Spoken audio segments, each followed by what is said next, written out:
So what we're going to talk about this morning is what we call the financial analysis workbook. We're going to do an overview and understand what happens to put this together so that you can look at what your current costs are and how that compares to the top 3 alternatives. When you put it together in the end, whatever is your selected solution, the solution you're going to move forward with, that becomes your alternative 1 in not only your stage 2 proposal, but also in your FAW. So this is the documentation of the financial side of stage 2. You're also going to update it in stage 4, and it will become your cost baseline as you move into implementation. So we want to capture all of the costs, the current cost, the project cost, and the M&O or the ongoing cost. The FAW is going to be in alignment with your resource plan, all your other plans that are related to any sort of expense are documented and in alignment. So as you talked about, I'm sure yesterday or on Tuesday, you have a core team as you move into stage 3 and throughout your project planning. And most likely many of those representatives will stay involved as you move into implementation. So when you're developing your FAW, you pretty much need everybody on your core team to play at least part of a role, or they play a role. So your budget office, obviously, they're going to come up with lots of the numbers that you need for your current costs. Enterprise architecture, information security, IT, of course, your project management team, your admin team, your procurement team for sure, of course, and your program team. So this is a team effort. You'll want to figure out who the lead is. It's usually somebody out of your budget office, whoever your budget representative is on your project. But there's a lot of pieces that need to come together to put all of it together. But it isn't that hard, really, because it's all information you are using otherwise, and it's an Excel spreadsheet. So our intent is to document the financial analysis. What is the overall project staff size? Who's working on whatever this piece of business, this program is today? What does it look like in the future? What's it going to cost to plan it? What's it going to cost to maintain it, your ongoing costs? How many fiscal years are you going to, is it going to take to implement it? How many fiscal years through planning? And then when we get to the future or the M&O piece, we want to look at what does 1 year of repeatable costs look like. We'll talk about that more when we get to that piece of the spreadsheet. And then, as I said, your top 3 alternatives are all included in your FAW. What we're headed for is a detailed out record of the financial analysis. This leads us to the ability to make good investment decisions. We have project transparency and fiscal accountability. So all of the pieces of the financial side, what does it look like? That's what we're doing here. And the pieces of how to do it are in Sim 19.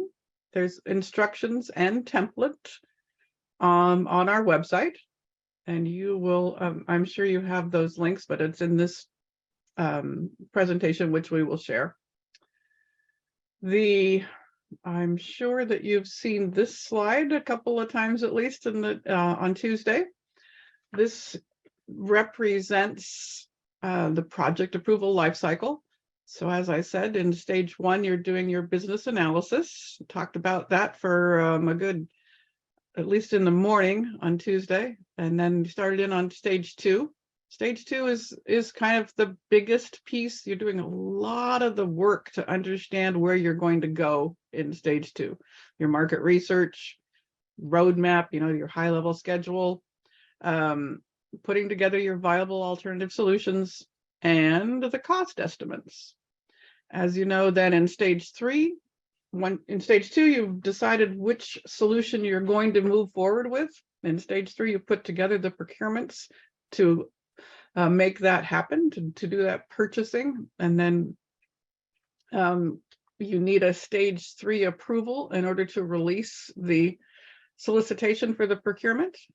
And then in stage 4, you're tying up all those loose ends, getting ready to launch a project and going through your actual procurement. Now it's out on the street. You're doing your answering the questions, doing the evaluations, doing the negotiations, and getting ready to sign the contract for your primary solicitation. And you don't sign that contract until you have PAL stage 4 approval. So as you can see, there's 2 red circles here, the cost estimates that you put together in stage 2. And then you put those, you update all of your costs in stage 4. So I think you've had some conversation already about, I think you've seen these slides. So this is the perfect world. You've done your stage 1 is approved prior to a July. And in July, you submit a stage 2, which is reviewed, and your corresponding BCP is submitted in August. All of it is reviewed, and in the September, October, November timeframe. So in your stage 2 is then approved. You're working on stage 3, or your stage 2 is not approved until Jan 10, but you can start working on your stage 3, which is approved shortly thereafter. Then you're releasing your procurement then early in a year, in a February-ish area, going through stage 3, so you're ready for a stage 4 approval in July, which is based on the stage 2 that you submitted way back in the prior July. When you've spent that year putting together your project and you're ready to launch in July. Like I said, that's a perfect world. Most likely things don't happen quite like that, but this is how it lays out if you were able to make it happen. If you have less time, so if you're using the spring time frame, you have less time. You don't have you can see how all of the approvals are kind of bunched together here. You're going to make things happen a lot faster. I know that you've already seen these slides. If you have any questions, be sure you raise your hand and someone will let me know that it's up.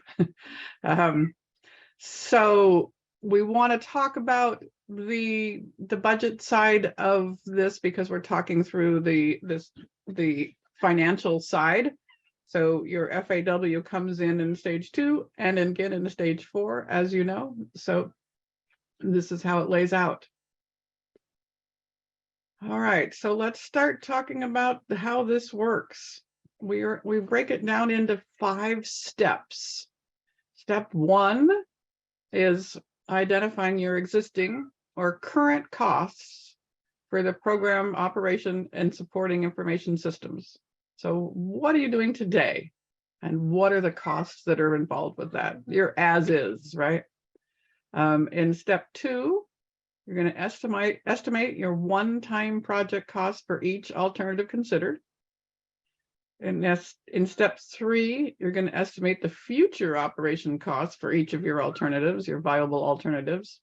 In step 4, you're going to understand and identify what the funding sources are. So are you asking for money? Do you have money? Is it a grant? Is there a federal money involved? What's the funding look like? And then in step 5 is updating everything in stage 4, so you're ready for your project launch when your when stage 4 is approved and you're ready to sign your primary solicitation contract. We're going to walk through all 5 steps. As we said earlier, the core team is necessary. They're driving the gathering and reporting of PAL information and analysis, and they have a role throughout the project, throughout the planning, and very much so in the development of your financial analysis workbook or your FAW. All right, so here we are. We're going to start talking about step 1. Step 1 then is, like as we said, identifying your current existing costs for program operation and supporting information systems. So it's your as-is costs. As-is costs. We want to identify and document the current annual costs, and this is going to provide us the ability to do some sort of comparisons of what your current costs are, what your chosen alternative is, and your other alternatives, because you can document up to, you can do more, but three is plenty of all viable alternatives that you're going to do all of the research on to understand each one of them. And so the current operations, here we go. We're looking at the spreadsheet. So the first thing we're going to do is understand who works on that program today. We're going to document the as is. So in this case, we're looking at the IT pieces plus a nurse and an AGPA and an SSA.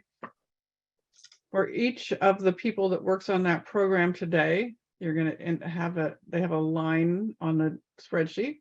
You're going to identify whether or not they work in IT or on the program. In this case, it looks like there are these people that are not IT positions. If they are supporting your IT system exclusively, or then they would still be included here. I shouldn't say exclusively, just if that's part of their job. Monthly salary, we're using the median for the classification. Are they permanent or temporary? And then for each fiscal year that you're going to look at current costs, you can do just 1 year. A lot of times there are things that happen every other year, some sort of cost that's every other year. So people do more than 1 year, 2 or 3, just to get an idea of what your current costs are for the resources, the human resources that support your business program system today. And then we're going to look at what the operating expenses are for that current system today. You'll notice that this is kind of orange. So current ops tab on the spreadsheet is orange, current operations. So do you have any interdepartmental contracts that help support this system that would go there? Are you currently paying for any consulting and professional fees? Currently paying for a data center costs, currently paying, you're most likely, if it's a system that exists, you've got some costs today. What are you paying for? What kind of equipment is part of that operation today?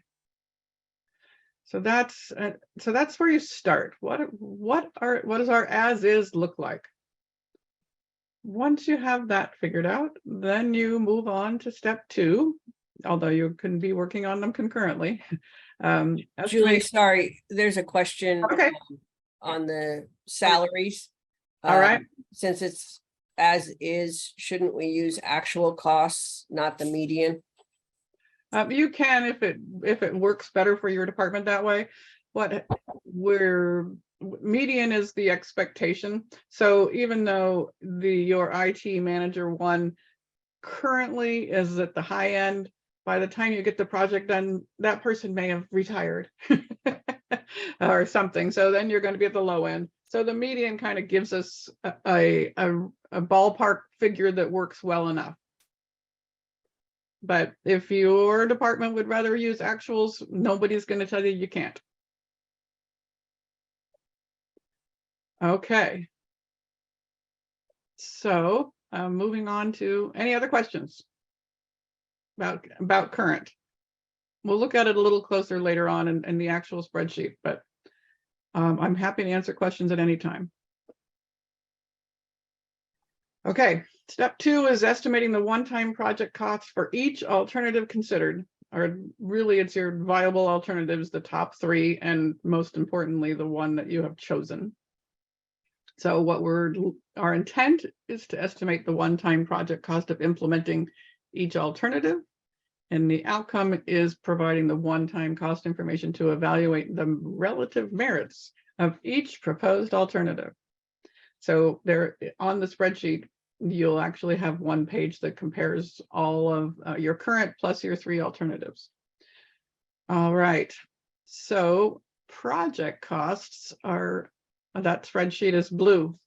So like a current ops is orange, one-time project cost is blue. In the on the project cost tabs, so there's alternative 1, 2, and 3, alternative 1 being your chosen solution.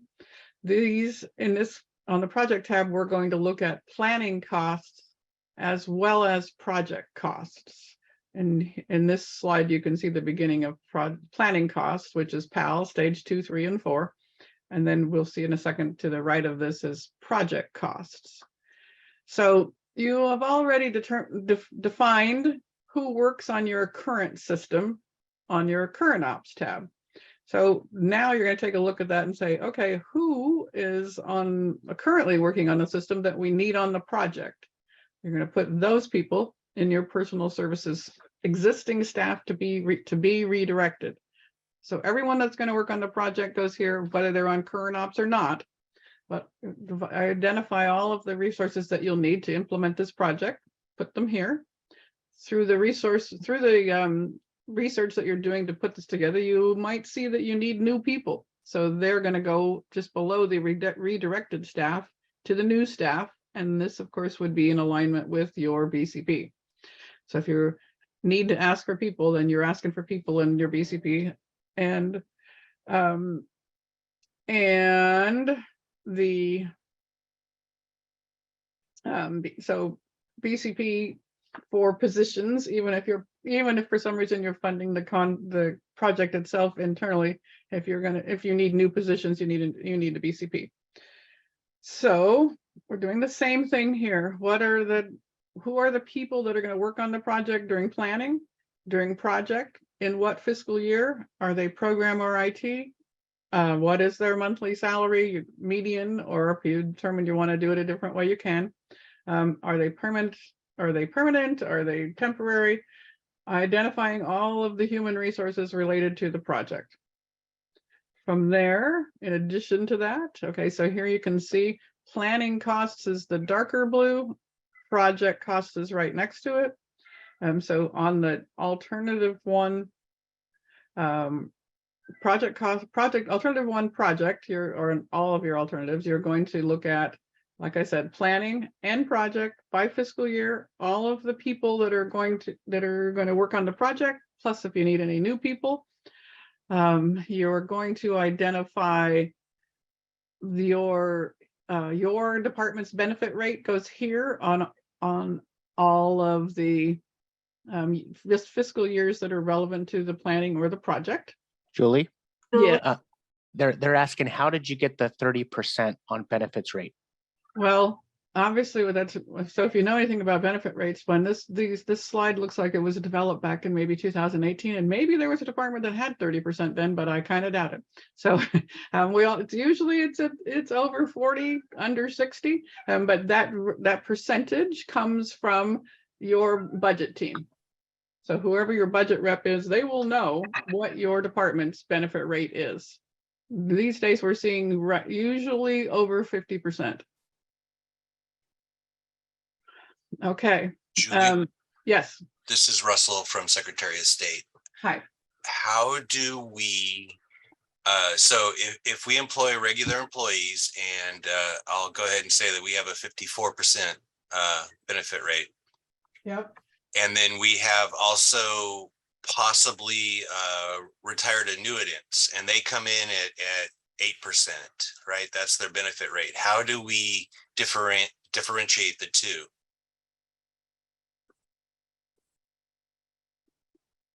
Or do we just use the higher one? Yeah, or do we just use 54% for those retired annuitants? Just use 54%, Okay, right? I mean, so in reality, it makes your project cost look a little higher than they actually are, but you're talking about a few $1,000s, right? Right. And it's not like somebody is going to give you whatever the project amount is, especially for redirected staff, but you're really only going to have the outgoing of what the actual is. okay. Right. Julie and Russell, I think a harder question is the program benefit rate is like much higher because we have lower level staff than IT. So say the benefit rate for the program staff is 58 and the rest of the IT staff is 54. Do we use the higher rate or do we use the lower rate or median? I would leave that up to your budget person to say what is your app and use your department's average. Okay. Yeah. Like I said, we're not talking a lot of money. And in the long run, whatever your actual expenses are what your actual expenses are. You don't want it to come out drastically different, but so using the higher one would make sure that you're always under. Depends on how you want to look at it. Well, and this is Russell again. I think also we have to consider, since it ties to the BCP, what finance is willing to give us. It ties to the BCP, so you want to be as so this piece is outlining what your expectations are for resources. Julie? Especially your redirected resources. You're not asking for additional money, right? That's all. You already have the money for those redirected positions. When the BCP is going to ask for money in positions for new staff and for the project costs. Julie, we have another question from the chat. Okay. It's asking which FAW category should they use for the SAC student assistance contract?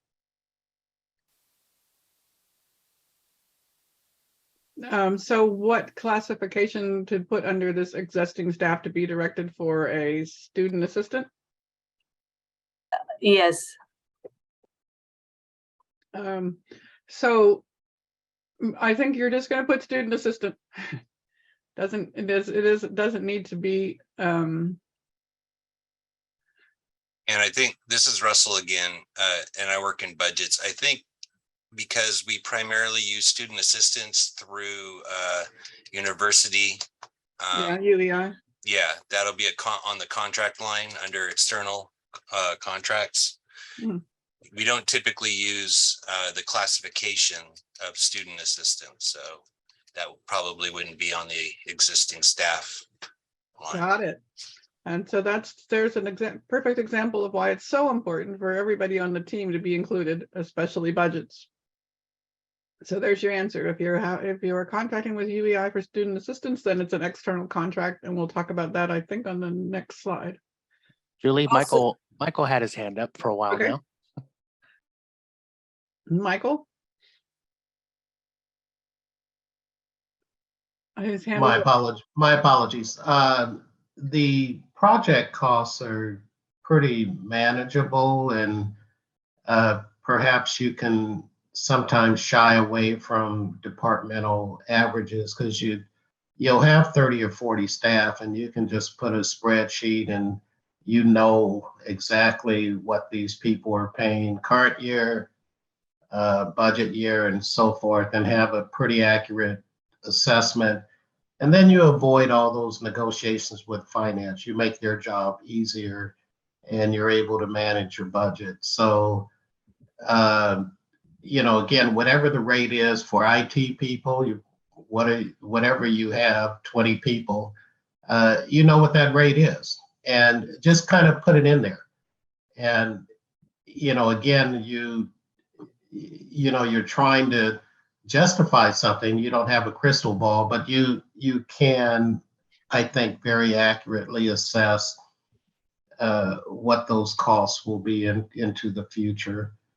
And that's what I've always done. And it's simply because the numbers are so small, you can just put a spreadsheet out there and let finance know that you're being as accurate and transparent as you can. Thank you. Thank you.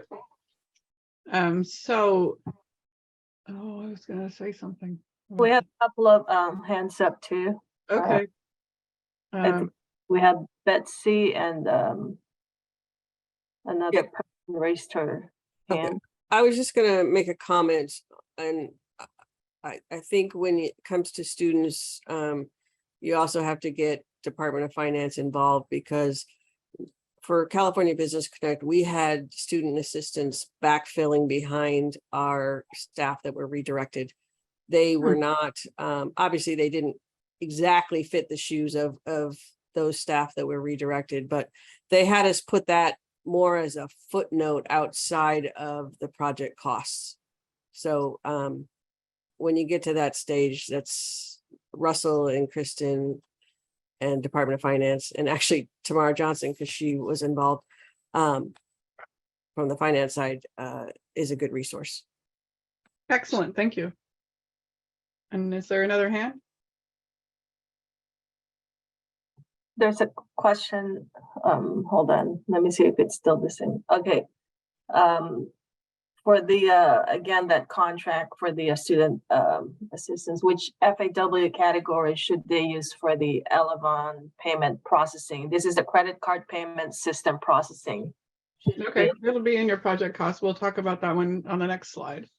Okay, I think that what's most important to capture is who are the people that are working on the project.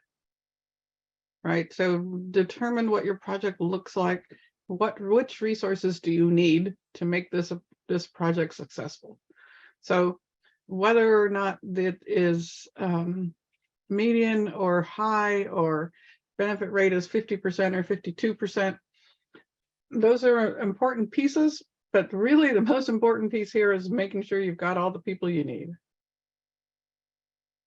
Okay, so you can see that you see the red circles around the benefit rate. That's just be sure you've done that. Then you need to manually enter the benefit rate in each of the fiscal years for both redirected and new staff wherever it's relevant. You'll also notice that there's some red circles up here in the top right corner around some dates. So this particular project has in fiscal year 21-22, July through April, and then the project ends on April 30th, 2022. And we'll see on the next tab, the future tab, that there's May, June, July, no, May, June, right? May and June, 2 months of 22 that'll be in your future ops, not in your project costs. So here you see this 0.83 representing 10 out of 12 months. We'll talk about that more, but this number here, the 1.00 or the 0.83, represents what percentage of time this person is going to work on the project and what percentage of time out of the 12 months in a fiscal year. So you're going to so this person, your SSM1 in fiscal year 1920 is going to work on the project 100% of the time for all 12 months. Julie, we have Betsy. Sorry, I have another question for you, Sure, Julie. On sure. the personnel, do we include like the executive steering committee folks, or is it really the people that are truly working on, like our CIO, and myself might attend some meetings, but do we include those people on here as well? Only if it is 10% or more of your job. Thank you. And then also our same applies for our budget team and our Yes. contracts team. Yep. Yeah, you don't need to include them here if it's less than 10%. Thank you. if you want to be incredibly diligent and include everybody that's, you can, but you don't need to include any less than 10%. Okay, any other questions on people or, human resources on the planning and projects? This is what that looks like. In this case, this project was very, very succinct. They did all of their planning in 2018 and 19 and then started their project on July 1st, 2019. And then ended it on April 30th, 2022. As we said, 10 months, and we'll see later that there's the next 2 months will be the first column on the future ops tab for alternative 1. All right, so in addition to the people, just like we had, Julie? Go ahead. This is John. Can you go back to that real quick? Hi, John. Sorry. Hi, Julie. Good to hear your voice. So here's just, we're in the process of deep diving into the FAWs for the CARS project. And a question came up regarding staff OE&E, new staff OE&E, right?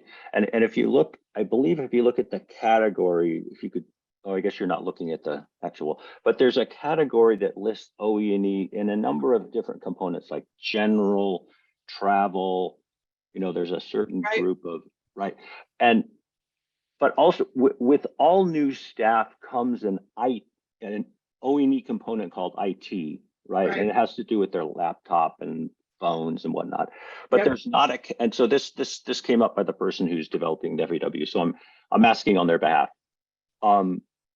They were wondering, well, there's not an IT category there. So do we put it under general, or do we add it to IT below? So it was sort of I know it's probably.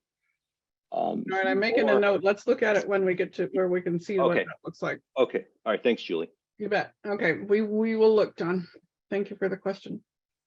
All right, so moving on to the bottom of this same spreadsheet, which we didn't take a picture of the part that John wants to ask a question about, so we'll have to figure that out. But same idea as we saw on the current ops tab, but it's orange and this one's blue project.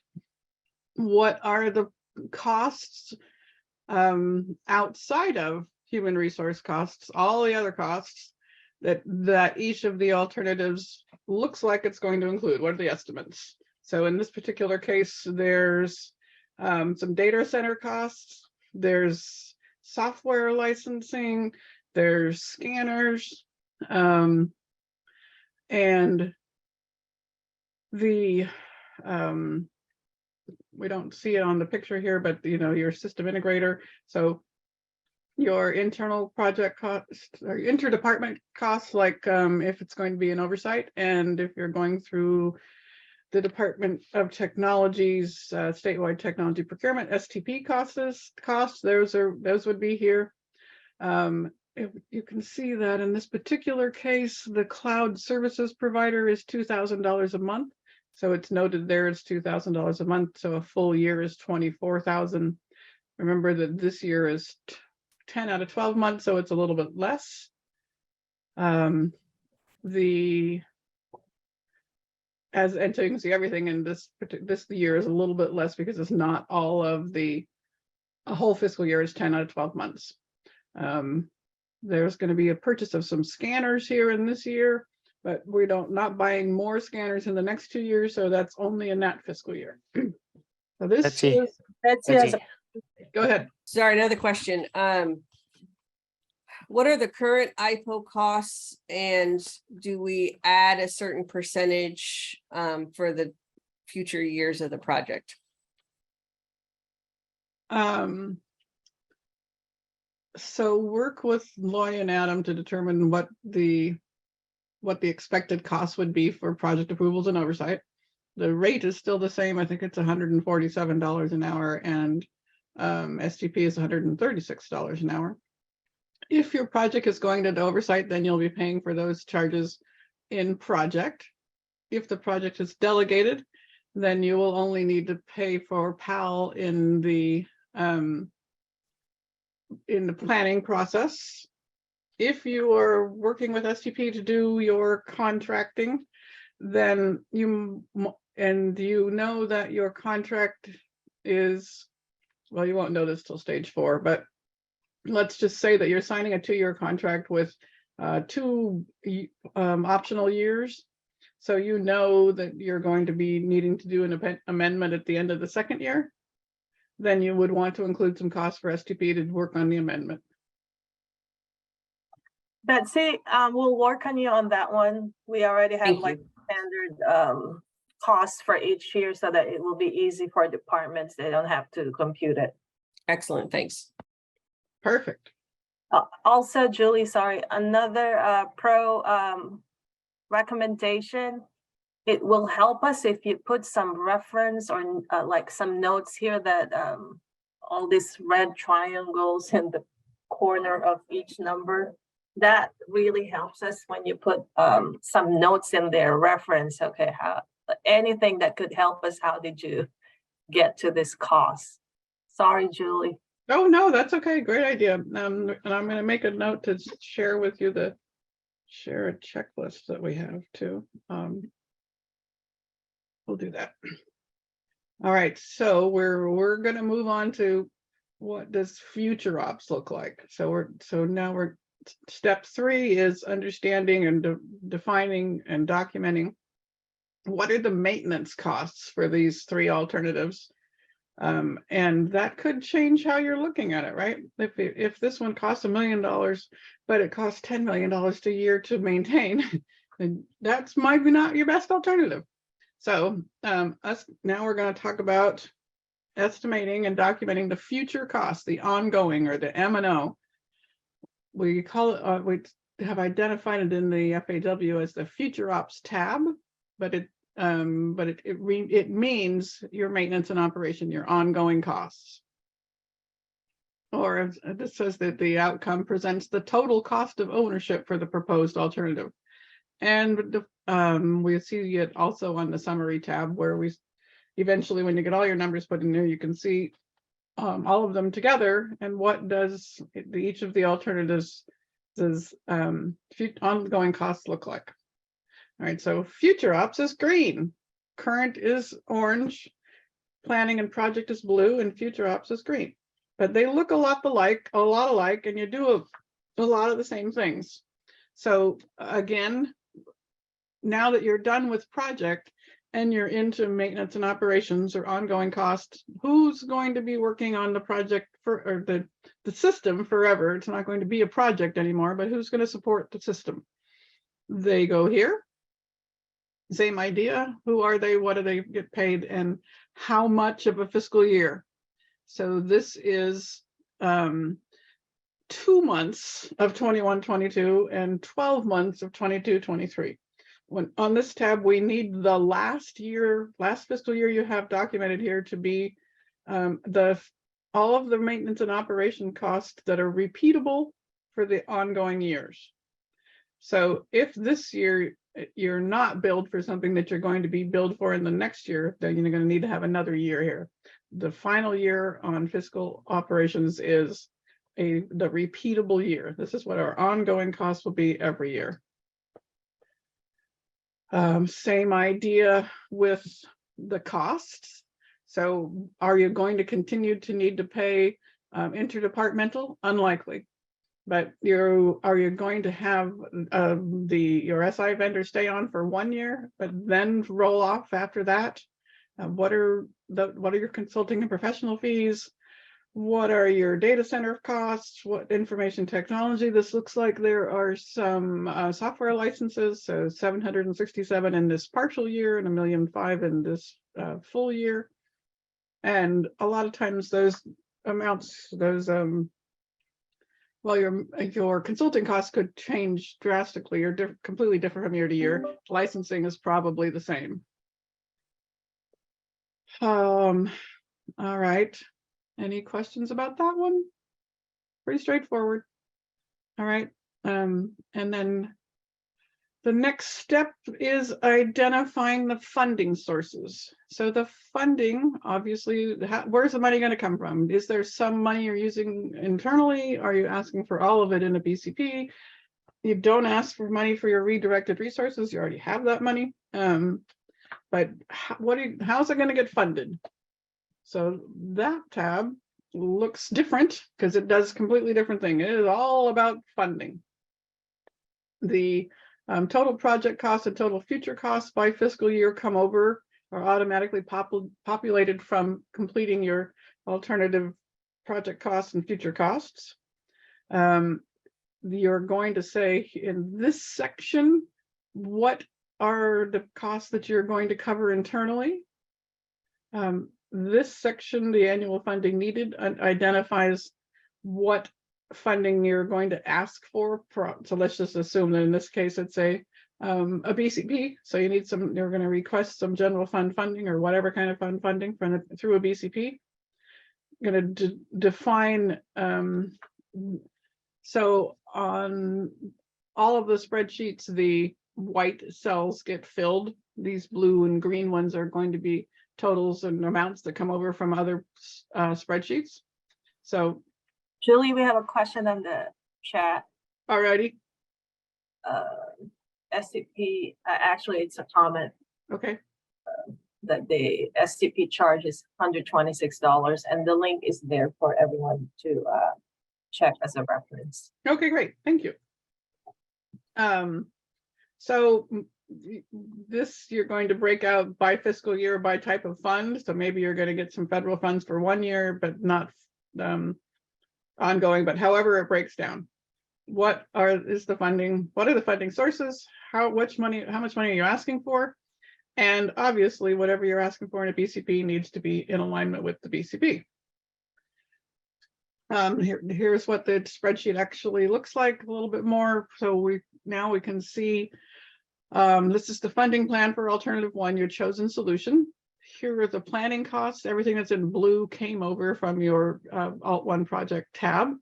As project costs also from Alt 1 project, and future ops from your Alt 1 future ops, alternative 1. So so in 2018-19, you're going to need $1.7 million, but it is all in redirected staff, so you don't need any money. So your additional funding needed is 0. Same thing in the next fiscal year. There's no request for money.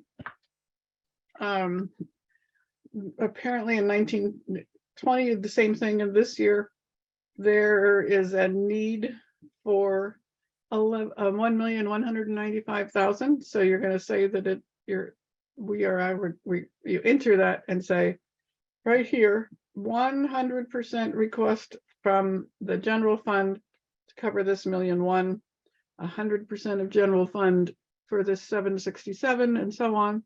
So you enter percentages here in the white cells. Maybe it's partially federal funded or whatever. That goes here.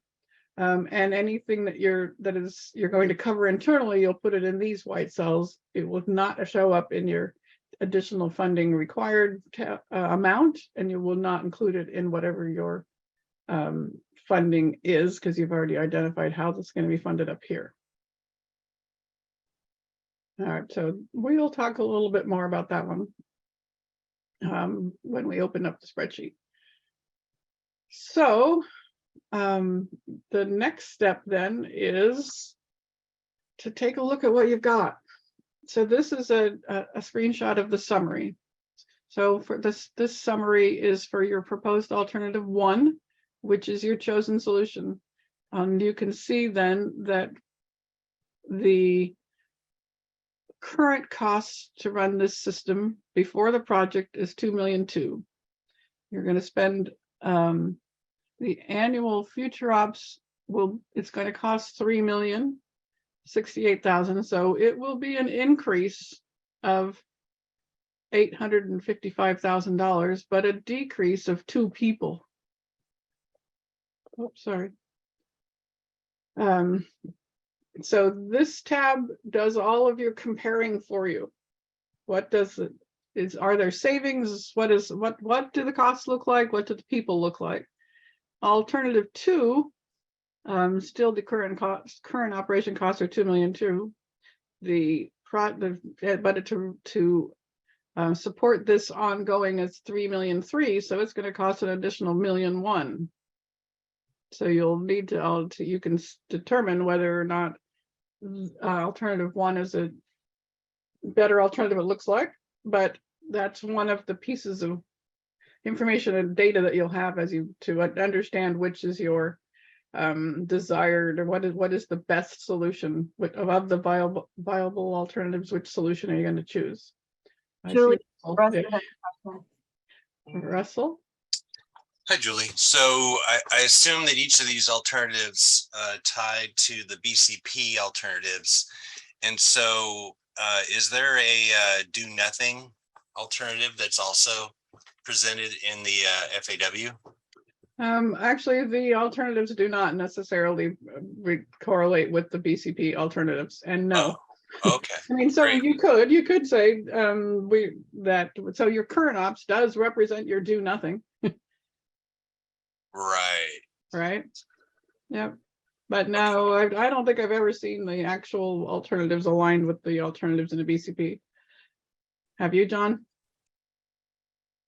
Lloyd, Adam, anybody? Not usually. Yeah.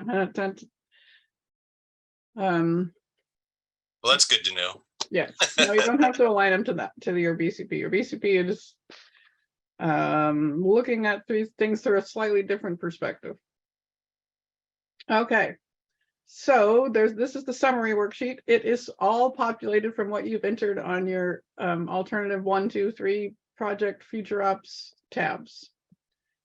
And then it also rolls up to the executive cost summary, which is also not the only thing you would need to put in here is the date and the name and department and project number. Then they populate throughout the spreadsheet. But this is all populated from your inputs on your other tabs. So it turns out that this particular project has 4 million in planning costs, 13 million for the project, 3 million for the first year of maintenance, 20 million total, ongoing of 2 million a year to support it. All right, so some things to think about. Does the description information for the top 3 alternatives align with the alternative solutions? So in other words, you are documenting your alternative solutions in your stage 2 proposal, your stage 2 form. So they need to be in alignment. What you have called your alternative 1, your chosen solution, in all your other documentation needs to be the same as what you have in your FAW. Same with alternative and into alternative 2 and 3. Your narrative needs to be in alignment with your FAW. Does the existing cost worksheet align to the baseline process and systems? So that's all about does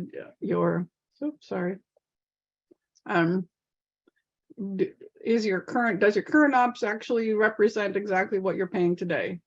Does the funding plan percentage vertically total 100%? And we looked at that a little bit.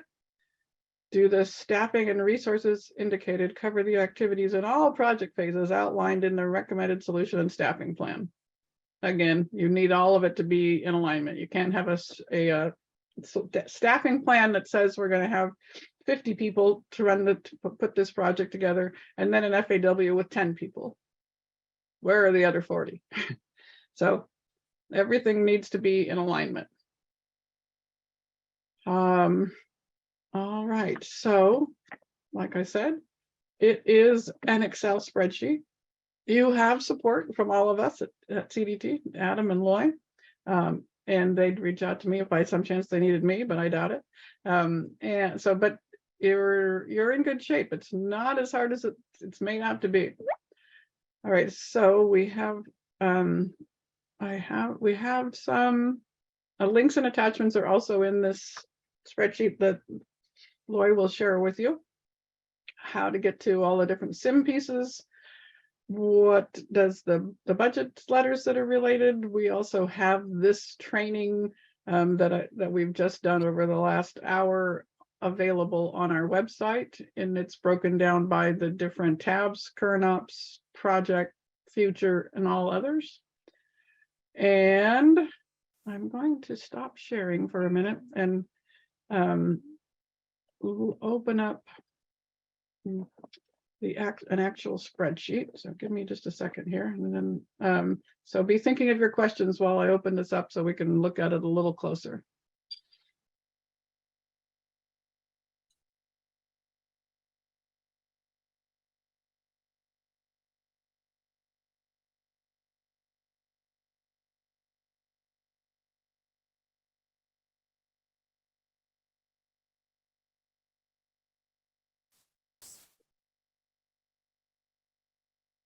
All right, let's see. All right, so this is what it looks like. Here is your executive cost summary. That's the last thing you're going to need because you need to do everything else first. But that's what it looks like, blank. So you're going to input your project name, your department number, project number, date. Everything else here is going to populate from your other tabs. So let's look at it in the same order we did them as we did it. So current ops, plenty of room for lots of people. There's rows hidden here. So all kinds of people. If you need more people than this, then contact us and we'll look into that. Here is, we'll do it on the next tab, John.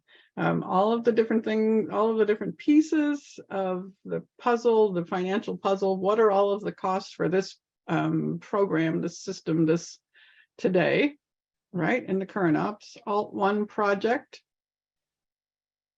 As we said, you've got your planning years as well as your project years. The spreadsheet has room for 3 planning years and 10 project years. That's a long project. Like lots of room for people, the existing staff, the redirected staff, new staff, ongoing, or what are the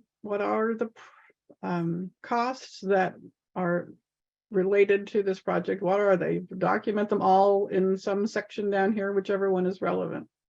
All right, this is what John was asking about.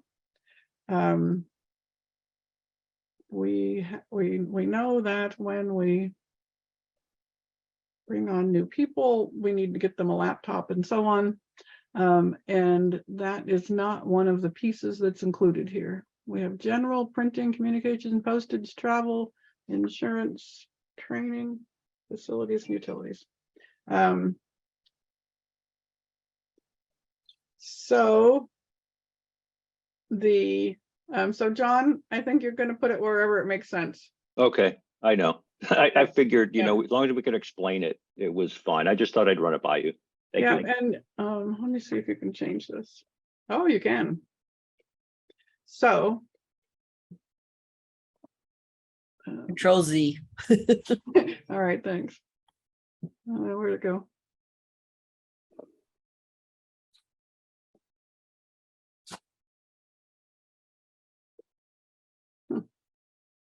Now I have a nice black screen. All right, let's figure this out.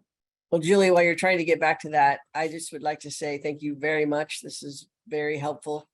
And it does look like it's going to be easier than the EAWs from the old way. Definitely. So appreciate the effort of CDT to try to make that a little bit more user-friendly.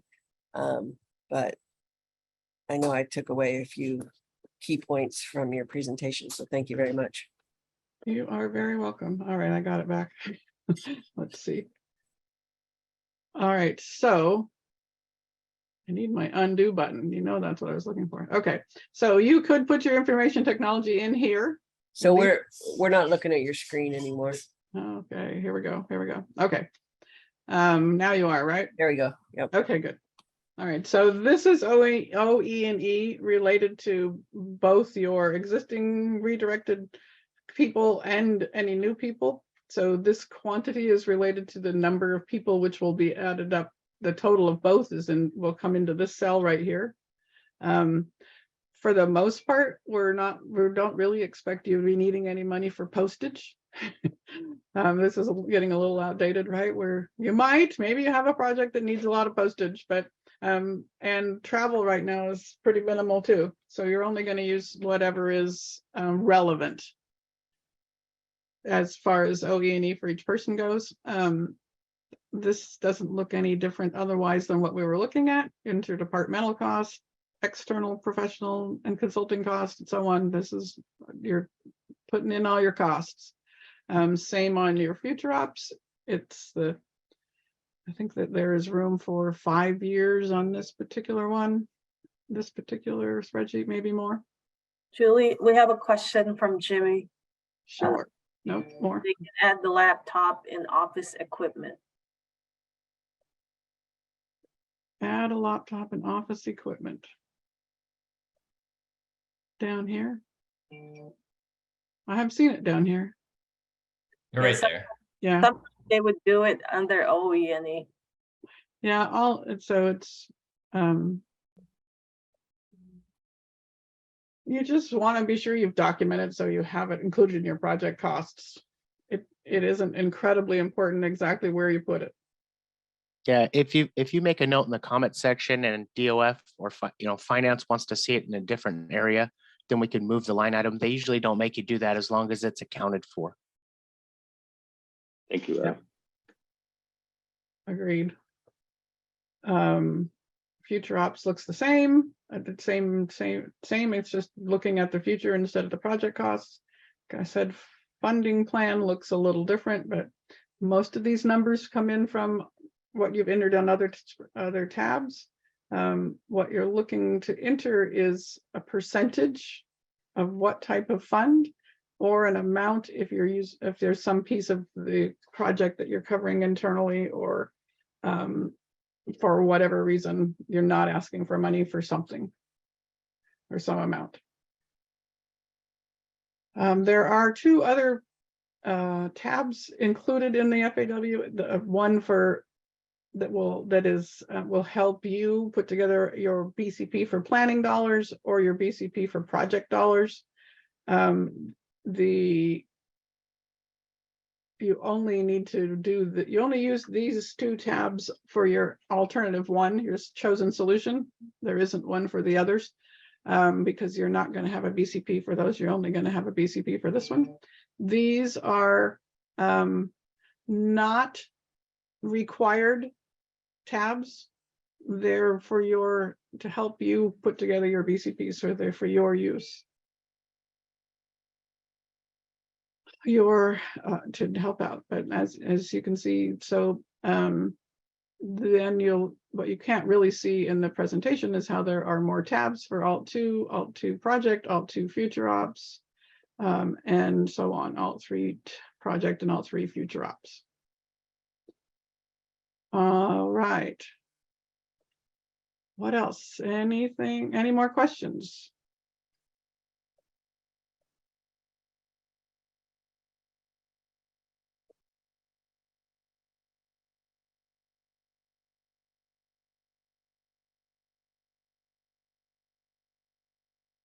Okay. You're all experts now. So I'm thinking it's probably a good time for a break.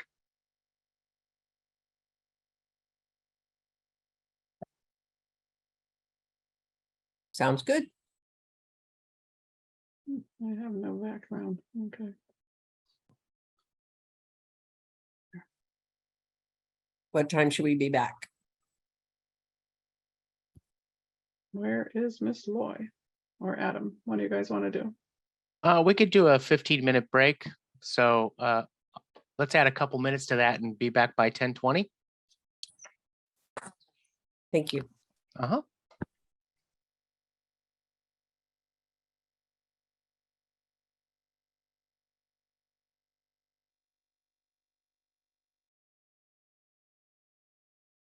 Okay. And Lloyd, should I share my screen or you want to? Yes. Okay, I'll do that. Just give me 1 second. Okay. Can everyone see my screen? Yes. Yes. And you can see the slide deck. Okay, perfect.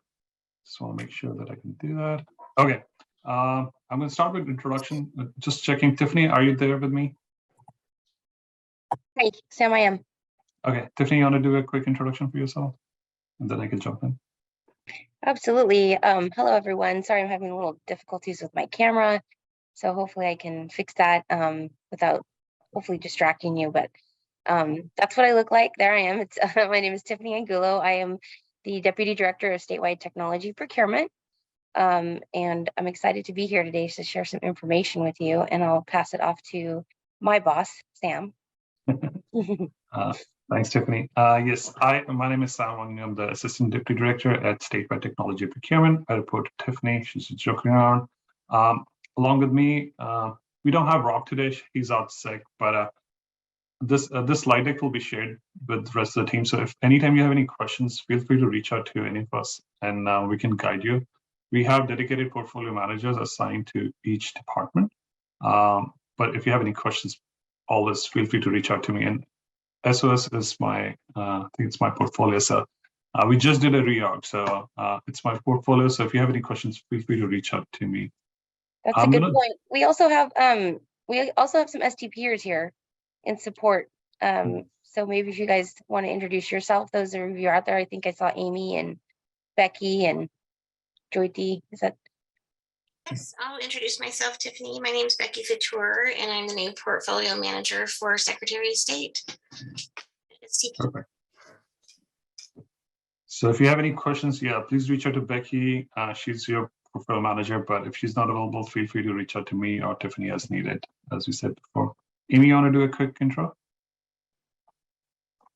Good morning. My name is Amy Snow. I'm a branch chief here with the Statewide Technology Procurement and am working with your department on a couple of projects that are coming up, CARS 2 and VoteCal. Thanks, Amy. Anyone else from STP out there? Good morning, this is Jyoti Patel Osby. I am a procurement officer with STP and I work for Amy directly. Nice to see you guys. And so just to throw it out there, this is Betsy Bogart from Business Programs Division at Secretary of State. We also have a project going with our notary replacement NAP 2.0 that has been approved through stage 1. Oh, so nice. We'll be reaching out as well. Oh, great. Keeping us busy. Business is good. CARS is just a little bit ahead of us. So. Okay. And we know that this is kind of like a more of a customized training for SOS. So the general nature of the deck, it applies to all of our procurements and projects. But if you have a specific question, like I heard in the audience, the market research question related to something, we can help with that. And then, this is more of a free flowing kind of training. So if any STPers want to add anything, Sam will be leading, but I of course will be chiming in here and there. Yeah, Tiffany, I just wanted to introduce myself. There you are. Hi, Bob. Hi. I'm Bob DeLeonardis, and I'm the procurement officer on the CARS project. And I think some of you know me. I've worked with you before on the CBC project. Oh, nice. Thanks, Bob.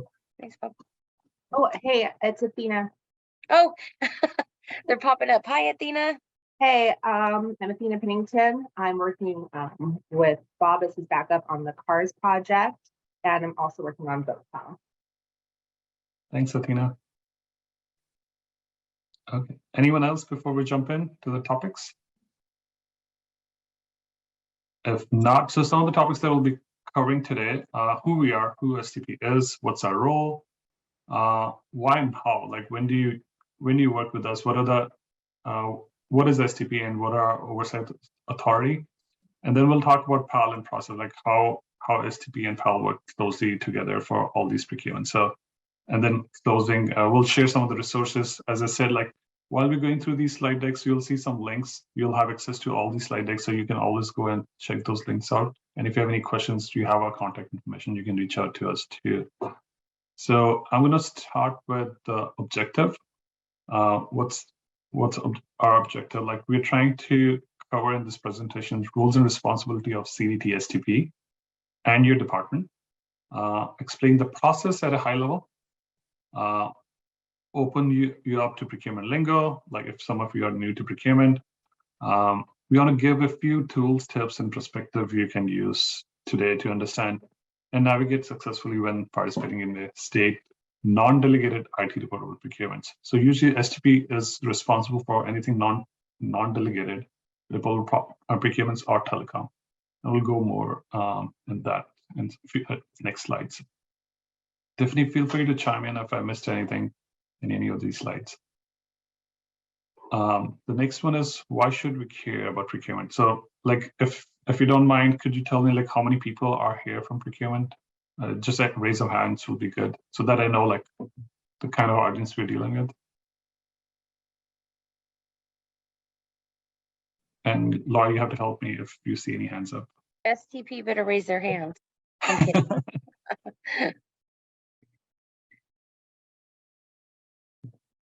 Okay, you got Becky, okay, Zena. And who's from the SOS side though? Let's see who's on. Any for procurement? Shannon and Raquel. Okay. I don't know if they're on though. Oh, okay. I think you have more of the program and Got it. IT folks and the budget folks. I'm not sure we have our contracts folks, but kind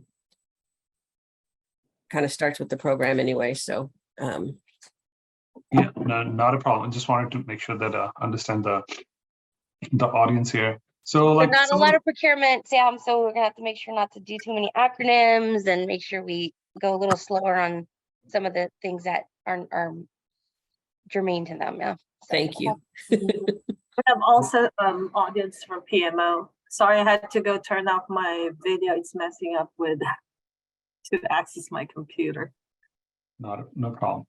So just to cover like the kind of procurements that STP does, like we do anything from like simple IT consulting to telecom to public safety, DMV kiosks, DMV Rail ID. So these are some of the things that we get to deal with. Like so we deal with very different kind of services, different kind of procurement. So anything that you're bringing up, we might have some experience that we can share from other projects. So just wanted to share that with the team. Like when you come to us, like we have some experience in other procurements that we can share with this team. yeah. I would just like to add to that, you know, the why we should care, right? Just from a different perspective is because we've seen all of these different types of procurements, right? Ultimately, at the end of the day, this goes out to the constituents of California, right? So the work that we do here, we all know, is for the public, you know, and servicing the public. So it's really important that we especially care about procurement, you know, as a business program and as SOS, right? Because at the end of the day, the services we provide are for the state of California. So it's a very highly, I guess, sensitive topic when it comes to you know, some of the things that we do, but it also deserves a lot of care and feeding. And so we've seen the large array of procurements. We wanted you guys to know that. And so we understand, right? We understand ultimately what the objectives are and ultimately where these either services or goods land. So that was the point of this slide. Okay, perfect. The next one is who and why. So statewide IT procurement related authority. So the governor's reorganization in 2012 happened, and then there was a delineation between CDT and DGS. There's a IT tech letter that's 13-03 that talks about like how the transition of project IT procurements authority from DGS to CDT effective July 1st, 2013. And what happened in this one was it defined the responsibilities between DGS and CDT. So effective July 1, 2013, IT procurement authority was split between DGS and CDT, as I said, and CDT has the authority over procurements related to reportable, non-delegated IT projects, and DGS retained all the other IT authorities like leverage procurements, procurement delegation authority, commodities, etc. And DGS technology acquisition branch staff has been transferred to CDT. So Initially, how STP was initiated was we got some of the resources from DGS and we made this group, and now it has expanded to what we have today. Tiffany, do you want to add anything to that? Like, I know like you were there. Yeah, before. I was gonna say, let that settle in real quick. Yeah. So, because this is where it gets scary, you know, hairy scary, right? So STP does all non-delegated IT projects and their procurement. So if you're going through PAL, your project will come to STP. Any ancillary related procurements, IVMV, data migration, all of those things, that also, if they're related to a project, they come here. You will see that DGS with some of our forms and templates, the SIM 71B and other things that are more procurement lingo, like we were talking about, will kind of guide the departments on where the authority lies. But ultimately, one of our kind of easy ways to say it, if it was once a project, it's always a project to STP. So any project that went through PAL or the FSR process, any related procurement to that comes to STP. Does everybody understand that part? Just want to make sure you guys understand that. Now, any IT project that has either been delegated back to you, so it started out in PAL, but then it got delegated back, or that is just an IT project that didn't meet any of the right criteria of PAL, DGS will be your authority to conduct those. And we have a slide down the line that talks more about it, but yeah, Okay. Thanks, Tiffany, for covering that. And then the second one is the statewide telecom procurement. As per the Assembly Bill 2408, amended to Public Contract Code 12120, all contracts for the acquisition of telecommunication services and all contracts for the acquisition of telecommunication goods, whether the lease or purchase, shall be made by or under the supervision of California Technology, CDT. So CDT has the responsibility for all telecommunication procurements, which includes telecom, California telecom, CMAS, leverage procurements, and statewide telecommunication agreements. Any questions on the telecom piece of it?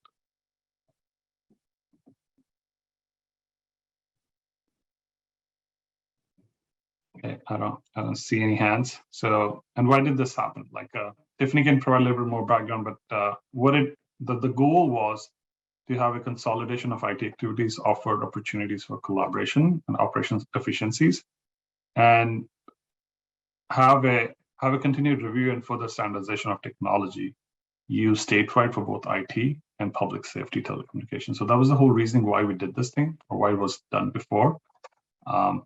Any questions on this one?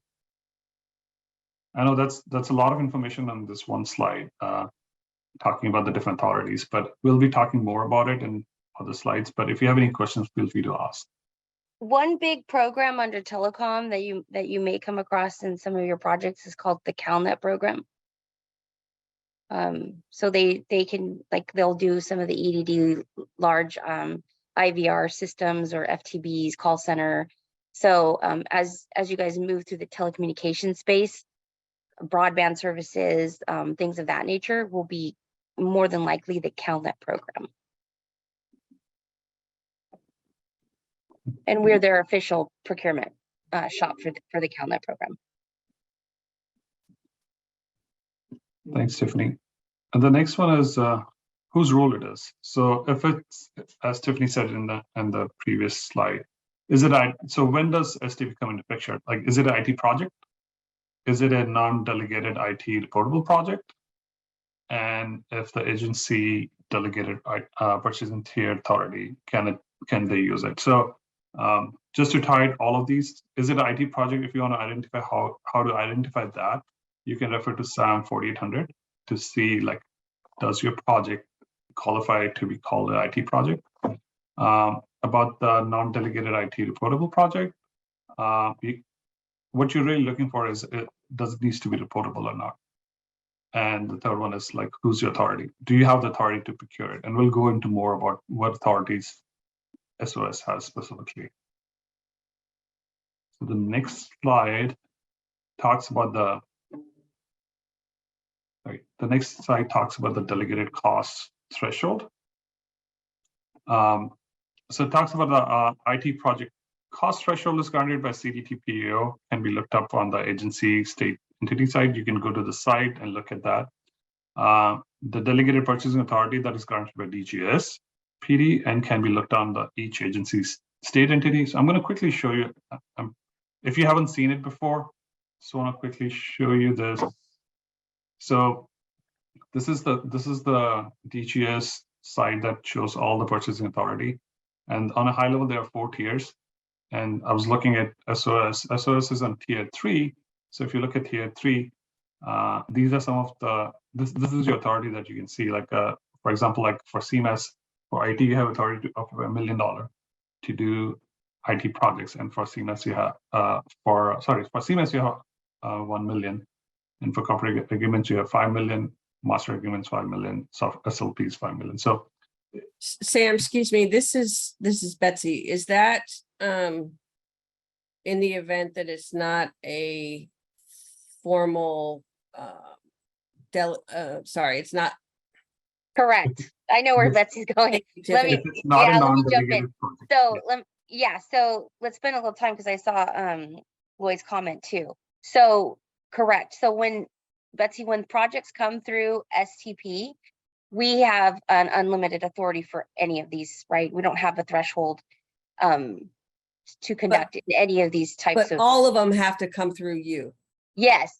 Yes. Even if it's within our delegation. Correct. And what'll happen is that delegation, if you have a tier, right, delegation, which appears you do, we could look at your department's tier and say, okay, this is under your delegation, so we'll give you the authority to procure this. But we can't give you more than what DGS has issued you. So that's one of the things I think that is miscommunicated, is that, oh, STP could delegate you back these procurements. And it's very clear in statute that if you have a delegation, which you guys do, and if it is under, that transaction is under your authority, although it's still related to an IT project, we can give you that, or a non-delegated IT project, sorry, then we can give you back your delegation, but only up to that threshold.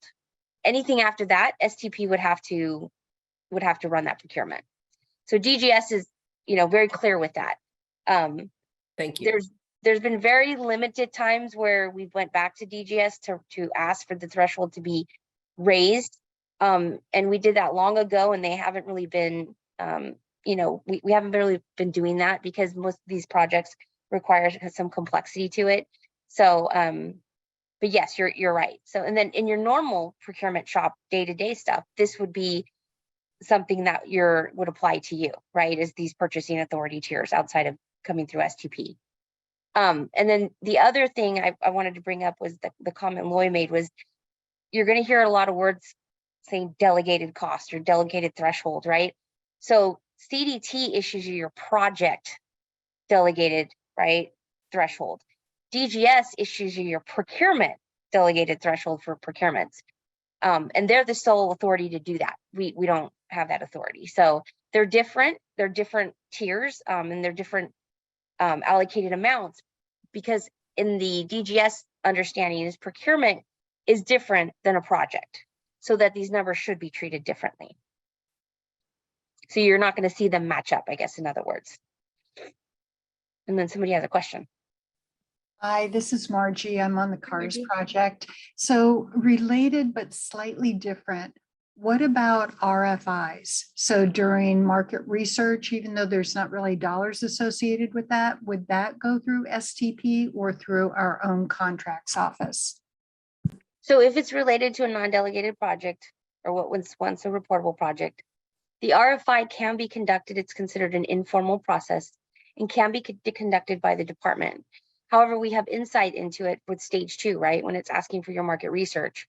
So STP will always be there to assist, and it's preferred that STP help you run that RFI because it just gives us more insight, as we're going to start building and developing your procurement packages.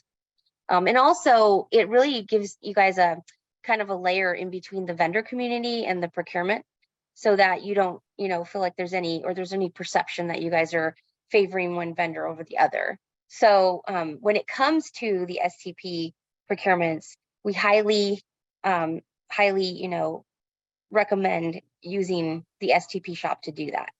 Now there is a scalability to that, right? So if you guys buying a bunch of ServiceNow software and you guys want to do some, market research that's, commensurate with that, that's fine, right? You go out and look at some LPAs and different pricing and costs. But when it gets to that complexity part, it really is best to use STP. But the department can do them on their own. And so I'll open that up to STPers too. I mean, any other adding to that about RFIs?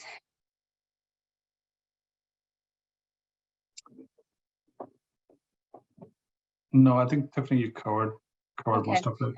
Is this where we should answer Michael's question? Yeah. You can. Mhm. Okay.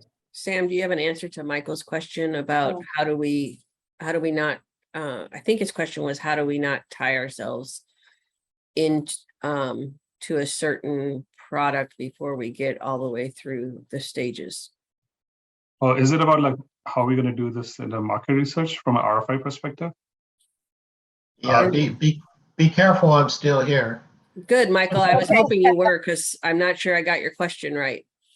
Okay, I'm not actually so clear on how to even phrase it, because the research assumes that there will be a conclusion on alternative analysis in a very firm way, and that doesn't always happen. And then projects get held to what that research concludes. And so the thought is that the solution industry will also have some things to say about the product, recognizing we do want to know, we should have a good idea of what kind of house we want to build, but that's not always the case, and you all know that. So how can you meld research, all the findings there, and all the glitz and glamour of what other folks are doing, and being able to say with a high level of confidence that we absolutely want to go a certain way, and to allow some flexibility for the vendor solution community to come in and modify what we think we know. Okay, so if I'll try to take a shot at it, like if I understood what you're asking here. So let me see, are you asking that like you do a RFI and you get some input from the vendor community, and when you put a solicitation on the street, you don't want to be too restrictive in any kind of technology? How do you do that? Is that what you're trying to ask? Absolutely, that's okay. Correct. Okay, so some of the things that we do when we're doing market analysis, and I have that down the slides, but I can talk right now, is other than RFI, what are you mean? So when you ask in the RFI, some of the things that you should be looking into it is, so when you put your requirements out there, try to be not very restrictive unless there's a requirement. Like, for example, like if you're looking for a solution out there, when I say not be restrictive is, do you have to have, does it have to be, let's start with cloud, something simple, like, does it need to be in cloud or not? If you feel like there's a lot of positives and you want to go that route, okay, great. Does it need to be can it be on a regular cloud, or does it need to be on a Gov cloud? Because that again determines like what kind of solution you're gonna get.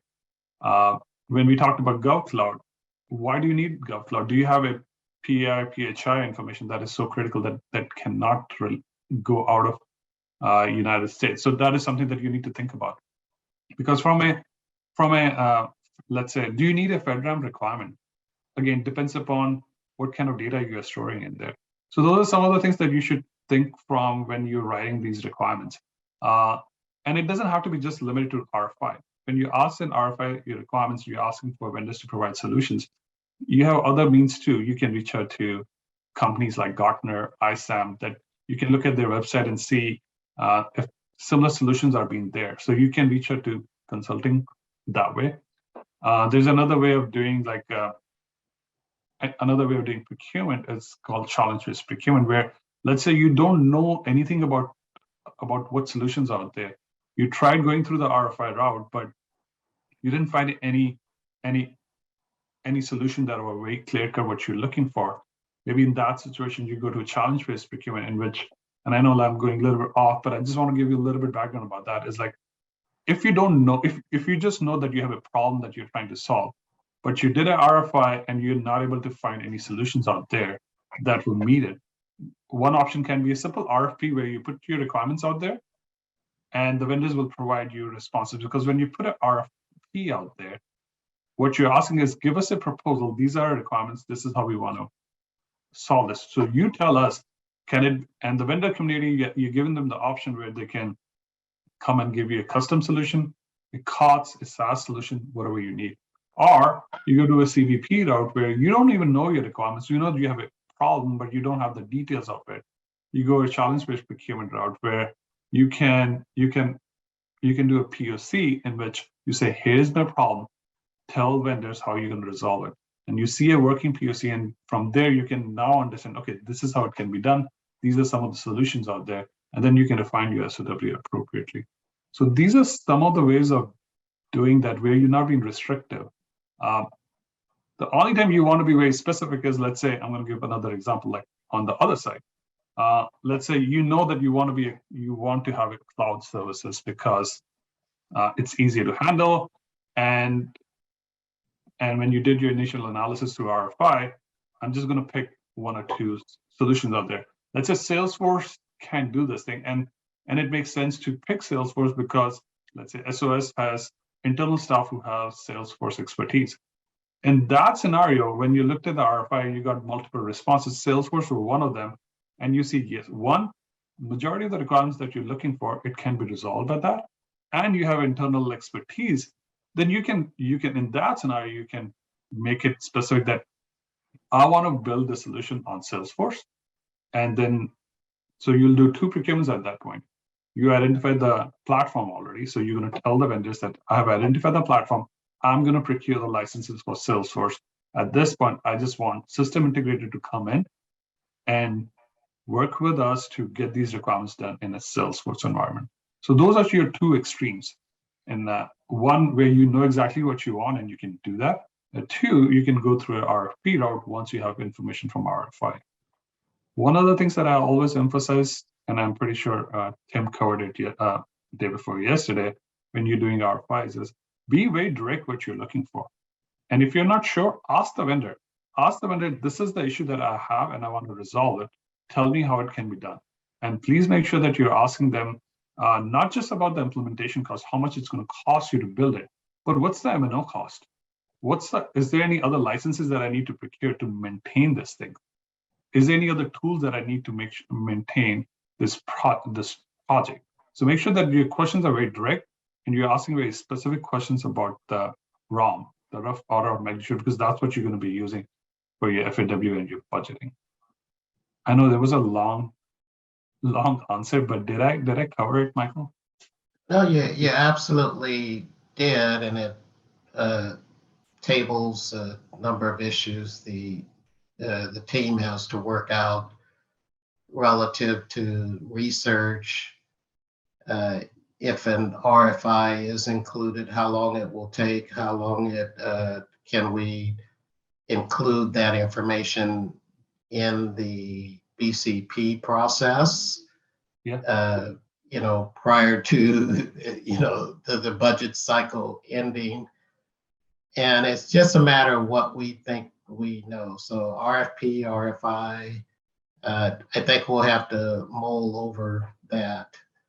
The idea of having, those drivers such as certain expertise in-house, we first need to get to the solution. I personally don't care about the expertise being in-house if it's not the right solution. So we don't want to get the cart before the horse, but I know you're using that as an illustration. But I think you've given us enough to make sure we're clear on research and what we think we can conclude regarding alternative analysis. And so thank you, and I'm sure folks will be calling you. Yeah, thank you very much, Sam. Appreciate it. You're welcome. And Michael brought a really good point about schedule. In your RFI, always ask for the schedule. Always ask for how much time it's going to take you to do an implementation, and then the M&O. Because when you want to do the apple-to-apple comparison, that is something that you really want to understand. Like, if you're picking a COTS solution versus a custom solution, how much time it's going to take. Because that's very critical. Maybe it will be very critical for you when you need that project to be completed. As you understand, custom solution might take a little longer because they're building everything from ground up, compared to a COTS solution that can be, with minor modification, can be done quickly. But in some scenarios, it can cost you more because you're paying a annual software cost on top of any customization that you're doing, compared to a custom solution where you're spending most of your money upfront doing the customization, and down the line you own the code. There's no licenses to it. So those are some of the things that you want to ask. You can be open-ended, where you can ask, like, you're not restricting them what kind of solution they're providing, but make sure that you're asking these specific questions so that you can do an apple-to-apple comparison, so that at end of the market analysis, when you're putting recommendations, you're looking to all those scenarios. That includes your schedule, that includes your implementation cost, ongoing cost, and other tools and software that you will need to keep this going. Okay. And, this is yeah. Bob. I'd just like to add, if you have any questions, just contact us. You can contact me or Athena or Amy or Becky, but we'll be happy to answer any specific questions as you go forward. Yeah. Thank you, Bob. And Tiffany also put a link for our market research guideline on CDT, so you can look at that one too. So coming back to the authority to conduct IT acquisitions, does anyone have other questions before I switch back? Nothing on the chat. Okay, thanks, Larry. So about the authority to conduct IT acquisition, I think Tiffany covered it a little bit. I'm going to just read through it one more time, and if you have any questions, please ask me. We're going to start with non-delegated IT projects. That is over department's purchasing authority. If it's a non-delegated project, CDT has to oversee. When we say CDT, including PAO and STP will oversee it, and CDT to do the procurement. That includes IT projects, any M&O phases. STP is responsible for that. If it's a non-delegated project and it's under your purchasing authority, CDT still has to oversee the procurement. But in this scenario, CDT may authorize state entity to procure this procurement, and it can be something like low complexity procurements or any ancillary procurements that you can do because it's under your procurement, but will be still responsible for overseeing it. And when I say, like, we as an STP will be still responsible, how we are responsible, we still No. Oh, sorry, Tiffany, you want to correct? Oh, sorry. I saw my dogs know not to jump off. Oh, okay. Sorry, I didn't mean to take us on mute. Okay, no worries. I didn't want them to bark for you guys. Yeah.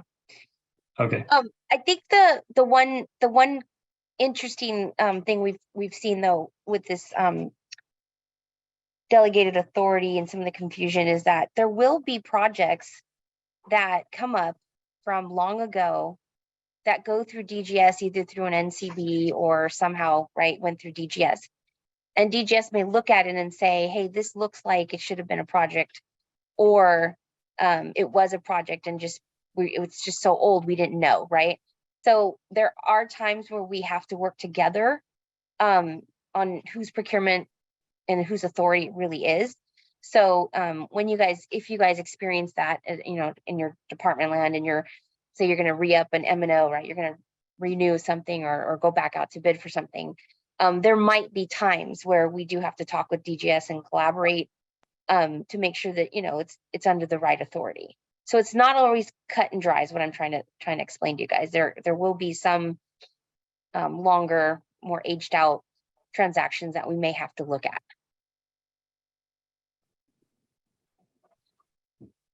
Thanks, Tiffany. And the next is your delegated IT projects. That is over your purchasing authority. DGS is the department who oversees those procurement. and DGS has to procure those procurements for you, and that includes IT projects or MNFAs. And the same concept there, if it's a delegated IT project, but it's under your purchasing authority, DGS oversees the procurement and state entity to procure. So you as a state department can procure, but it still has to be under DGS oversight. Does anyone has any questions on that? Yeah, Sam, this is Loy. You were trying to say something about what does it mean to oversee a procurement? Oh, yeah. Thank you, Loy, for reminding that. Yeah, so for non-delegated ID projects where I mentioned that CDT oversees the procurement, but CDT may authorize state entity to procure it. So some of those scenarios might be something like if it's an ancillary procurement, or it's a very simple procurement that it is within your authority, but it is part of the non-delegated project.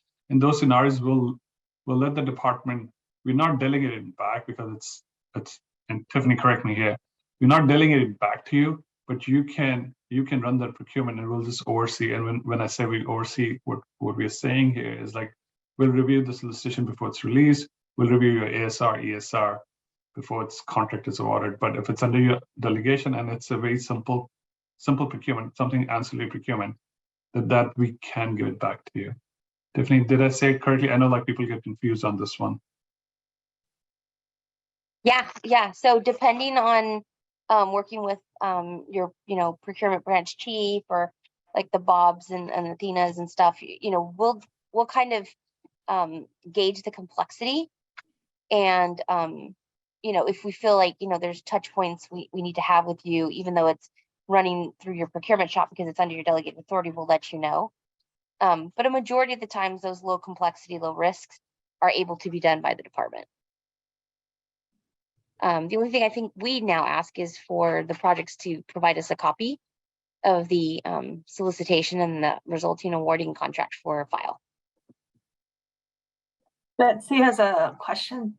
Yes, thanks, Loy. How much time should we allocate in our schedule for, I assume that the SI vendor is a larger, takes longer, but is there a standard of how much time we should anticipate the process taking so we can build that into our schedule? I love this question. I know every department asks me this thing. And I like to say it, Tiffany, correct me, I like to say it depends. I can give you a ballpark. So whenever we look at, and why I'm saying it depends on it's a ballpark is it depends on, there are multiple things that it depends. The number one is the complexity of the procurement. So when you come into the PAL in stage 2, you identify the complexity of this project, right? So it can be low, medium, or high complexity. So based upon the complexity, how long the procurement can take, and that is one main factor. The other main factor is your team, is the department's team dedicated? Do you have the dedicated resources to do this thing? Because there are a lot of moving pieces into it. You need to have a dedicated PM who's managing the task and also working with the PAL team with the stage 3 approval. You need to have a dedicated procurement team who's working with STP in finalizing the document. You have to have the necessary SMEs dedicated to it, who will be providing inputs on drafting the SOW, and you need to have that program there. That's why I say, like, I don't like to give a time frame.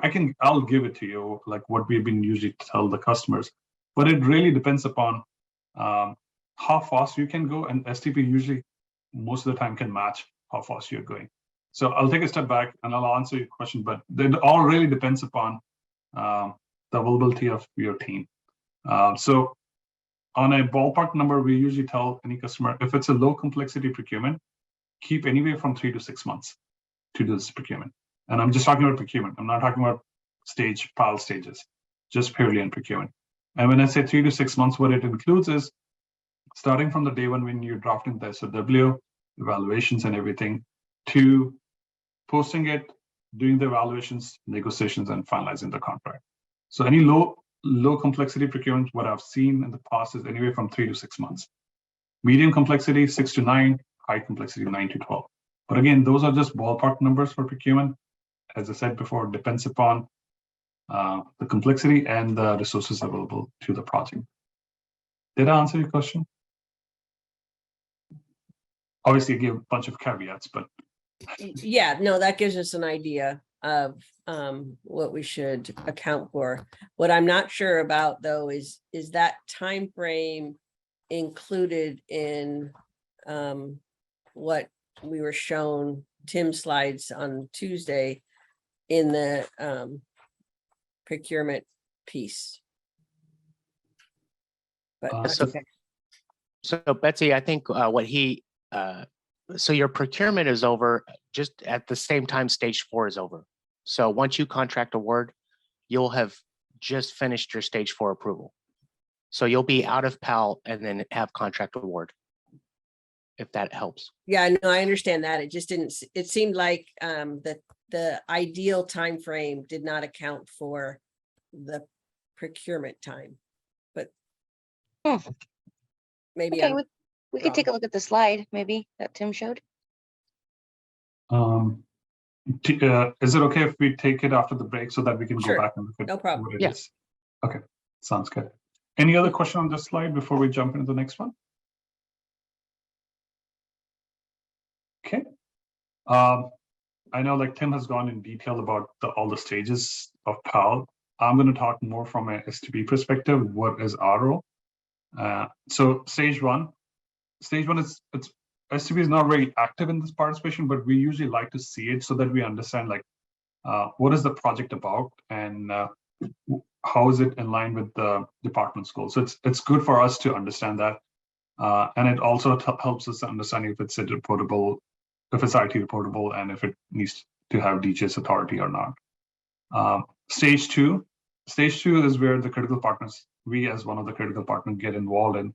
And what we specifically look is in the procurement planning related items, like that can include that includes when you're defining your project schedule, you have a project schedule, but it has a procurement schedule within it. So we usually look at the procurement schedule, is it reasonable? And we'll provide you comments on that. The reason why I said that is because looking at the stage 2 documents and the complexity and seeing what you're trying to achieve and having the experience doing similar procurements will provide you input on like, hey, do you have enough time for procurement, or do you need more time, or is it too much? We'll give you those kind of inputs. We also look at the market research that you've done. Market research is one area that we see that departments sometimes struggle a little bit because if it's not published in the right way, sometimes departments don't get too many responses for RFI. It's not that not too many vendors are out there who respond to RFIs. So it gets very critical that when you're doing your market research, you're not just purely depending on the RFI responses. You're looking at other means that I said before, like you're looking at maybe ISAM or Gartner or other website where you can see, or reaching out to other state agencies if they have done something similar, or looking at a program in a different state who might have done something similar what you're doing, and seeing like how much time it took, how much money it took, what are some of the options that they explored. So RFI is not your only option. That's what we usually look for. If you get a good response from RFI and your market research has all the details, good. But those are some of the things that we look from a procurement standpoint. One of the things that we'll look is, depending upon what you're trying to achieve, what is the different procurement vehicles that are out there, and we'll suggest you if you need help in like identifying. As I said before, if you're not sure what you're trying to procure, it might be something simple as an RFP. You put it out there, these are my requirements, and the vendors will respond, maybe a COTS, custom, whatever it is. Or you doing your market analysis, you found out that this can be done by like ServiceNow or Salesforce or Workday is the perfect solution. You identify that, will help you identifying that, hey, you can procure the licenses for that particular SaaS solution through SLP, and then we can do an RFP for the implementation piece of it. So those are some of the things that we look and provide our input. How long usually it takes, what are the things you should look out for. And then the other thing that we look at is a staffing consideration from a procurement standpoint, like both from the vendor and state side, like what are the resources that you'll need. In stage 3, when STP does a kickoff, we usually walk you through the roles and responsibilities of from a procurement standpoint, where we define what are the staff you'll need working with us. And as I said before, like your procurement official, your project manager, your SMEs, and your programs are some of the key resources that you should have. So those are some of the things that we look into the staffing plan that is submitted in stage 2. I'm going to jump into stage 3. Does anyone have any questions on stage 1 on stage 2 or enrollment or anything I missed maybe? Yeah, we had one in the chat, but we already answered it. Who's making STP aware that there's a S1 that's out there, and we said it's CDT. Okay, thank you so much. Okay, so we're going to jump into stage 3. Stage 3 is where STP gets really active because we do a kickoff, as I said. In stage 3, we'll do a kickoff. The portfolio manager, along with the procurement analyst from STP, will do a kickoff. We'll go through the roles and responsibility. We'll look at the procurement timeline again, because sometimes what happens is like when we look at the stage 2 timelines and resources, by the time it comes to stage 3, things have changed. Maybe because time slipped, there was a schedule delay or something. So we usually like to see that upfront. One of the things that we'll make sure that we look at the procurement timeline and make sure that is it still achievable or not, and work with you to identify if there are any dependencies. Because if there's a leg mandate or something that this has to be done by this specific date, what are some of the things that we can do in our key action dates to address to make sure that we're still meeting that date? So those are some of the things that we look. We look at the SCM, SAM, PAL for compliance. We'll work with you on the SOW. I want to be clear when we say we work with you is like you as the department knows what you want. What is your business problem? What are you trying to achieve? So obviously you're the one who's writing the SOW. But what STP does is we work with you to evaluate each section of the SOW to make sure that one, it's not restrictive. 2, if you need any help with any of the sections that you have not done something like this before, we'll give you our input on those sections. Like for example, like you want to sample up to see like, hey, I'm just going to pick Salesforce because it's a simple one. We are picking a Salesforce, but we're not sure what kind of SLAs we should have because it's a COTS solution. So will the implementation vendor, what will be the implementation vendor be responsible from SLA perspective, and what should Salesforce be responsible for that? We can share some of the languages, some samples with you, what we have done before, or questions like, hey, like, we don't know what kind of key resources we should have and what kind of, we know on a high level, these are the ones we want, but what kind of the MQs we should be having. Again, we can share that, but the whole goal is that STP would share some of these inputs with you, but at the end of the day, it's department's call how you want to do that. So those are some of the things we look. We look at the cost worksheet, make sure that it's detailed, it covers everything. We look at the payment milestones and models. What kind of model you're looking at? Is it a deliverable base? If it is, we ensure that the deliverables are traceable throughout the contract. What I mean by that is like, sorry, there was a little feedback. What I mean by that is like, are your requirements tied up to the deliverables, and the deliverables tied up to the cost worksheet, and the payment milestones are appropriately are assigned to it. So that is something critical that we look at it. We look at the evaluation and selection approach. Most of the procurements that we do are best value, not just lowest cost. So how are we looking at that? Are we asking any narrative questions? Are we asking if staff references, staff qualifications, some of those things? And we look at the scoring, how you're doing the scoring for that. We look at any constraints that you might have, any non-negotiables that you might have that you know upfront. If you know any of the constraints and non-negotiables upfront, it's always good to put that in the contract so that we're not wasting time doing negotiations to get those things done or doing evaluations to get those addressed.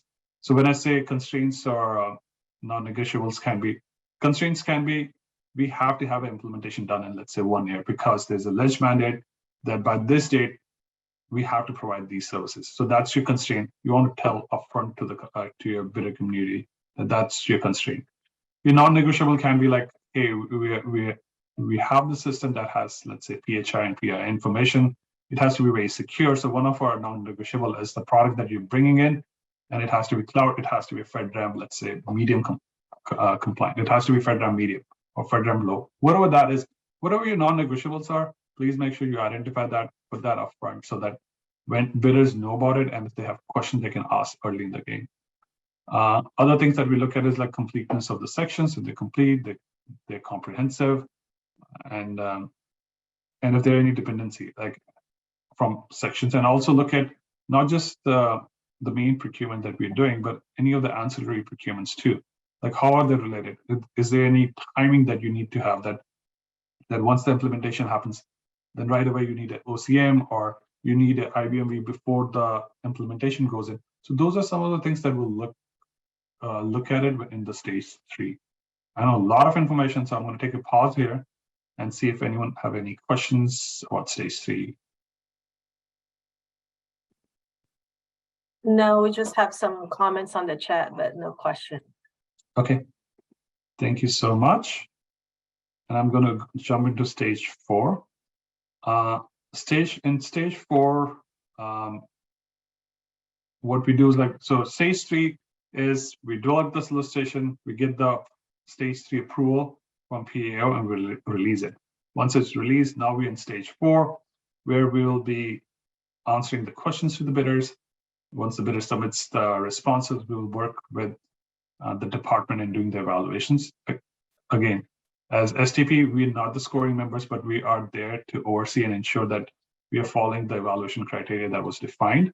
We also look into stuff like when you're evaluating and you're giving scores, you have a right justification there, because at the end of the contract, there are opportunities where bidders can ask questions like, why didn't, some bidders do ask for debrief, why didn't they win it? And so it's very critical when you're doing these evaluations that you have very concrete justification why you're giving someone more points or less points. So we look at those things.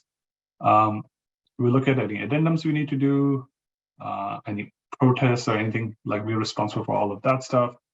All the communication with the bidders are taken care by STP. We are responsible for that.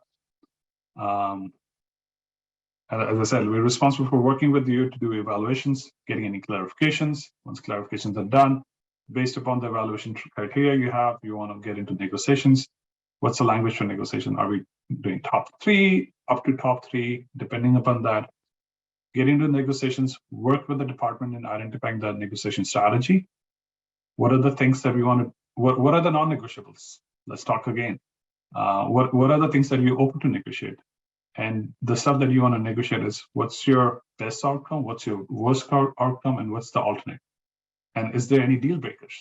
Those are some of the things that we'll work with you. We have a negotiation strategy template that we can share with you, and we'll work with you in identifying what are the topics that you want to negotiate, how are we going to negotiate that. We'll help you doing the caucus negotiations. Once all that is done, we'll submit the BAFO request to the bidders. They'll respond, we'll reevaluate it. Based upon the responses, we might update the scoring. Once all that is done, we put up the contract together. And again, we have to have the stage 4 approval before we can release that. And again, at that point, you'll still again check what the final cost that you received. If it's different what you have from your FAWs, you're going to refine your FAWs appropriately and update any other documents that includes your project, your schedule, because in your stage 2, you had defined your project schedule. Based upon what you learned and what bids you got, you might have to readjust your project schedule, your milestones. So those are some of the things that we will work with you in stage 4. Any questions? Nothing on the chat. Okay, thanks, Laurie. So that was stage gate. Then the other things that we are involved in are NCBs, amendments, negotiations, vendor outreach, any protests or contract disputes. So those are some of the things that we're responsible to.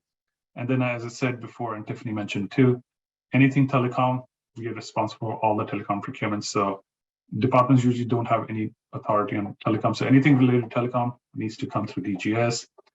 Tiffany covered before, some of the telecom programs that are used a lot are like CalNet, CalOES, structure cabling. Those are some of the few ones that a lot of the departments use. And we are responsible for all the policy and processes for telecom purchasing responsibilities. Any question on that one, on this whole slide? And a lot of information on this slide, so I want to pause and give everyone the opportunity to think through it if they have any questions.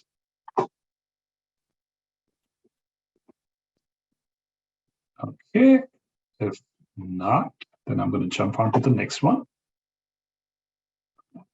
About the critical partners. I think this slide has been covered by Tim already, so I'm not going to go into too much details, but I just want to reiterate, when we're working with you, once we're in stage 2, and we're working with you on the SOW and other documentation, once all that is completed, or if you have questions while you're drafting that, we have resources you can reach out to. If you have any questions about architecture perspective, we have an EA team who we can get help from. If you have any security questions, any other stuff, we have resources who we can tag on to get that support that you might need.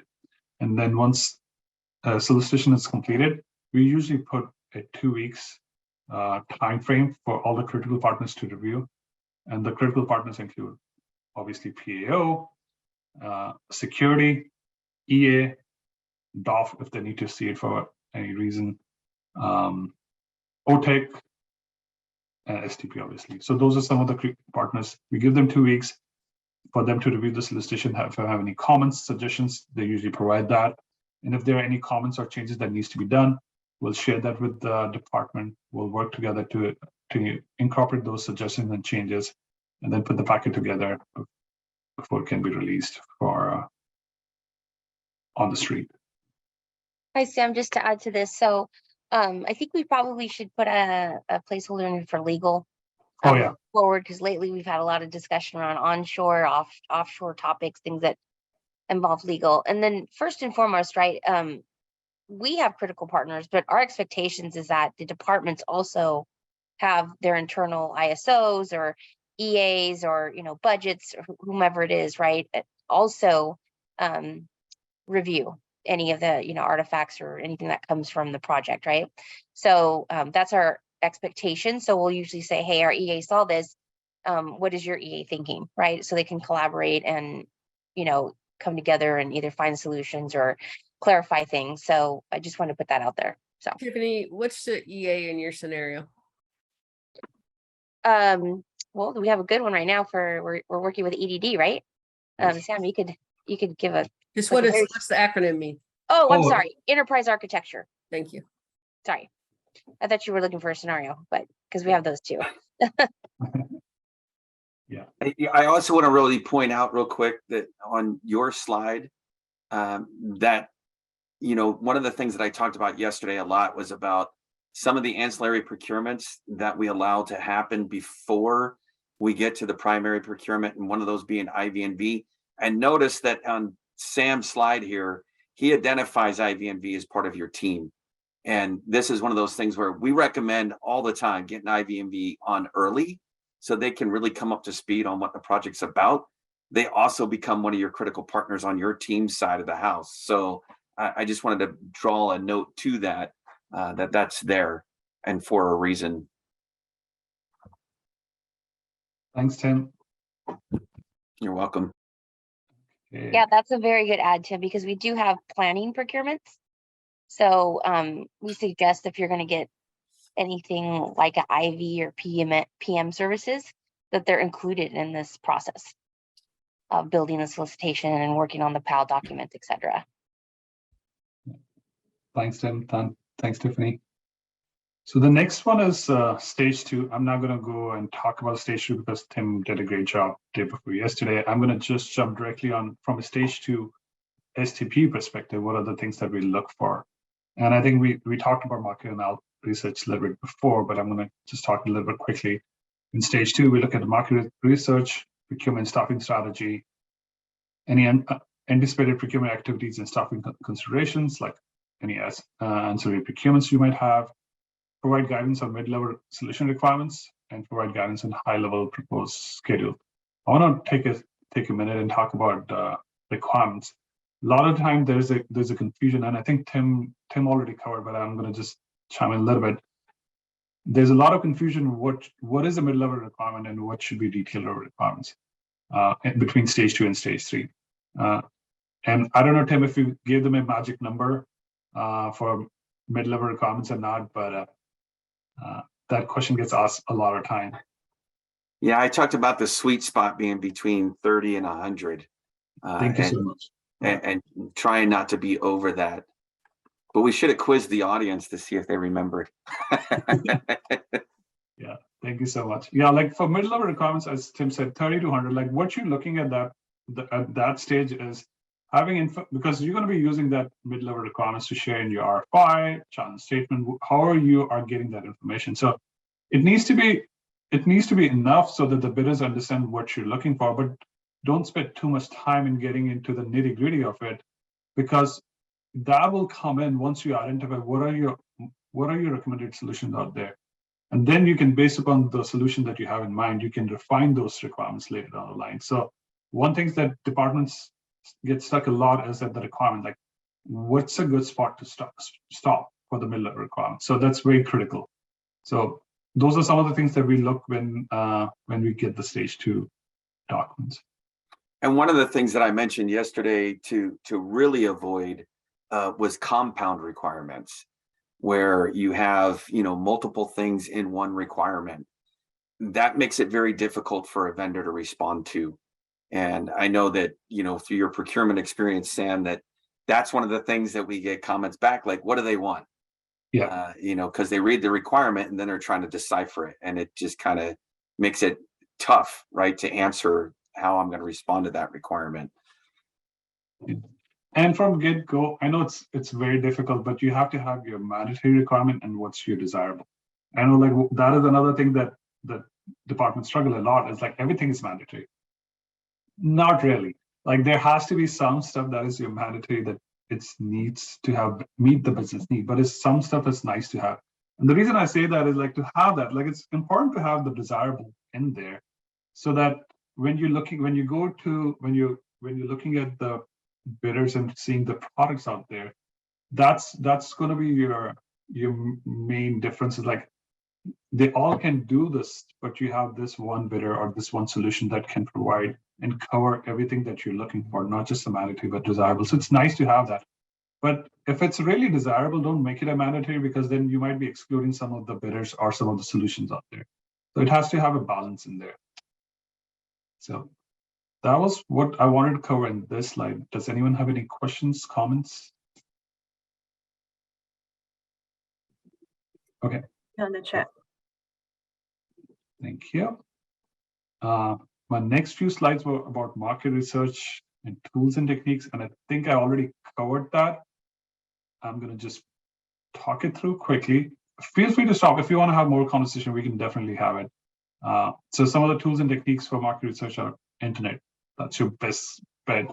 But make sure that you're looking at the right sites. So, because you'll find a lot of blogs and forums and stuff where you can find that information, but it's very critical where you're getting that information, because as Tim might have already covered, when you do your market analysis in the stage 2 completion, that gets posted on public. So there will be a question asked to you, like, why did you put something recommended? And it cannot be like, I read it on a Reddit or a blog somewhere and I felt like that was the right approach. No, like, you have to have it through like some legitimate sites. Like, I know in the past we have used Gartner at some scenarios. We have used ISAM and some other consulting out there who can give you some background. And usually what they're not giving you a recommended solution, what they're giving you is the products that are out there, and they can provide you links to their site so that you can review those things. So yeah, please use internet, but please use it wisely. Collect data from similar systems. As I said before, you can see if any other state agency within California have done something similar. We can help, as STP can help, because there are a lot of these projects that we oversee. So we might have samples that we can share with you if you have questions. If you know anyone from a federal side or any other state who might have done this thing, please reach out to them and get information from them. Let's hear the lesson learned. What were the struggles that they have? And hopefully we can incorporate those in our scenario. White papers, demos. Demos is something that you can ask, like when you're doing RFIs, if you want to include a demo in there, please do that. Vendors are very open in doing demos so that they can showcase their functionality. That might be another way of understanding what you might have not even thought about what you wanted in your requirement. And after seeing some of the demos, you can fix some of the requirements there because you didn't even think about that. Obviously, consult your procurement office, consultants, if any, and the market research guideline. Tiffany already shared in the chat. Please look at that. And one way of doing the market analysis is RFI. Another way is challenge statement. Same concept, different names. Challenge statement is used for challenge-based procurement, but the goal is always to have, they're very similar. What you're asking is putting a problem out there and asking how it can be done, how much should it cost. So those are some of the ways that you should be doing it. And as I said before, please make sure when you're asking these things, because you're asking the right questions about the technology, but also on the pricing. Because a lot of the times when we ask these things, we just are so focused on the implementation, we don't think about the bigger picture about tools, MNO support and other support. And when we get the bids, the budget is way off because vendors are not going to give you extra information if you're not going to. So it's very critical you ask. And I'm going to repeat myself because it's very critical. Is implementation cost, MNO cost, any software costs that you might have, any extra tools that you might have to procure to support this project. Any of that stuff, please make sure that you get it. And when I say any extra software you might need is like, I'm going to give you an example of like for your requirement documentation or traceability. Let's say you're using Agile, so you want an Agile tool like that stores your user stories, that combines your user stories with your features, that might combine your user stories with your testing tools. Do you need any separate testing tools for this thing? Those are some of the things that you want to think about it and consider when you're asking the market analysis. Okay. I think I already shared my observations about it, and Tim has already covered that in the day before yesterday. Don't have the requirements be restrictive. Don't deviate too much from the industry standard. Don't let one requirement drive your procurement. Always consider demos to see how the solution performs. And this can be done both on RFI stage and it can be done during the evaluation stage. I highly recommend departments to do the demos and not just demo of a solution. I understand in the market research side, you'll be asking because you don't know what is out there, you're getting a demo. But when you get into the evaluations, when you get into solicitation, you can put demonstration as one of your requirements and you can score them. And what you're asking in those demos are scenario-based demos where you're identifying these are some of the problems that we are trying to resolve where the solicitation shows how's your product going to do that. So it can be very specific scenario-based demos, not just anything that the vendor wants to do. You can provide scenario-based demos so that a lot of the departments have to use it, and it was very helpful down the line. Any question on this one? Yes, we have one for Anil. Okay. Hi, Sam. Just a quick question. This is Anand from the CARS project. So when we're doing market analysis, when we're reaching out for demos or so what I'm trying to say is there may be maybe 2 or 3 providers, limited functionalities being covered by them, right? They've got that application or software out there. Nothing comes close to meeting our goals from end to end. If we reach out to 1 or 2 vendors only or providers, is that okay? We just want to make sure that nothing precludes anybody from coming back later on and then submitting their responses when we are in the solicitation stage based on who we reached out and who we inadvertently didn't, or for a specific reason, didn't choose for a demo. Is there something that we need to be careful in terms of planning for procurement, market research, and demos? Yes, definitely. And I know like Tim covered a little bit of this before too, but like, yes, when you're doing demos or you're requesting demos for RFI, please make sure that you reach out to as many as possible from a different areas, because you don't want to do 1 or 2 demos and just based upon that you define your requirements. Then your requirements are very triggered towards those 2 vendors, unless there's a reason behind it. Let's say you picked up Workday. I'm going to just pick on one Workday. You did a demo with the Workday and you saw what they want, and your requirements are purely defined on that. But at that point, you'd already taken a decision that I'm going to go with Workday because of whatever reason. and I'm going to do a procurement for license for Workday and implementation for Workday. You can do that, but you have to make sure that you are looking at the competition too. You can reach out to, and let's say the competition doesn't respond back, that's one thing. But please just don't pick one or two vendors and just define your requirements just based upon theirs. So reach out to a little bit more than 2 hours, highly suggest. And look at one other things that you can look at is like, I'm going to pick an example of HCM. I know like that's happening right now. You can go to Gartner's site, and any of the topics that you're looking for, they'll have Tim, do you remember what it's called, a Gartner XY plane in which they define their top quadrant? The quadrant? Yeah, quadrant, yes, quadrant. You can always look at Gartner quadrant, and what you can do is you can pick top 3 or top 5 and reach out to them to get the demos. That's the best way of doing it, rather than just saying, I'm going to just pick 1 or 2, because that can create an issue down the line, especially when you're putting your market analysis on the public website, because they can say like, why was we not picked? But again, then if you have to have a good justification why you picked 1 or 2 or 3, because you can say we picked the top 3 on the Gartner's Magic Quadrant. That's why we went with those 3. And if you have a good justification, that's fine. But just you have to have some good justification why you limited with 2 or 3 and not went more than that. And one thing I'd like to clarify on that one, Sam. So for us, at least, our requirements process is completely independent of the demo. We just want to understand what exists out there in the market. Our requirements analysis is going on at a mid-level right now, right, for stage 2. So we're in mid-level consolidating, and it is pretty much independent, because we want to keep those 2 things kind of separate. We just, it's a niche area in campaign finance, and we know what exists out there, and we've been in discussions with and researching Gartner as well on their Magic Quadrant, if there's anything that kind of just comes close to maybe a filing or whatever. But yeah, you bring up a great point, which is, keep the requirements separate, and then whoever is available to give a demo, irrespective of the needs and requirements, we should be able to reach out and then work with them, right? Is that okay? Yes, just make sure that you are reaching out to majority of them, or have a reasoning why you only reached out to 1 or 2 rather than 5, your top 5. So to the time you have some good reasoning why you limited your scope to just 1 or 2 vendors, that's good. Right, Tim? Anything you want to add to that?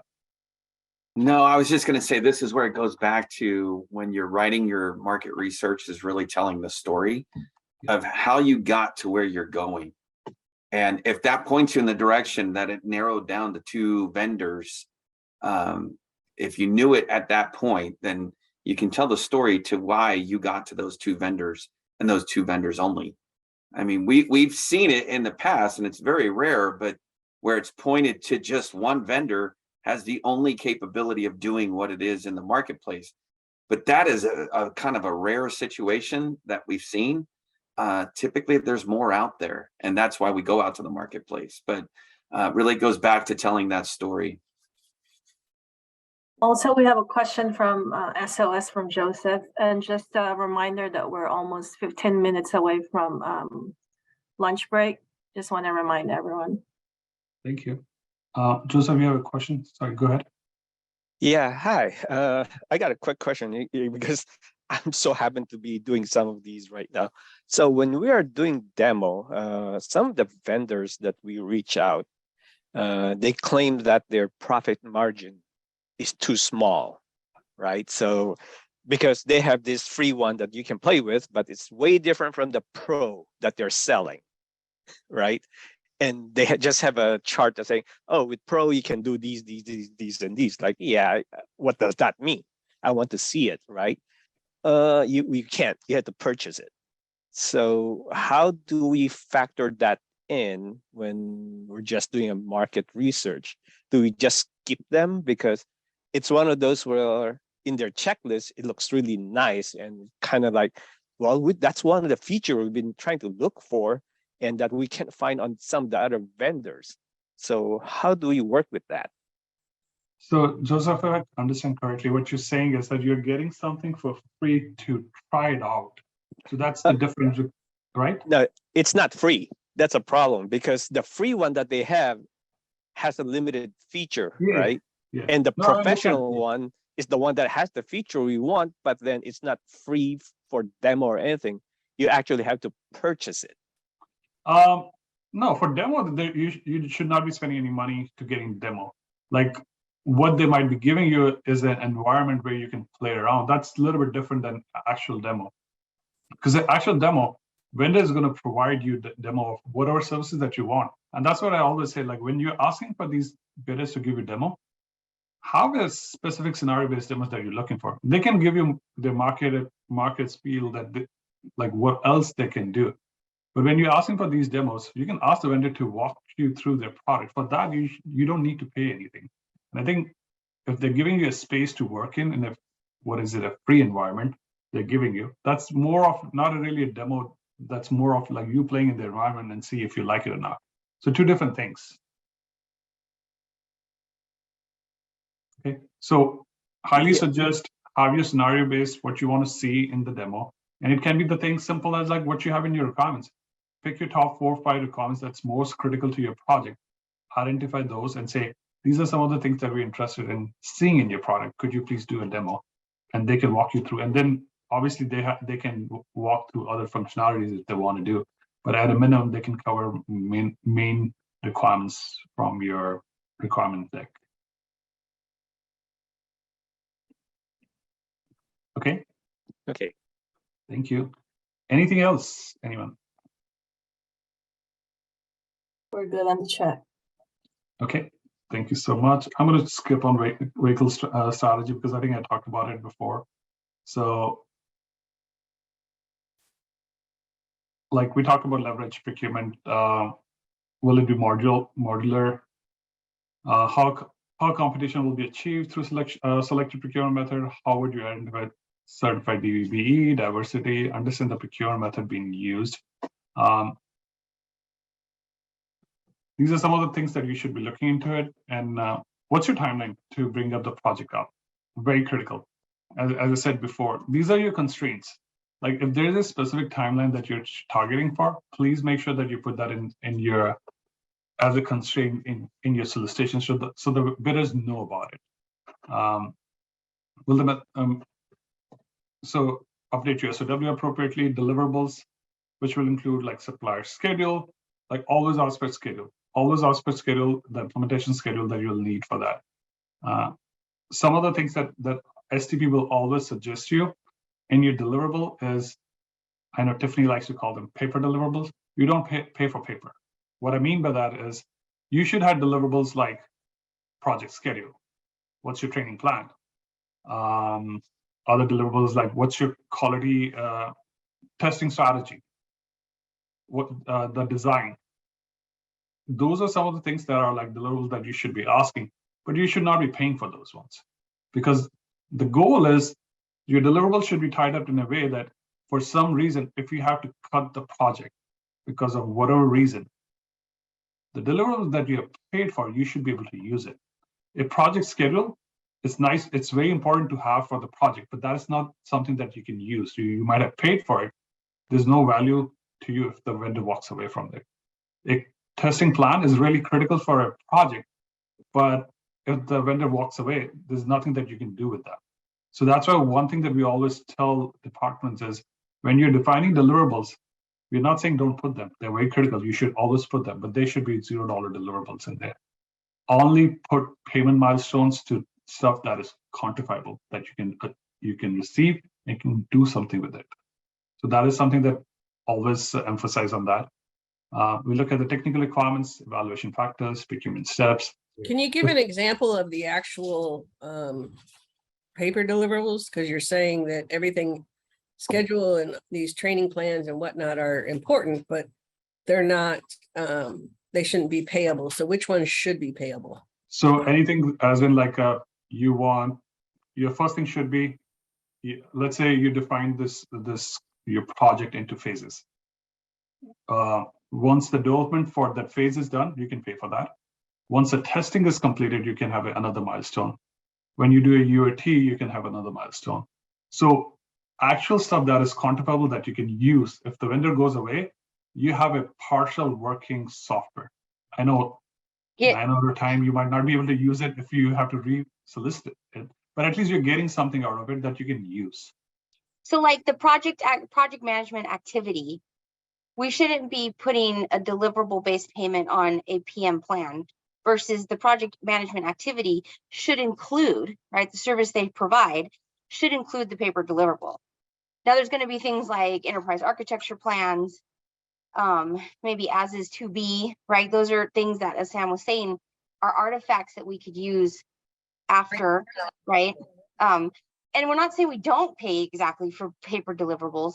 It's just in past, we've seen outrageous amounts of money for example, a project management plan, thousands and thousands of dollars, when we know in the vending community, they're more than likely reusable, right? Plans that we're paying a lot of money for. So we're just trying to say value add, right? What is the value add? Yeah. Any other question on that one? Okay. The other things that we consider is like for value effective solicitation, plan for evaluation factors that will be assigned for admin, functional, technical requirements. They're timed for your procurement, so please make sure that you're considering those. Obviously, cost is always a factor. Like by default, it's 50-50, 50% for cost, 50% can be for a narrative, admin requirements, functional requirements, all that stuff. Another thing that we suggest is like, sometimes think about like the points distribution that you're giving. A lot of times we see staff calls have specific points. 9 out of 10, if they're giving you a reference, those references are going to be obviously the one that will always give you 100%. So those are like kind of freebies. Something that's what we call those are freebies. If you're giving points on a reference, those are kind of freebies. Make those pass and fail. And specifically in these kind of procurement, they are value-based procurement. You really want to see what the vendor is providing. So have more points on the narratives that you're asking. Like a narrative question can be, I'm just giving examples. Something simple as like, tell us your implementation approach. How are you going to achieve this project? What's your implementation approach? Or tell us what's your testing strategy going to be? Knowing that, let's say this project is going to be dealing with multiple interfaces. How are you going to ensure that everything gets tested and pushed in production? Those are some of the things that you want to know, that you want to put more focus on, because that's what your best value is going to get. That's what you're going to see the maturity of the organization and the product that they're putting it. So put more points on that rather than stuff you know that they're going to get full points on. Also, there's an allocation method that we like to see, right? So you want to put and emphasize your heaviest points on, if it's high security, right? Then you're going to put points on your security section. If it's going to be implementation, it's really, we should be able to tell by your point distribution what is the higher level or main objectives of your the solution you're seeking, right? So if it's personnel and experience, you know, there's ways to do that other than just a reference, right? As Sam was saying, we can ask for technical approaches or do interviews. So we just want to make sure that you're just not, we've seen a lot of times where departments will just allocate equally. And that's a flag for us to question how could each section of this RFP or solution be equally weighted. I mean, there's cases there is, and I know Tim, Mr. if you want to chime in, but a majority of the time, if it's an HR system, right, you're going to have an allocation of heavier points towards the HR portion of the solution, right? So that's my ad. Thank you, Tiffany. And I'm going to just cover one more last slide before the break. We'll break at noon. Some of the questions that you should be asking yourself when you're identifying this procurement strategy. Like number one is, does your project involve add-ons, enhancements to the state database or legacy system? What's the background and contracting history? Is the supplier community familiar with the state procurement processes? Like, is it a unique solution that you're trying to achieve? Have you ever purchased this type of solicitation before? Like, and again, this is something not just, you don't have to worry about as a department, have you done that? That's why you have us, CDT, both PAL, PAO, and STP. Like, you can reach out to us and ask these questions like, has anyone other department have purchased something like that? Use your resources. Is this application valuable from a single or few or multiple suppliers? What that means is, like, if you're looking for a solution that is out there, is it I think it was Joseph or someone who was saying like what you're looking for is a very niche, that there are only 1 or 2 companies who can do that.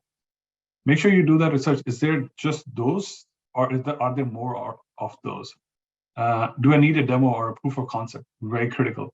I highly recommend departments to, if time permits, do a scenario-based demo, not just a demo where a vendor come and just show what they want to do, but very specific scenario-based demo based upon your requirements.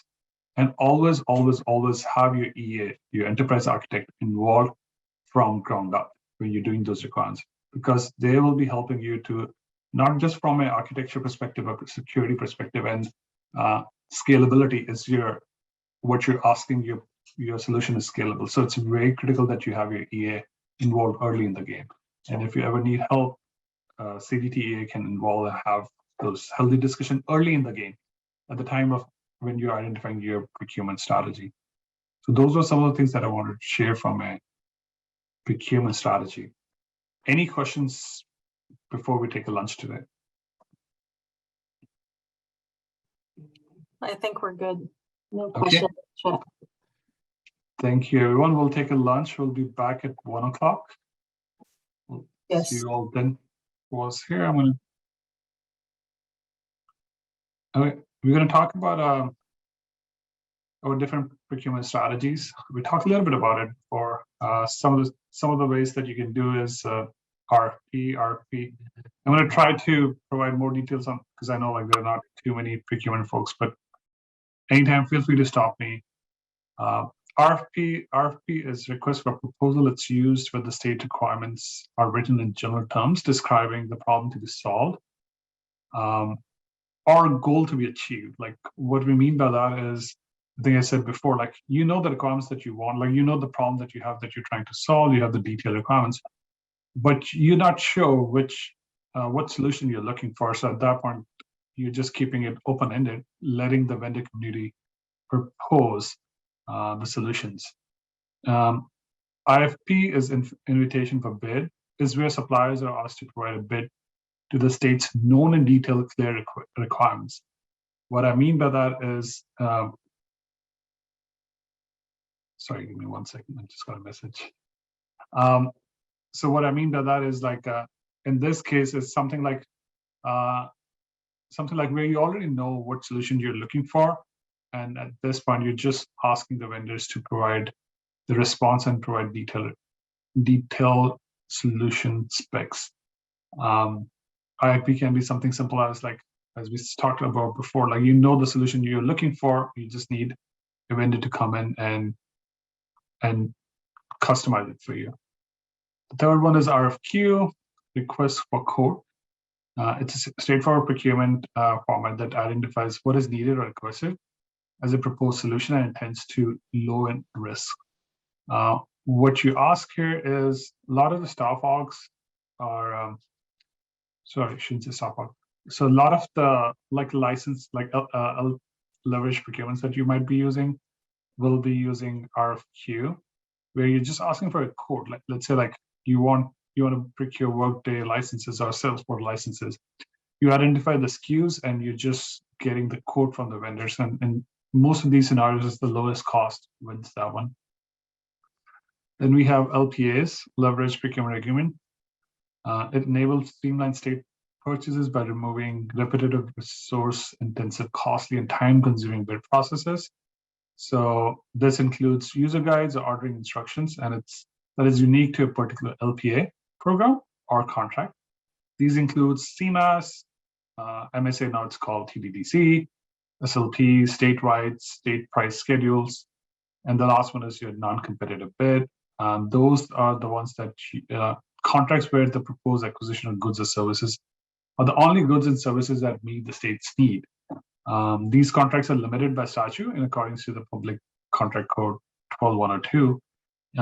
NCBs, you will use it when you're in the middle of a project with a vendor, and let's say a new change came in and you were not anticipating it, but at this point it will be hard. It will be very difficult to get a new vendor on board when you're in the middle of a project.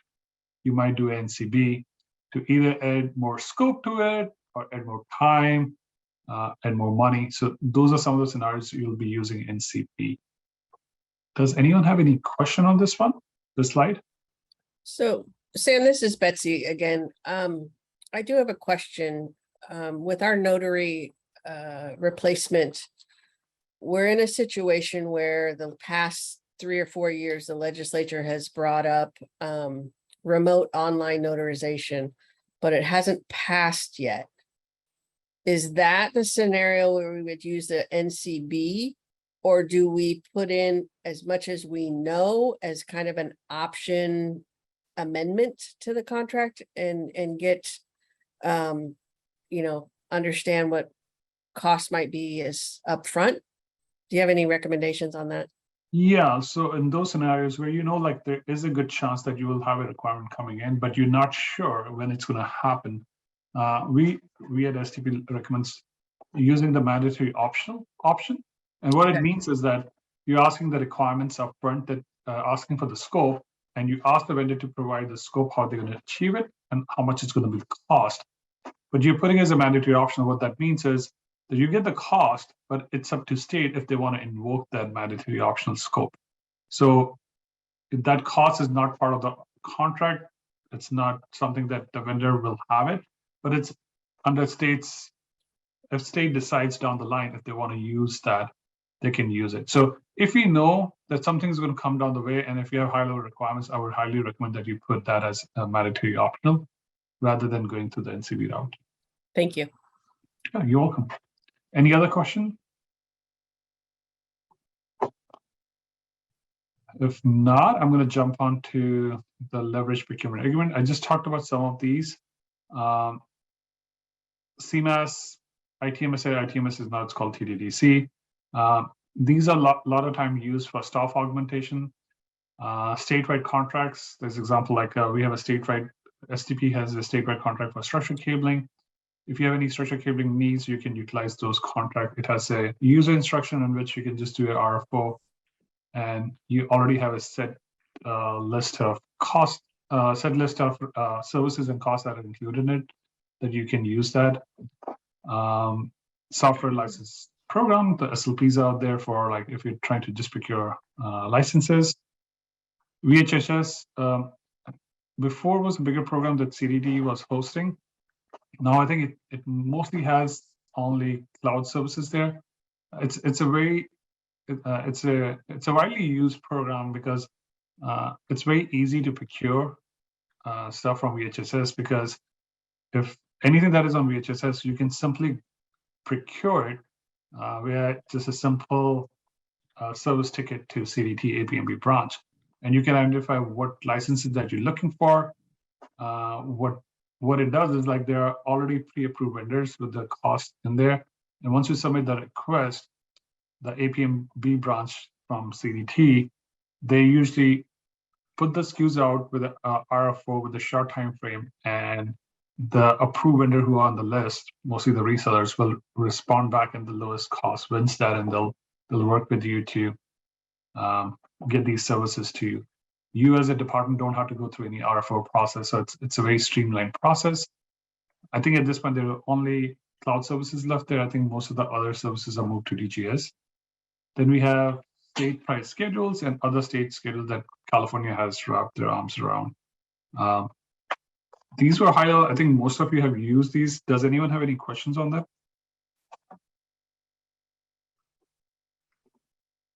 I would just add that when we're looking at the different types of vehicles, the reason we're kind of showcasing the different types is because they do have different key actions that you have to take against them, right?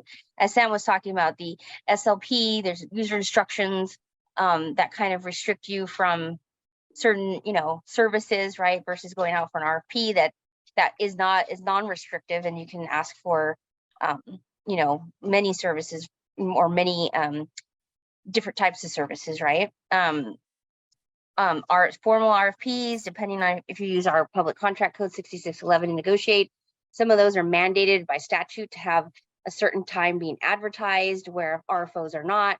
So there's considerations on those key actions as you guys are planning through your project in the PAL process. Talk with your procurement, because like I said, there's different things you'd have to park into your project schedule, and different key actions you have to take, right? or different restrictions for each vehicle, and some are non-restrictive. So it's just keeping all those elements in your mind. Thanks, Tiffany. If no questions, I'm going to jump onto the next one. So we talked a little bit more in detail about the different procurements. We have one question, Okay. Sam, from the chat. Uh-huh. On delegated projects, how much responsibility will CDT take on the procurement? Could you provide a little bit more? I'm not sure what the question means. Is it just asking like who runs the procurement, or you have more? Yeah, so I see an answer there, 100%. So even selecting the vehicle procurement, that will be CDT.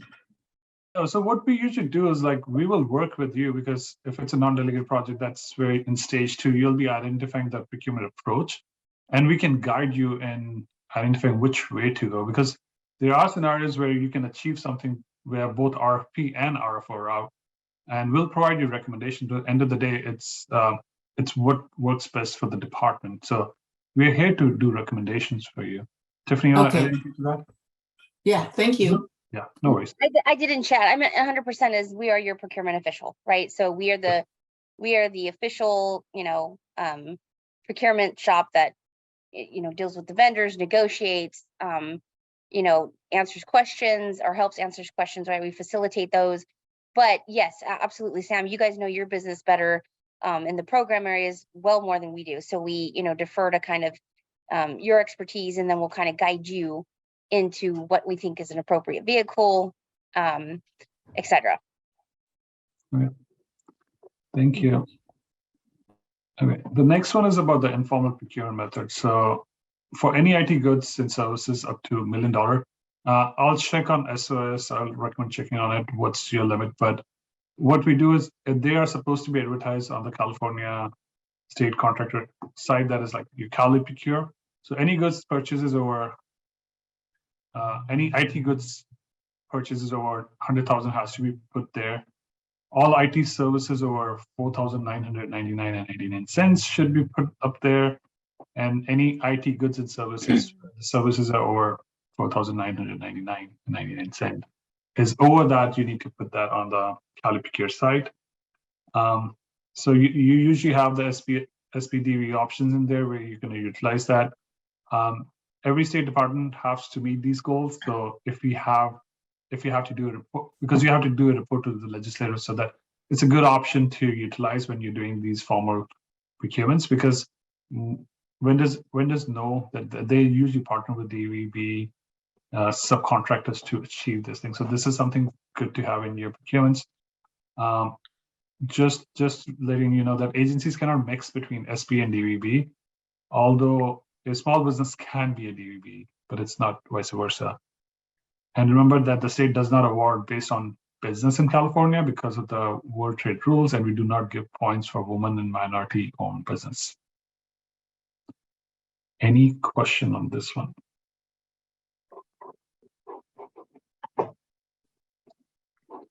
Nothing from the chat. Sorry, Okay. Sam, you do or do not? We do not give any points Do for not. women or minority-owned business.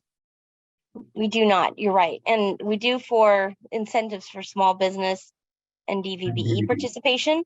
But we don't, so there's a lot of times where we get that waived, that incentive waived, either by default because it doesn't live under a certain statute, which 6611 doesn't, but we always encourage it. And, they're coming out with some new guidance. I think it's AB 209, don't quote me on that, but about diversity and making sure that, we try to diversify and do include minority-owned businesses and things of that such. So we absolutely promote it. It's just there's no statutory credit or incentives we can give. Thank you. The next one, we're going to talk a little bit more about the formal procurement method. Like I'm going to go, like as I said before, like they need anything more than 100,000 has to be put on Cali Procure. Any IT good purchases more than 100,000 has to be put on the Cali Procure, and any IT services 5,000 and more needs to be put up there. And in these formal procurement, you can choose, you don't have to, but you can choose multi-step. What I mean is that is like for any of the formal RFPs or IFPs, you can have bidders conference. Again, it's not mandatory, it's nice to have. You can have conceptual proposals. What that means is like you can put a high level requirements out there, your SOW, and you can ask vendors to provide a conceptual proposal so that you can see what's out there, what are some of the inputs that they have, so that if you want to consider that, you can have put a detailed technical requirements. You can do draft bids where you want to. Sometimes what happens is like there's a lot going on, but you want to give the vendor community a heads up, so you can put a draft bid out there while you're finalizing the rest of the stuff. What that does is like it gives the vendor community time to review those bids, even though it's in a draft mode, but it has most of the information there so that they can start preparing, and if they have interest, and start preparing their questions and start working on the solicitation if needed. If you're doing any of the draft bids or conceptual proposal, there's an option of doing confidential discussions before the actual formal solicitation is released. What we usually do in those scenarios is, if you're putting a draft bid out or a conceptual proposal out, what you're expecting the vendors is to provide you input on your draft bid or a conceptual proposal. So sometimes you can just take those responses as is and look at it and see if it makes sense to incorporate that. But if it's not clear, you have the option to doing a confidential discussion before the actual solicitation is released, where you can let the vendor community tell you, like, what if they're suggesting some changes to your requirements, SLAs, on any terms, what's the reason behind it? And if there can be something simple as like, hey, the terms that you have cannot be met because of reasons X, Y, Z, you would like to hear those upfront. So we sometimes do that. Again, it's not a mandatory requirement, it's just an option that you have. The other ones is like, once it's released, you have any formal proposal, you'll have Q&A session, you'll have negotiations, protest of requirements, demonstrations if needed, again, if needed, as but we recommend if you know that there are solutions out there and you know what can be achieved, you should do that. Do you want me to walk you through or provide any details about any of these steps that I talked to you in this slide deck?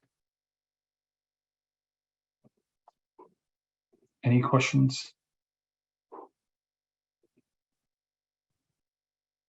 Okay, if not, I'm going to go to the solicitation vehicle comparison. So you might have heard, I think I talked before also about challenge-based procurement. We've been talking about traditional and modern RFP. So I want to give a little bit background and help you out to understand what they are. So we have traditional and modern RFPs. I'm going to talk about that because they're very closely linked together, and then I'll talk about challenge-based. A traditional and modern RFP are very similar. The traditional is very structured from release to award, and the modern RFP, it's not that it's not structured, but it's a little bit more flexible, and it has a phase approach where it gives you an option to down select in phases so that you don't have to review and evaluate everything. So it gives you different phases, and I'll go through in detail about what I meant by that. Both procurements are effective, and it's different ways depending upon what you are trying to procure. You can use either of them. So I'm going to go through traditional first and talk about some of the pros and cons. Traditional RFP is very structured, very prescriptive process with a limited flexibility. Where you want to use that is like places where you know exactly what your requirement is, and you want to make sure that you just want to see all the bidders' responses and evaluate all of them and have more bidders in the negotiations if it can. So if you want to be more competitive that way, this is a good way to doing it. The SOWs and requirements are defined and finalized before the release, and for most part remain the same throughout the award. Nothing gets changed here. There's no down select in here. The only place the down select comes into picture is for your negotiations. Usually we'll have a language in like your top 3 or top 5 bidders will go to negotiations, but that's the only time we down select. But other than that, all the bids that you have received, you'll review all of them, evaluate all of them, and the top bidders will go to negotiations. The burden of evaluating bidder responses will remain unchanged throughout the evaluation process. Obviously, it allows for negotiation. What I mean by this is like that the evaluation burden, the burden of evaluating bidders' responses would remain unchanged. Would we mean that since there's no down select, you're reviewing and evaluating all the bidders? Compared to modern RFP, that's less prescriptive, and that encourages innovative solutions to identify the most qualified bidders. What it does is like it down select processes, narrows bidder pool, and reduces the burden of evaluating bidder responses. I'll give you an example of how this has been used in some of the recent procurements we have done. So usually, like when you put a solicitation out, you get the bids in. One of the things you'll do is like, obviously, does the bidders meet all the MQs? If they do, they're compliant bidders. So that doesn't change in traditional or modern RFP. The first thing you do is are they compliant? If they're compliant in modern RFP, one of the things that you can do, I'm not suggesting you have to do in all of the cases, but what you can do is you can ask for maybe narrative questions and a specific demo. And based upon that, only your top 3, top 5 bidders go to the next level. And what it does is like, so you from get-go, you're just asking very specific information and you're evaluating them on that information, and you don't ask everything there. So you can get, so only the top 4 or 5, whatever you decide, can go to the next level. And then in that level, you can ask for more detailed questions like bidders' references, bidder experience, resumes, interviews, anything that you want to do. So this helps you break down the evaluation piece into multiple stages, and you are not evaluating everything that you would have done in a traditional RFP. You phase it out, and only your compliant and top bidders go in the next stage, and you review more on that. So that helps in saving time from evaluating all the bidders and gives you a little bit more flexibility.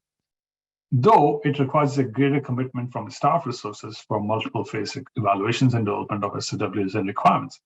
What it means is, in a traditional RFP, usually once the bids come in, the procurement team, both from a department side and the STP side, will sit together, do the MQs, and make sure that they are compliant. Once that is done, all the compliant bidders, your evaluation team will sit and go through all of them. It can take anywhere from 1 week to 4 weeks to do evaluations based upon number of bids you got. But you know from get-go, those evaluators just need to be there for the first 1 to 4 weeks, whatever you have identified. But in a modern RFP, since you're doing it in multiple phases and you're going back and forth, your evaluation teams needs to be there for a longer time period. So there's a bit longer commitment from the evaluation team. So that's why, and obviously it allows for negotiation. So those are some of the pros and cons that you want to think about when you're picking a traditional versus a modern RFP. And now, before I jump into the challenge space, does anyone have any questions about traditional and modern RFP? I know like most of you have used traditional. Modern RFP is something new concept. Does anyone have any questions, concerns, comments? Yeah, we have Michael hand raised. Okay, please. Yes, good afternoon. The differences seem to be apparent. However, with the traditional RFP, you are then starting to deal with change orders and scope changes and all that. And it's not totally clear how the modern version impacts those areas, and leaving the solution folks with the ability to just kind of determine their destiny. What exactly are you holding them to? A very firm commitment as stated, but then you know, with all these different variations, you can end up in court and expensive change orders and all that. So what has been your experience between those two models? So I'm not sure about like from a SOW, we're changing anything because once you get bid, before the bids are submitted, you can always do addendums to make changes. And even when you have the bids in there during negotiation, there can be things that can come up that might trigger some changes in the requirements or deliverable that is vetted through to all the compliant bidders. So that still happens in traditional versus modern RFP. So I don't see any concerns from that perspective. Could you give me a little bit more example or Can I just add something to Michael's? So Michael, so I think that what the experience is, from what I understand, is it's a phased approach under the modern RFP. So as you learn more and the vendors learn more, you get better throughout the phases because it's an incremental releases versus going out with the traditional, you know, RFP package, SOW, going out, getting Q&As, getting the, you know, the bids, the final bids in. So it's more iterative. And so that allows right there for more transparency and some communication to go on. And then also in any three of these, right, we also can utilize the change order, which we usually call them work authorization process, DED, to further refine your higher level scope things that are in the RFP, or I'm sorry, in the SOW. So I think that's the main, that would be my main communication between the traditional and the modern. Is it's just more an iterative process.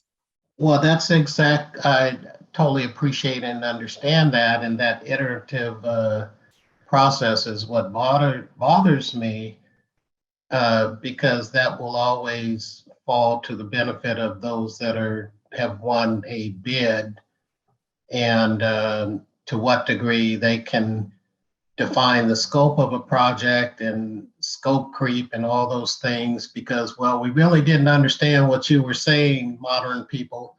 And so it's gonna, you know, project's gonna end up being twice the intended amount, that type of thing. I'm just not sure what controls are in that process, but that's down the road. But I do understand and appreciate there are some pretty interesting differences, and very intrigued about the phased approach as well. Thank you. Yeah, Michael, I just want to clarify one thing. So your comment about the changes and it can have more change orders. These phase approach that we're talking about, this is before we get into negotiation. So you haven't awarded the contract, so nothing gets changed at this point. What we're saying is you have different phases. So you're doing the same thing that what you do in traditional, but you're just doing it in phases. So that, to give you an example, like phase one can be the compliant bidders, that everyone has to be compliant. Only the compliant bidders go to the next phase. The next phase can be, you're doing I'm just giving an example, you're doing MQs and interviews for the key stuff. And only the top bidders who make the MQs and the top scores go to the following phases. So now you're dueling it down. Like in phase one, you had compliant bidders. Phase two, you had top bidders who obviously called for all their MQs, and either they scored really good in the interview for the key resources, or their demos were, let's say, high score. Those go to the next stage. So let's say you started with 10 bidders. After your phase two, you now have 5 bidders. And now for those 5 bidders, you're asking them to define the narrative approaches that it might include the implementation plan, might include other questions that you are asking. So both from a vendor perspective and from a state perspective, it's less burden, because from your perspective, you don't have to review all the 10 bidders' narrative responses. And from a vendor perspective, if I didn't make to the second phase, I don't have to worry about writing a huge narrative for state to consider. So that's the main difference. From a scope perspective, we are not changing scope, but if we learn something in between, we can update our scope as we go along, and same as we go do in negotiation. So I just want to be clear from when we say phase approach, what we mean by that. It's more from the evaluation perspective and not from the actual scope perspective. Okay, appreciate that. Thank you, sir. Yeah, you're welcome. Okay, any other comments, questions before I jump to the challenge-based procurement? Okay. Betsy's asking for an example of a modern RFP. When you say example, do you mean like a department who has done it?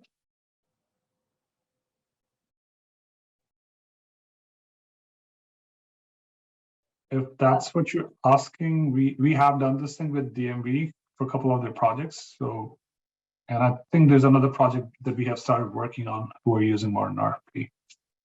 EDR2 is in large part a modern approach with Yeah. FTB. FTB, yeah. Betsy, was that what you're asking for? Yeah, I'm just looking for an example of a modern RFP versus a traditional, just to see the components of it and how it's structured. Yeah, so any of the procurements that you might have done in the past for RFPs, they're all traditional. If you want to see how a modern RFP looks, we can definitely share example, as Tiffany said, we can share the solicitation with you for ADR2 or DMV, DXP project that we did the modern RFP. That would be great. Thank you. Yeah, you're welcome. Okay, I'm going to jump into challenge-based procurement. I think I talked a little bit about it. I'm going to try to provide more details here. The challenge statement is presented during the market research to identify a viable solution, and responses allow departments to determine the suitability of the challenge-based vehicle. Previously, I said for market analysis, you can do RFI or challenge statement. Challenge statement is just a fancy name for market analysis. It's the same thing.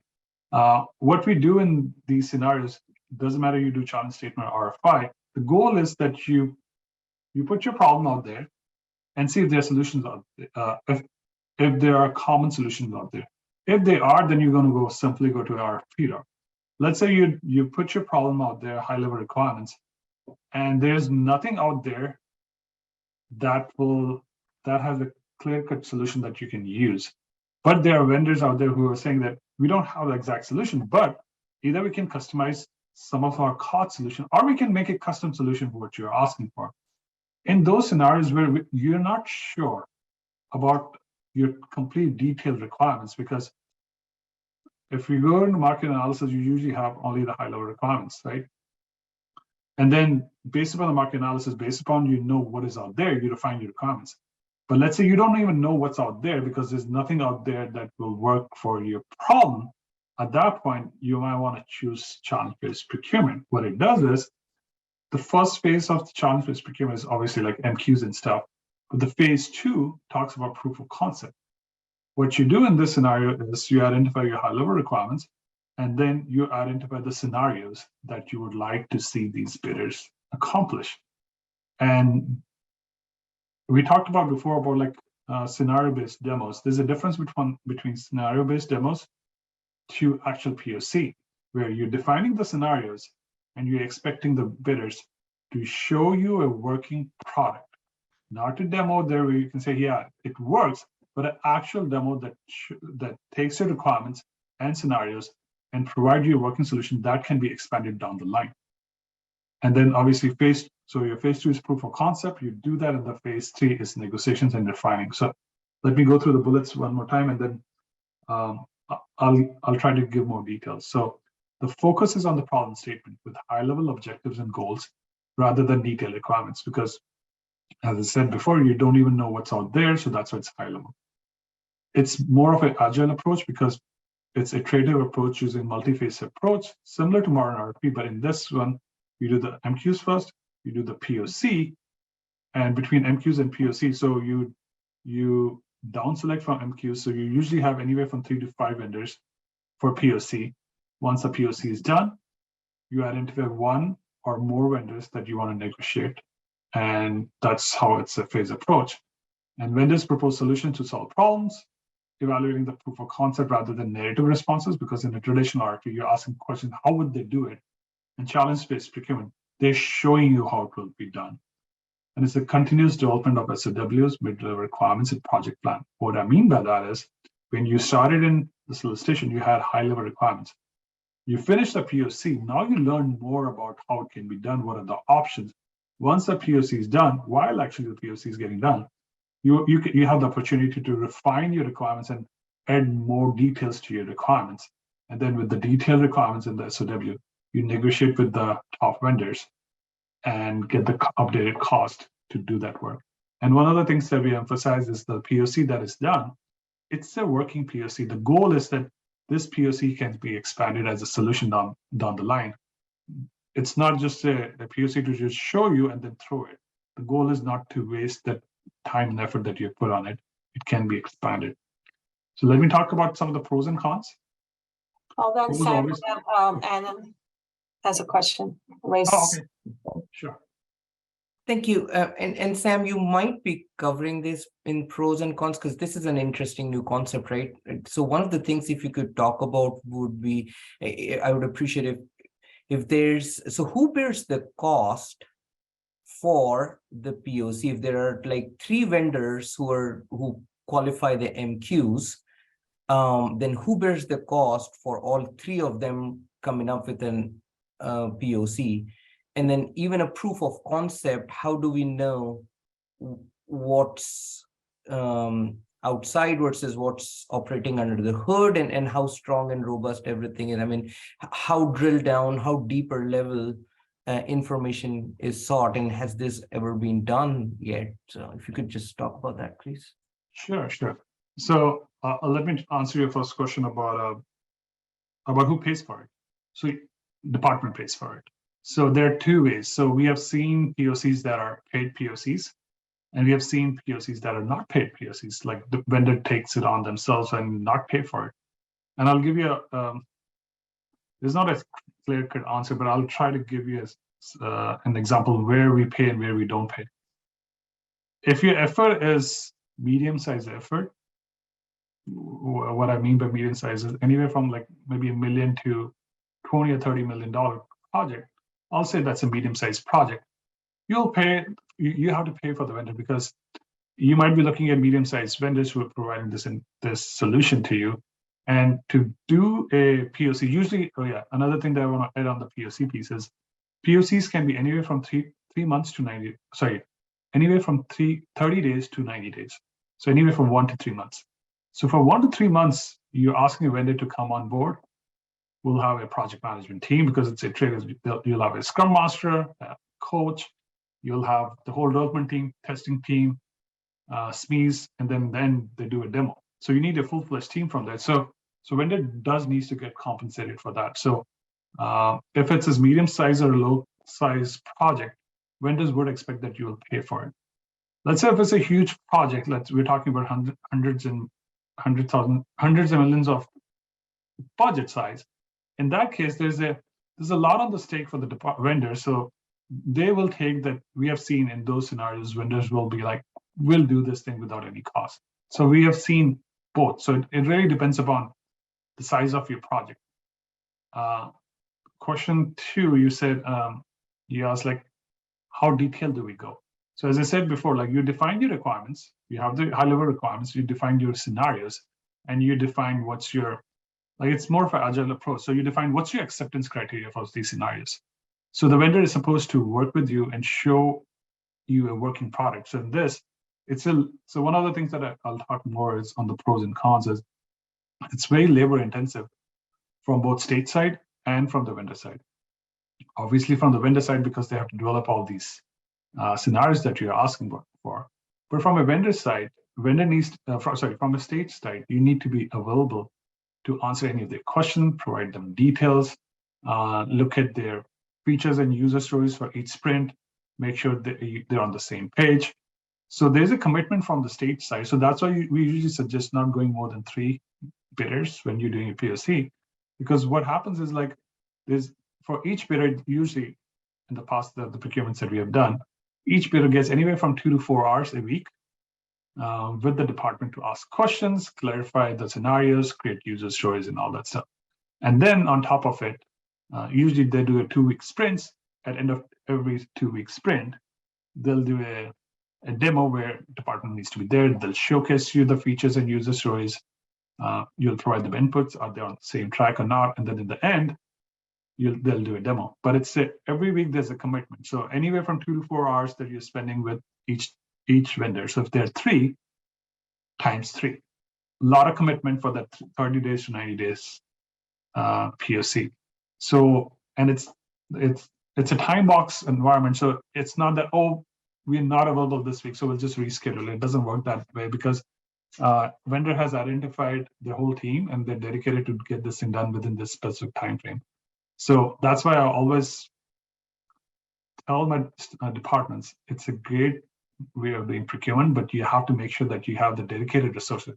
You have to have the team dedicated for this, for the entirety of the POC, and obviously after that doing the SOW and negotiation. So it's labor intensive from that perspective.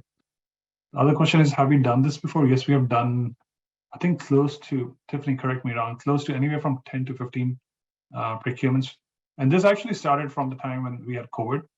We did a lot of COVID-related procurements using challenge-based procurement, because in that time, we knew that we had a problem. We didn't have much requirements. So we went into this challenge-based procurement to do those things. So that's one of the things that we encourage departments to only use it when you don't know what solutions are out there. That's when you want to go this route because one, it's very labor intensive, and two, the whole reason of doing this thing was that you don't know what's out there. You have a high level requirements and you don't have the detailed requirements, what you're trying to achieve. You have a problem that you want to solve, but you don't have details of that. So those are some of the things that I wanted to share for challenge-based procurement. I know it's a totally new concept, so feel free to ask questions or clarifications if you need. So just a follow up, Sam. So based on what you just said, so the benchmark is if the project is conceptualizing and the detailed requirements are not available, then this is a good route. But if the project has already, they know what the project wants, what features, functions, detailed requirements have been developed and are available, then some other choice vehicles would be more appropriate. If you know that, if you know the requirements in detail, I would suggest doing traditional or modern RFP, one of those. Okay, thank you. Yeah, no problem. Any other questions? No, we're good. Okay. We'll go to the, and team, let me know if anyone needs a break in between. We can go for a 5-10 minutes break if needed. So I know, otherwise I'm going to keep going. The next one is planning consideration, primary versus ancillary procurements. So we talked a little bit about it, like, so the STP role is that for anything that is non-delegated IT reportable project, we'll be your procurement officials who will be doing these procurements for you. But for all of these procurements, you might have ancillary procurement. And just to give you an example of what kind of ancillary procurements can be there, ancillary procurements can be anywhere from IBMV, project management services that you might need, any OCM you might need. So those all include in that. And if they are part of the non-delegated, they come under CDT's oversight. And we're here to support you on those. That's what, on a high level, what primary versus ancillary contracts mean. Any questions from anyone? No. I we're just, good. Oh, sorry. I would just remind people that primary is basically the main objective solution that, you know, you're looking to procure, whereas the ancillaries are, again, those examples we gave you earlier, the IBMV, PM services, data migration services, advisory services, things of that nature. Okay, thank you, Tiffany. Okay, the next one I'm going to go is the heavy emphasis on requirements. I think we talked about this a lot, but I'm going to try to go over this one more time about the requirements. So in stage one, you have business requirements identified, the stakeholders need. Stage two, you start working on the process flows, mid-level requirements, your functional, non-functional requirements, and project transition requirements. I just want to emphasize on the transition piece of it. I don't know if it's been talked before or not. A lot of the times when you're doing these procurements, you are transitioning from an old system to a new system. Please make sure that you have the requirements for the transition. That includes anything from a just simple as in like, hey, you have to have 6-month transition period where the existing vendor needs to provide workflows, any patches, any information, any of that stuff that you will need from a transition perspective, make sure that is identified there. Stage 3, you refine your requirements from mid-level to detailed requirements. Again, detailed non-functional, functional requirements, admin requirements you might have. And then stage 4, you finalize all these requirements, put that as part of the contract. And so that's your main topic on the requirements. I know Tim had gone through it yesterday, and we talked about it a little bit more. So I'm not going to spend too much time unless anyone have any specific questions on it. And I think I already talked about like what other considerations you should do. Don't have it too restrictive. Please make sure you get input from your program, because end of the day, these solutions that you're making are for program. I've seen a lot of the time the PMs and the technical folks are writing these requirements. Those are good for technical requirements, but your functional requirements should definitely come from your program staff. So make sure that you're getting their inputs on these meaningful to the goal. They should be measurable. A lot of the times we see like, we would like a system that is easy to use. What does easy to use mean? You need to define that, because if that's a requirement, it's very hard to make sure that they're complying to it, or it needs to be faster. What does fast means to you? What we have suggested in the past is like, if you have any requirement that a page should load up in, let's say, in less than 2 seconds, that's your requirement.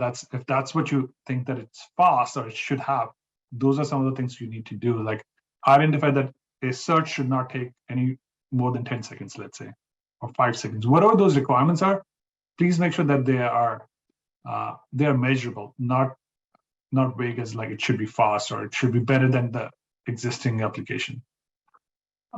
Describe your functionality, what you're looking for, describe the performance expectation. As I said, like if you have a time frame that you're looking for, like a page should load within X number of seconds, please make sure you identify that and spell it out.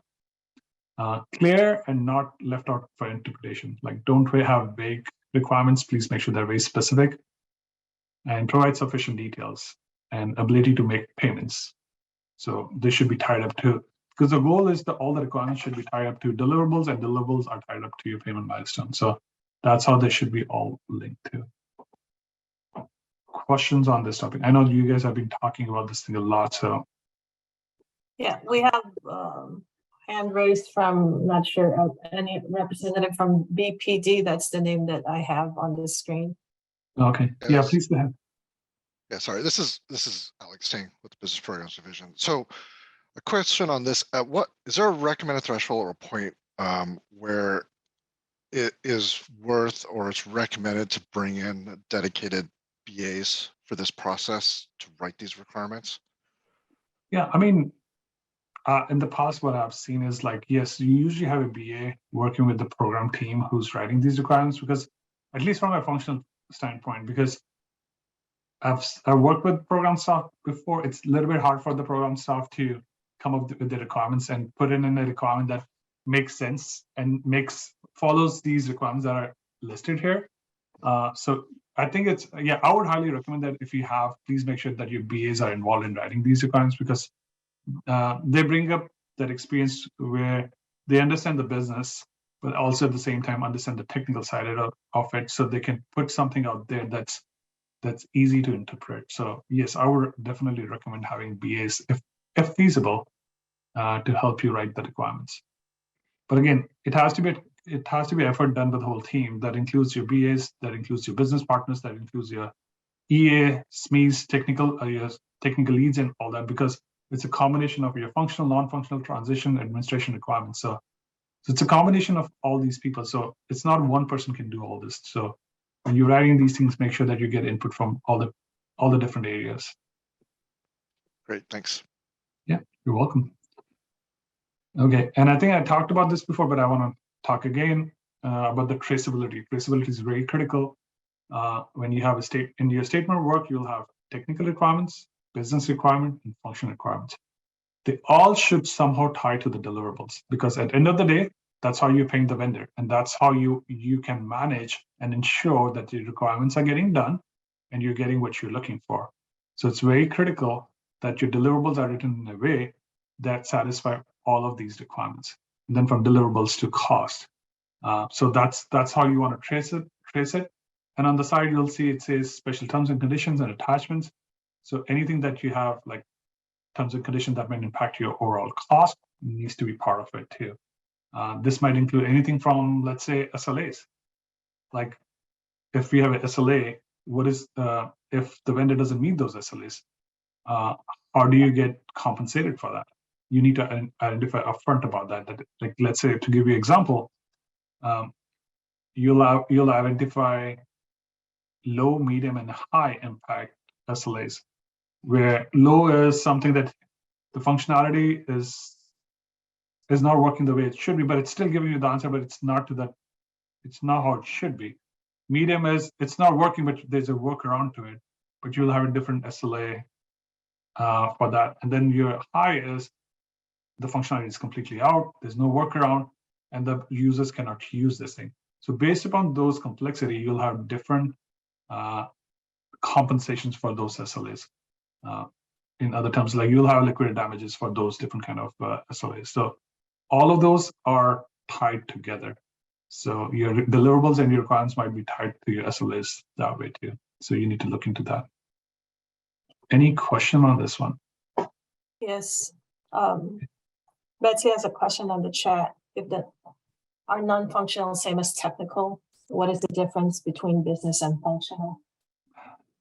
So the business and function. So yeah. So business. I'm not a business analyst, so I'll try to answer it. But from a business and functional is business requirement can be that that there has to be a way to, let's say, calculate something, like calculate a. Could someone give me an example of Maha, the program Maha you're can doing? answer. It looks like she can answer. She's a BA on the online. Oh, okay. Go ahead. Hi, yeah. So first of all, a business requirement is similar to an objective. It's depending on the size of the project, you may have 1 or 2 or 3 business requirements. So these are things like what you want from the system. So maybe the business requirement is the automation of a manual process in order to meet a strategic objective of the organization. And then the functional requirement is what you want from the behavior of the system. What's the expected behavior? Not how are you going to do it, but what is it you want it to do? Non-functional are qualities of the system. For example, it needs to be available and operational 24 hours a day, 7 days a week. Or some of the things that you'd mentioned, response time of the screen needs to be 3 seconds or less. Technical would be things like what is required from the technical standpoint. So I wouldn't expect the business area to know this. I would come to the technical side. So for example, maybe it needs to function on a .NET framework, or it needs to be in the cloud. Those are more technical types of requirements. Does that answer your question, Betsy? Yep, thanks. Yep. And I also want to note there's in the business requirements, we could also have what we call or better lack of word, temporary. So just requirements, for the example, like if a vendor's on board during the interim of implementation, but then once that implementation is over, those set of requirements go away, right? Because they're completed. So those would be some of the functional requirement buckets too. Gotcha. I'm sorry, business. Yeah. Yeah, I think in the past we used functional and non-functional, and the functional were the business side and the non-functional were the technical side. So yep. And so why I'm asking. when we did the new PAL, we did some guidance. I put it into because that did change, the like standard nomenclature changed. And so we did the SIM 70B, which helps kind of helps you build requirements or develop them. Thank you, Tiffany. Okay, I'm going to go to the next topic if there are no other questions. It's on heavy emphasis on the SAW. I think we talked about it a lot, but I'm going to try to give another shot and just on a high level tell you what are some of the things that are in SAW. Like the general information that includes your introduction, your high level description of services. That's what you usually have in your general information. Then the term of the contract. You need to be very clear about how many years of base term you have and how many optional years you have. So it can be anything like 5 years of base term and 2 years of optional years. And depending upon if you want to have, sometimes we have seen like if we have 2 years of optional years, some departments like to use both 2 years at the same time. Some departments like to activate those options as 1 year at a time. So whatever however you want to do it, it needs to be clear and defined in the term of the contract. Then you have list all the deliverables. And for any of the deliverables, if you have any specific dates that you'd like those deliverables to be done, please make sure you identify that. One of the things that we suggest to our departments is anything that's critical because you have a constraints, please make sure you put that in there. But don't be too prescriptive in your deliverable where you're saying, like for each deliverable, you're identifying how many days or months it should take. Then you're taking you're taking that away from the vendors where they can bring some good ideas to ensure that they get these things done appropriately. So there has to be a balance. So if there's any constraints, please make sure you put that in there. But other than that, you would like to have it, vendors provide you how much time it should take, because they might have a better way of doing it and get it done within lesser time. So be a little bit flexible there. Then what's roles and responsibility, like that should include both state and contractors' roles and responsibility. Like, for example, if your contractor includes data conversion, state is doing making sure that it's spelled out so that the bidder does not build into their cost. Like if there's any task that needs to be done, like let's say for a data conversion, as I said, if let's say state is responsible for making sure the data is available to them, and they do like first line of data cleansing, please make sure that is identified there. And then the vendor is responsible for the actual conversion. So however you are defining the scope, please make sure that those are there. Sometimes it's like departments like to keep the change management process or the governance process under there, and the vendor is supposed to follow that. If that's the case, please make sure you identify that in your roles and responsibility. The next one is acceptance language. So that's the process of accepting plans, deliverables. So you want to be very clear what are the steps of accepting a system or deliverable, and what constitutes to be a completed task, and make sure that those tasks are tied up to your payment milestones. It's very critical to tell like what's the definition of done for you, and if something is not acceptable, what's the process? Are you going to escalate it? What's the turnaround time that you expect from the both state side and the vendor side? The next one is problem escalation.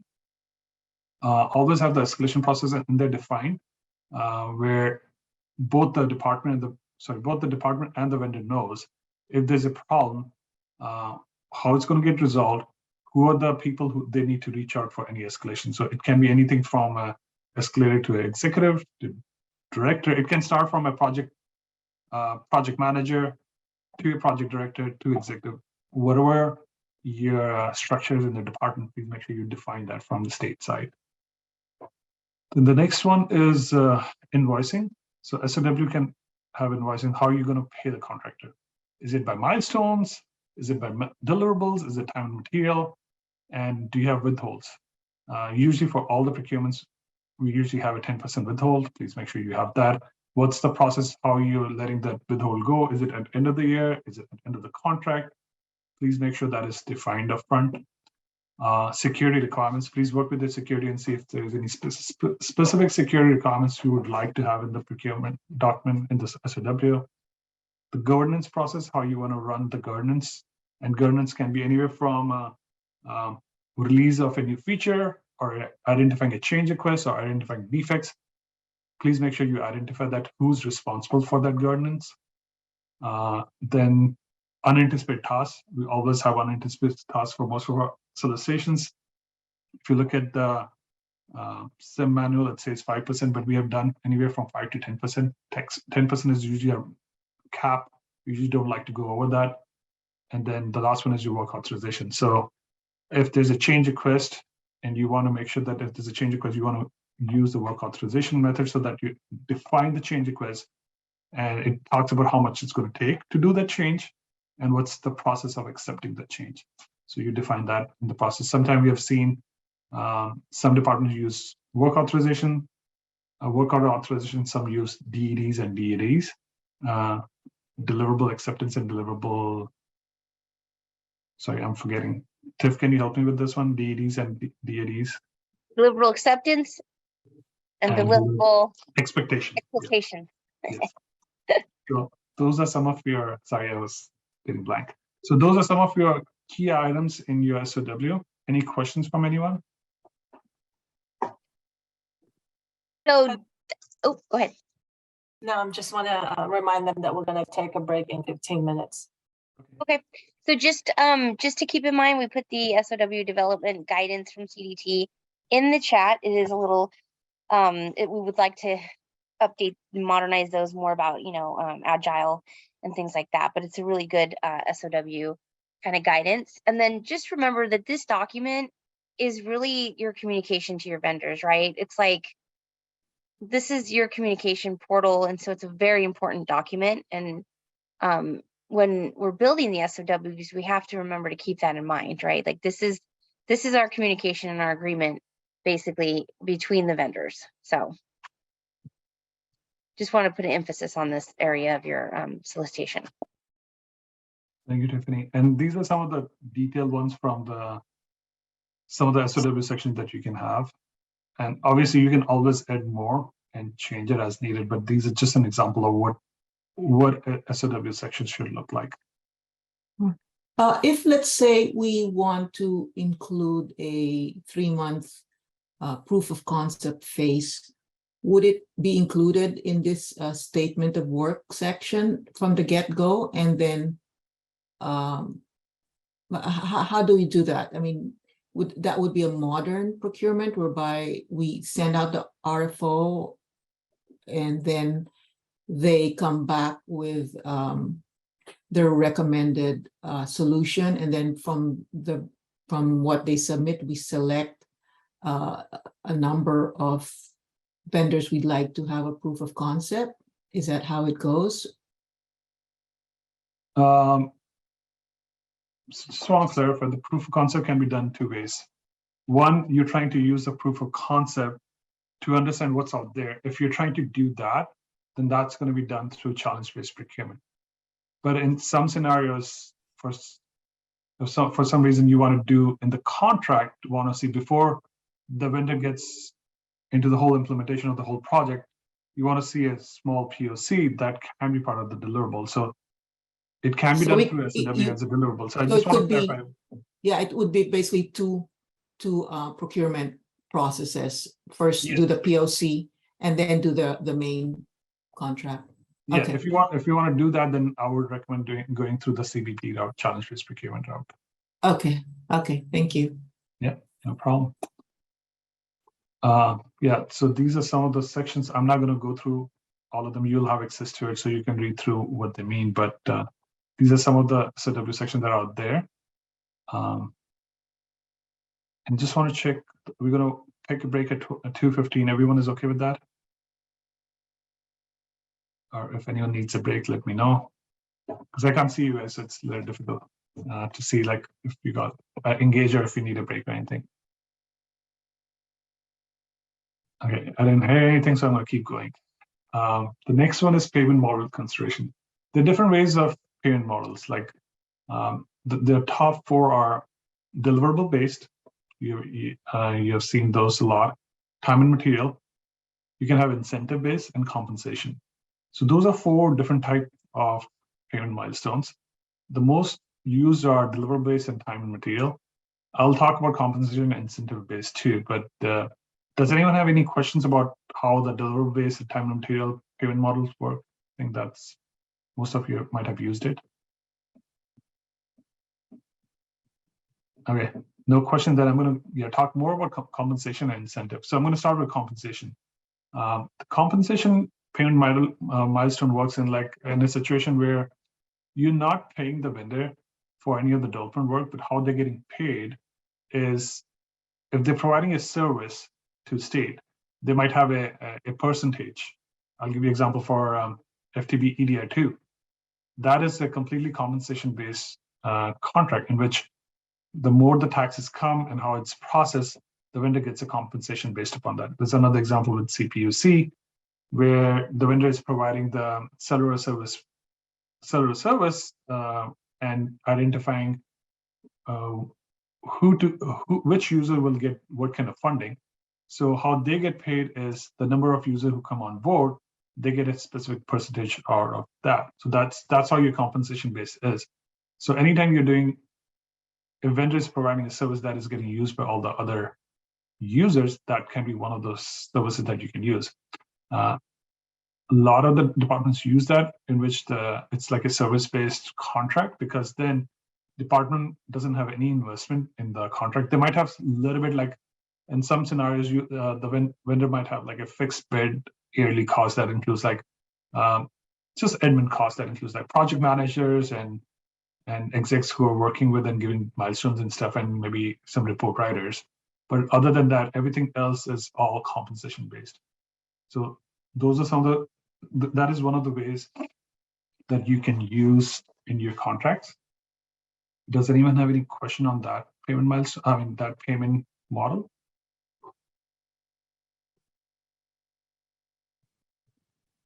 Okay. Sam, I don't know if you're going to get into this, but with the COTS products, the vendors typically don't want to provide their code. If you don't have a slide for that, can you talk a little bit about that and what you guys are seeing on that front? Sure, I don't have a slide on that, but I can definitely talk about it. So there's usually a language in our a template language in our contract that all the custom code or any code that was developed for the state owns that. That's also in your general provisions, but with the caveat of COTS solution.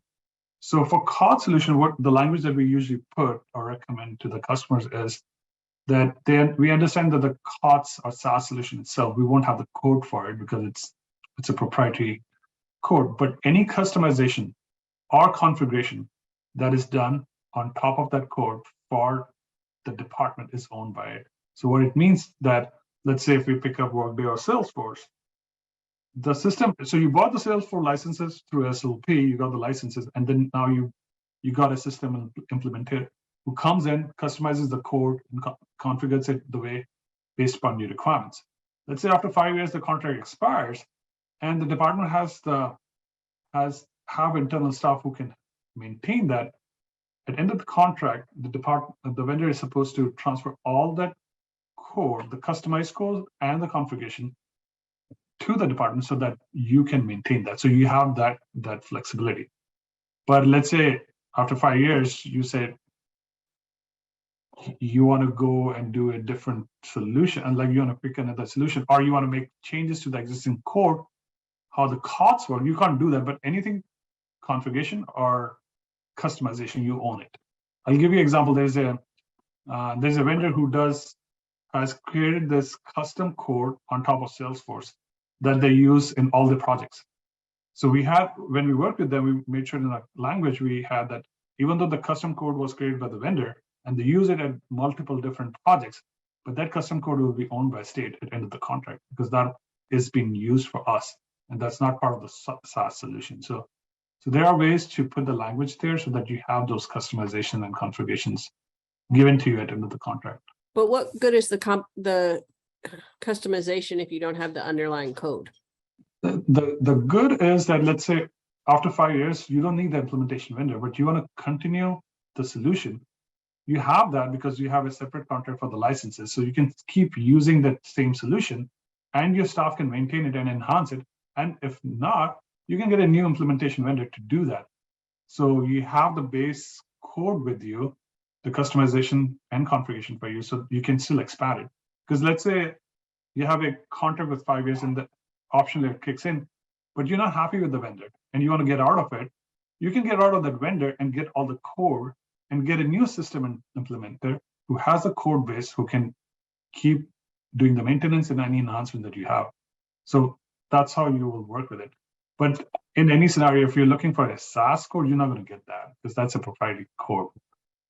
Yeah, I agree. I just wanted to mention that if it's a custom code that was part of the statement of work, you don't even have to wait for the contract to expire. You can get that code because you've paid for it.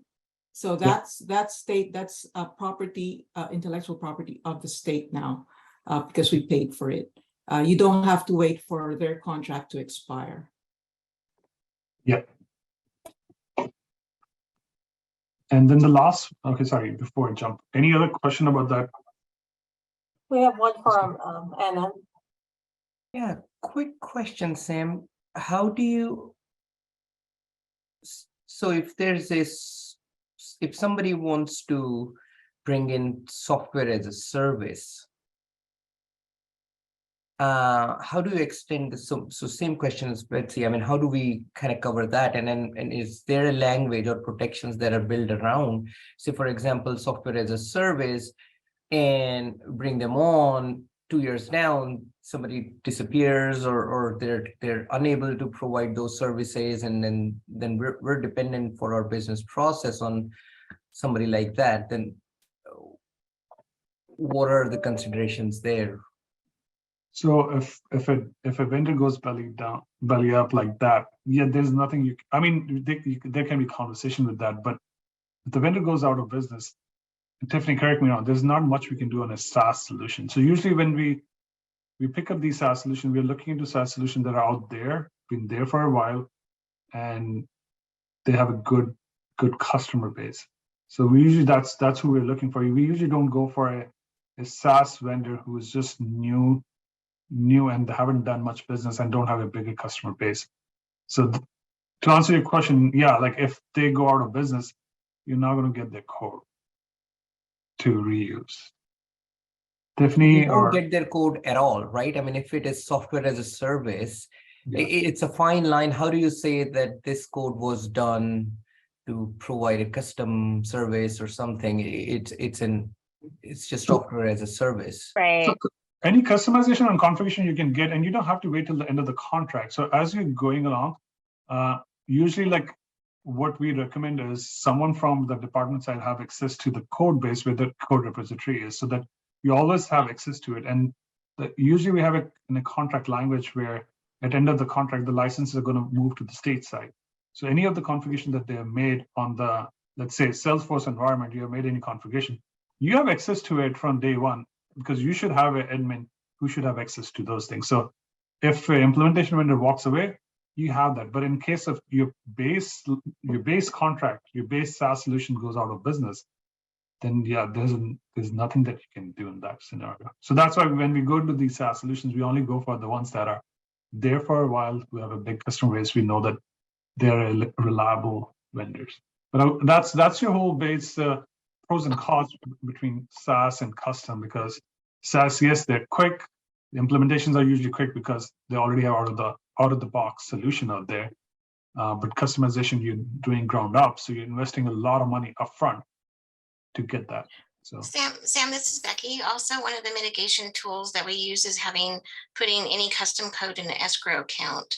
Then if there's a bankruptcy or something happens, any custom code for the state would be preserved. yeah, but Becky, I think what they're asking is like the baseline SaaS code. So we can't have that. Got it. No, we Yeah, wouldn't so have that. Right. I'd like to mention I've experienced where we had a software vendor, not as big, they were not as big as Salesforce or Microsoft or anything like that, but they went belly up. But we had verbiage in the contract that says if they for some reason can no longer provide their SaaS services to us, that we should have access, we should be able to download a local version of the software for our use. And so that we were able to use their software, but the problem is, since it's no longer supported, you have to plan for maybe within a year to do something else, because since it's not supported, operation systems change, then it's eventually not going to work, and it may not even be safe in terms of security because there are no more security patches coming in. So that's one thing you can do. Of course, it's always safe to go with bigger vendors so that they don't go belly up, but sometimes you get mesmerized by some of the smaller vendors. So yeah, no, I understand. Like, yeah, if we can have language, we can always try to negotiate that. But usually with the big vendors, it's hard to get them convinced to sign off on that. But we can always work with you in having a custom language for you. That's not a problem. But yeah, just wanted to share like what's been used so far. Perfect. Thank you. A lot to think there. Yes. Okay, thank you. It's 12:14. Do we want to take a quick break, and then jump into the next topics? Yes, let's go break. 15 Right, minutes. 10 minutes. Okay. 15. You want 10? Not 15? Okay. 10 is okay? Yep. Everyone? Okay. Okay, 10 minutes. Okay, we'll back on 2:25. Okay. Okay, thank you, everyone. Thank you.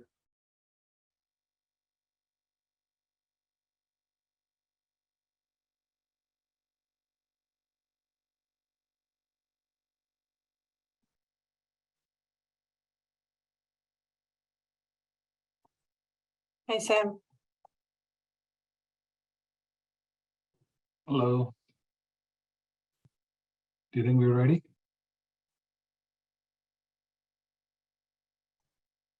Give them a minute. Okay.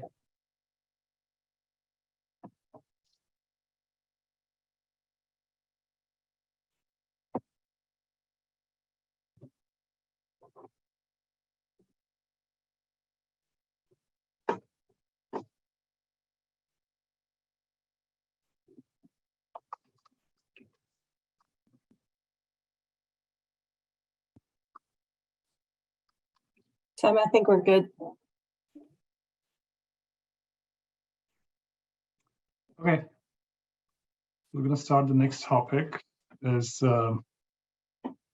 other important solicitation considerations. So one of the ones is terms and conditions. There can be two main terms and conditions. One is the standard terms and conditions that have that must have permission from STPD to make changes, like your GSPD 401 ITs. If it's a SaaS terms and conditions, past terms and conditions, we can have all of those. And usually, like, we don't negotiate on those unless there's a specific reason we have to. And if there's a change, we'll work with the STP will work with the department and the legal to make any of those changes. And the second one is agency-specific terms and conditions. Like sometimes, like departments have to, because they're getting funding from federal, they might have some federal-funded contracts that have their own specific terms and conditions that we might include. Some departments have their specific security requirements that they might want to include. If it has to do with anything with health, you might have some HIPAA requirements that you might want to add to your contract. So those are some of the ones that we usually talk through in the terms and conditions. Is someone's hand up, I think? Yes. Yeah, Han. Yeah, this is Han. I'm with Secretary of State PMO office. And I have a question. You know, Tess made me think about some scenarios in my mind for language in the contract. You know, like if a contract or if a vendor goes belly up, then, you know, you can have language to get the code and whatnot. Has there been any practices for kind of protecting the agencies and getting recourse in the event the project fails? So for instance, in California, like we get a lot of frivolous lawsuits because, you know, there's no law that says loser has to pay. So like people just sue and then they can just walk away. And I kind of see like a similar instance with our CARS project where people kind of just come in and they promise the world and then they can't deliver. Is there any language that's been put in contracts to protect the agencies against that kind of practice? So one of the things, sorry, yeah, did I interrupt you? Sorry. No. Okay. So one of the things, that's why we emphasize a lot on deliverables and how the deliverables are written and how the payment milestones are tied to it. So the first deliverable that you should have it in a way is like, if you should only pay them when you see something tangible and that's working for you. So as soon as you get your first deliverable, and if you feel like they're not going the right track, you should stop it and escalate it right away so that you can walk away. Or maybe you paid the first couple of deliverables and you'd see after that, they're not going the right direction. The first thing we usually do is an unofficial having a conversation about escalating it, the issues that you're having. The second step is, and if PO or the expert, they can tell you, but I'll try my best to cover that. But the second step is to do a cure notice. You do a cure notice in which you identify the areas that the vendor is lacking or not performing, and you get in writing from the vendor how they're going to address this thing. So if they don't address it, we don't move forward from it. So that is another way of doing it. And even after doing a cure notice, if it doesn't work, then we and CDT will work with you to either terminate the contract and see how we can make sure that you're not paying more than what you've already paid and you're getting what the work that they have done. So that is one thing that I usually emphasize to the departments is like, please really pay attention to your payment milestones, how they're tied up, and only pay for the things that you think you're going to get a value out of it. And escalate it as soon as possible you feel like that they're going in the wrong direction. So those are some of the things that I would recommend. I'm not a legal expert, so I cannot talk too much about like other areas, but those are some of the things that we recommend from a procurement standpoint. I don't know if Tim is here or Tiffany's here. Anything that you guys want to add?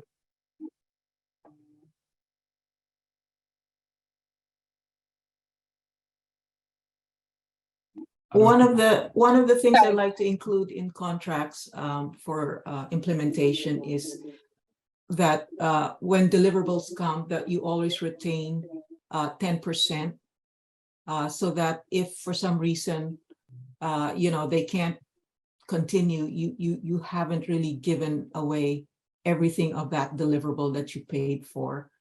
So I usually retain 10% for every deliverable payment. And to be paid after, even sometimes 30, 60 days after go live, so that you can really make sure that everything's working well. But it depends on each contract, I guess. Yeah, no, great point. Yeah, usually we recommend, like, there's a stability period too. Like it can be anywhere from 30 days to 90 days, where till the time that the system is stable without any issues, and you can define what stable means. It can be anything like no errors, no downtime, or like downtime with the 99.999. And after that, they get the final payment. That can be a big payment. So usually I recommend keeping the go live payment should have more percentage, so that you're only paying that once you see the product working and it's in stable condition. Can we retain more than 10%? Because I'm just thinking, they already have 90%. They can just walk away. I mean, it's just 10%. Yeah, I mean, we can't. Okay, so that is something we can negotiate with the vendors. The maximum that I've seen negotiating with the vendors is 20%. But that's where it gets very critical, is like how you're paying them and what you're getting. So when they give you the first deliverable, and if it's working and you're testing it, so that's why it's important to like have the deliverables in a way that it's spread out, so you're not giving them enough amount upfront that they can walk away and if they don't perform. So divide it in a way that you can see progress as you go along. And if it's a working product and you see that it's performing the way it should be, or if it has errors, then they're getting resolved.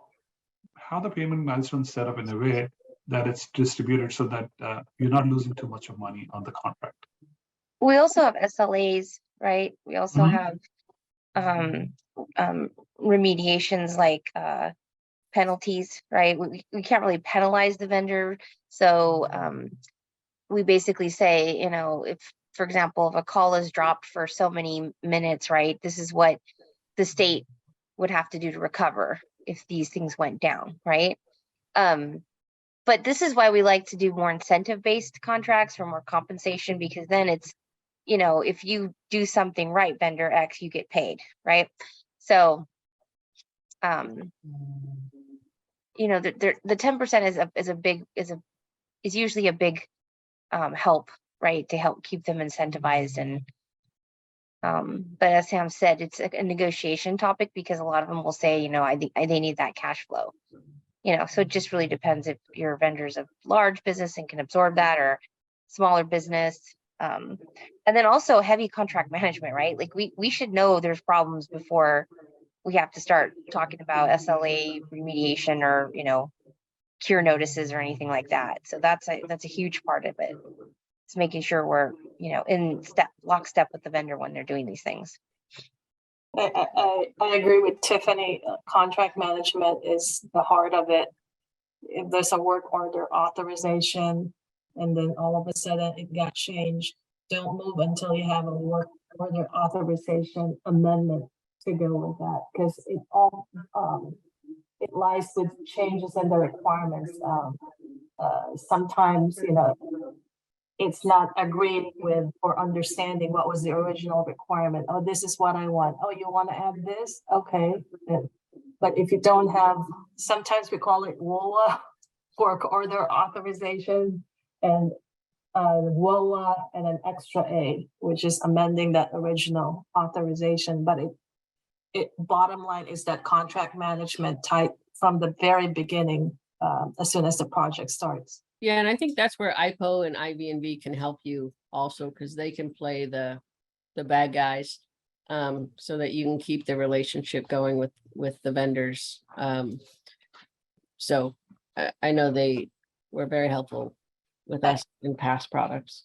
I think that was the key with CBC. That's what we held it together. That's your side and CDT and also the IVNV and STP. Yeah. Great, thank you.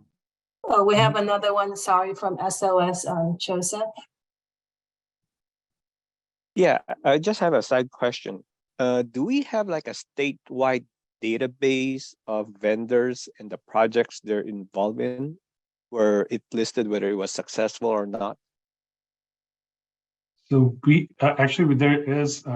Sorry, Tiffany, I'm looking at you again. Sorry, could you tell me the code? So we do have actually all departments were supposed to, once they finish the contract, they're supposed to provide inputs on the contract, how it went. It was started like 1 year ago. I don't know how many entries we have, but the departments are supposed to be providing us inputs on like how the project worked. I'm sorry. It's the post. It's AB 971. It's a assembly bill that was passed that the legislature required that for services over $500,000, IT personal services or services in general should be provided a follow-up at the end of the contract on their performance. So it's a questionnaire. The questionnaire gets filled out.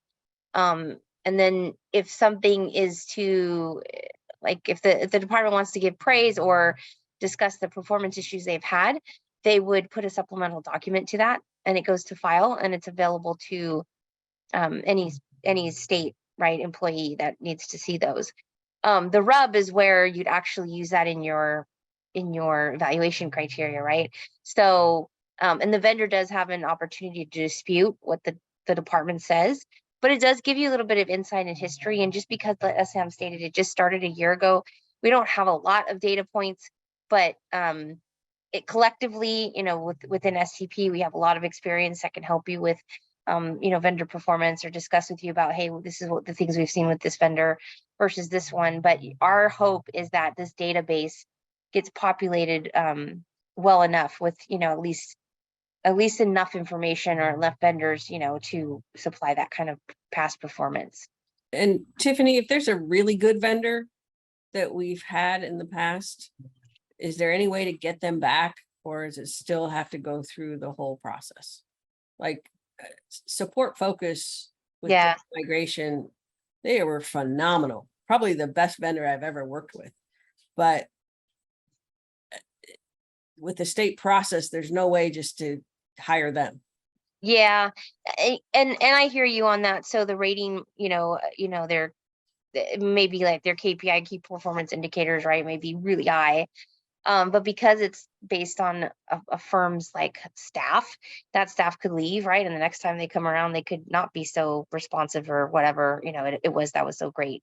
So you do go through the competitive process. However, as Sam discussed earlier, there's value-based effective, right, procurements, and you could provide a scoring, right, to that performance level. Like, have you performed in this level? Prove it to me, and we can, give you a higher score, either via references or doing your own kind of interviewing different projects, right, through that process. You could, I think mainly it just comes out through references, right, and the qualifications, but that past performance can be heavily emphasized. And the code, I could put it in the chat for you guys. It's actually in public contract code that we do that we consider past performance as an evaluation method component. Sorry. So let me find that for you, and I'll try and put it in the chat so you can see those performance indicators.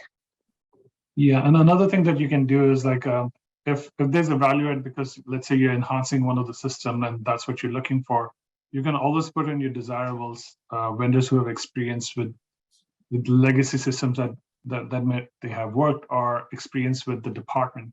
You can always give extra points for that, but yes, like we cannot give a contract to a vendor.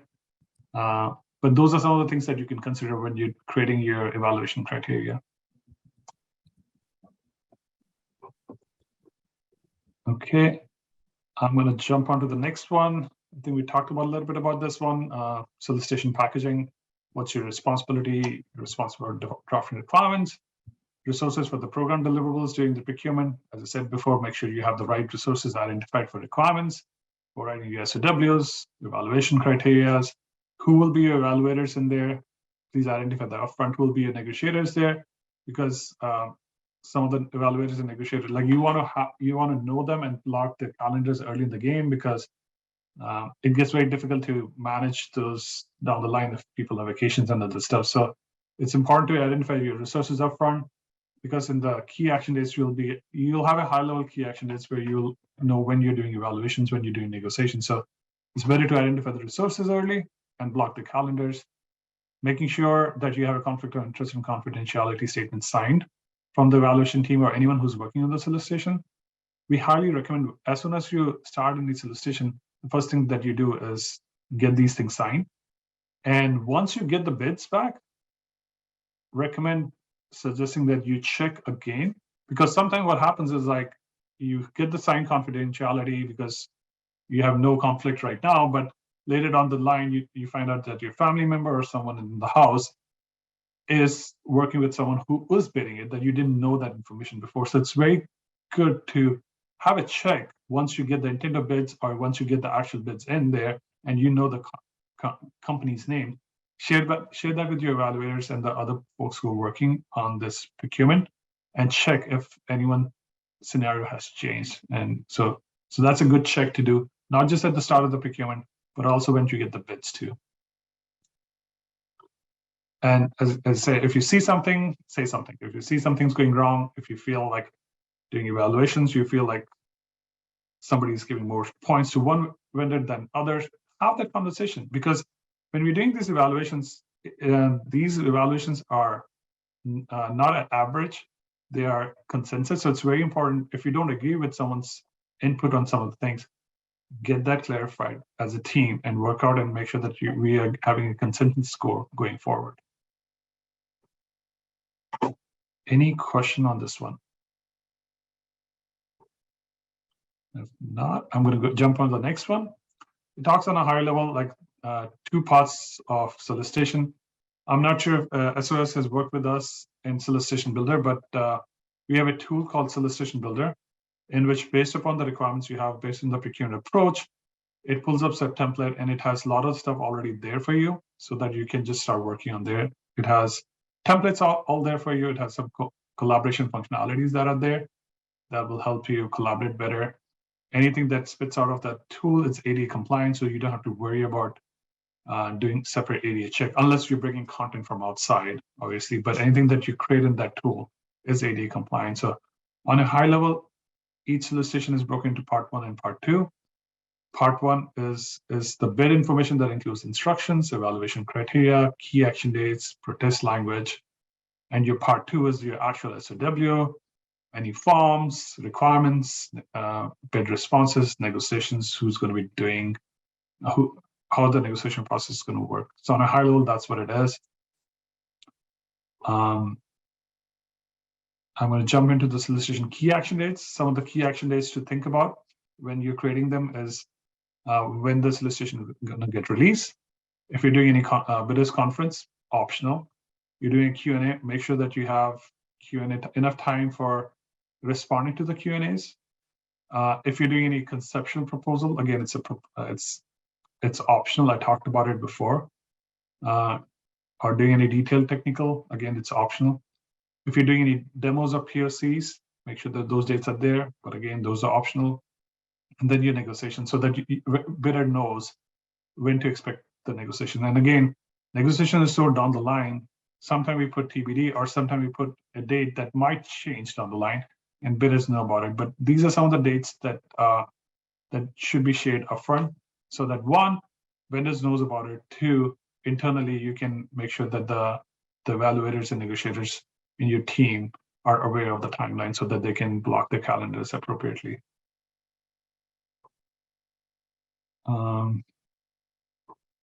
There's not much in that, so I'm going to keep going. Unless if anyone has questions, please stop.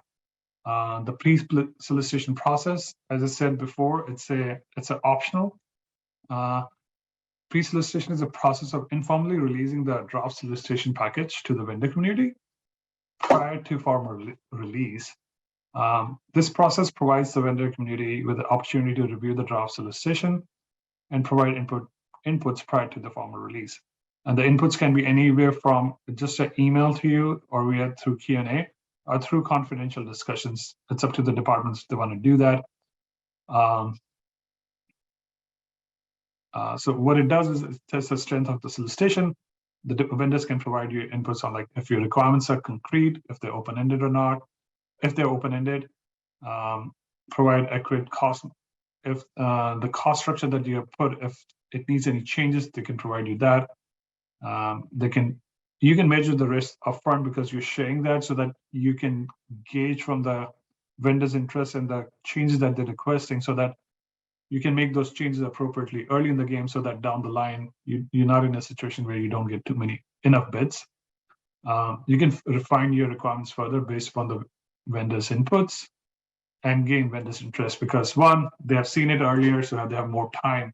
Because a lot of the time we hear a lot from the vendors is like, there's not enough time to provide the input. So this gives them a little bit more time. Hopefully more interest is going to come that way. The next I'm going to talk about different kind of protests. I know that's not a fun thing to talk about, but just want to make sure that you're aware of it. So what's a traditional protest? Traditional protest is usually heard by the victim comp board. If the protest received, everything stops. You must give bidders total of 5 days to protest after posting intent of award, with the caveat that if STP is running the procurement and we're using 66611, PC 66611, only DJs and STP can use that. And if it's been used, there are no protest provision, but the bidders have the way of filing a lawsuit. Usually lawsuits are very hard, like more expensive compared to protests. That is just that they have to put out. So we usually don't get too many writs compared to protests. So that's one good thing working with STP, is that you don't have to deal with the traditional protest. The alternate protest process is heard by OHA office and can select giving bidders 1 to 5 days to protest after posting the intent of award. And you can move forward with award if there's a protest. So those are your 3 different protests. Tiffany, did I miss anything that I should cover here? Or anyone wants to have any questions or add anything to it? Can they protest in RFO or only in RFP?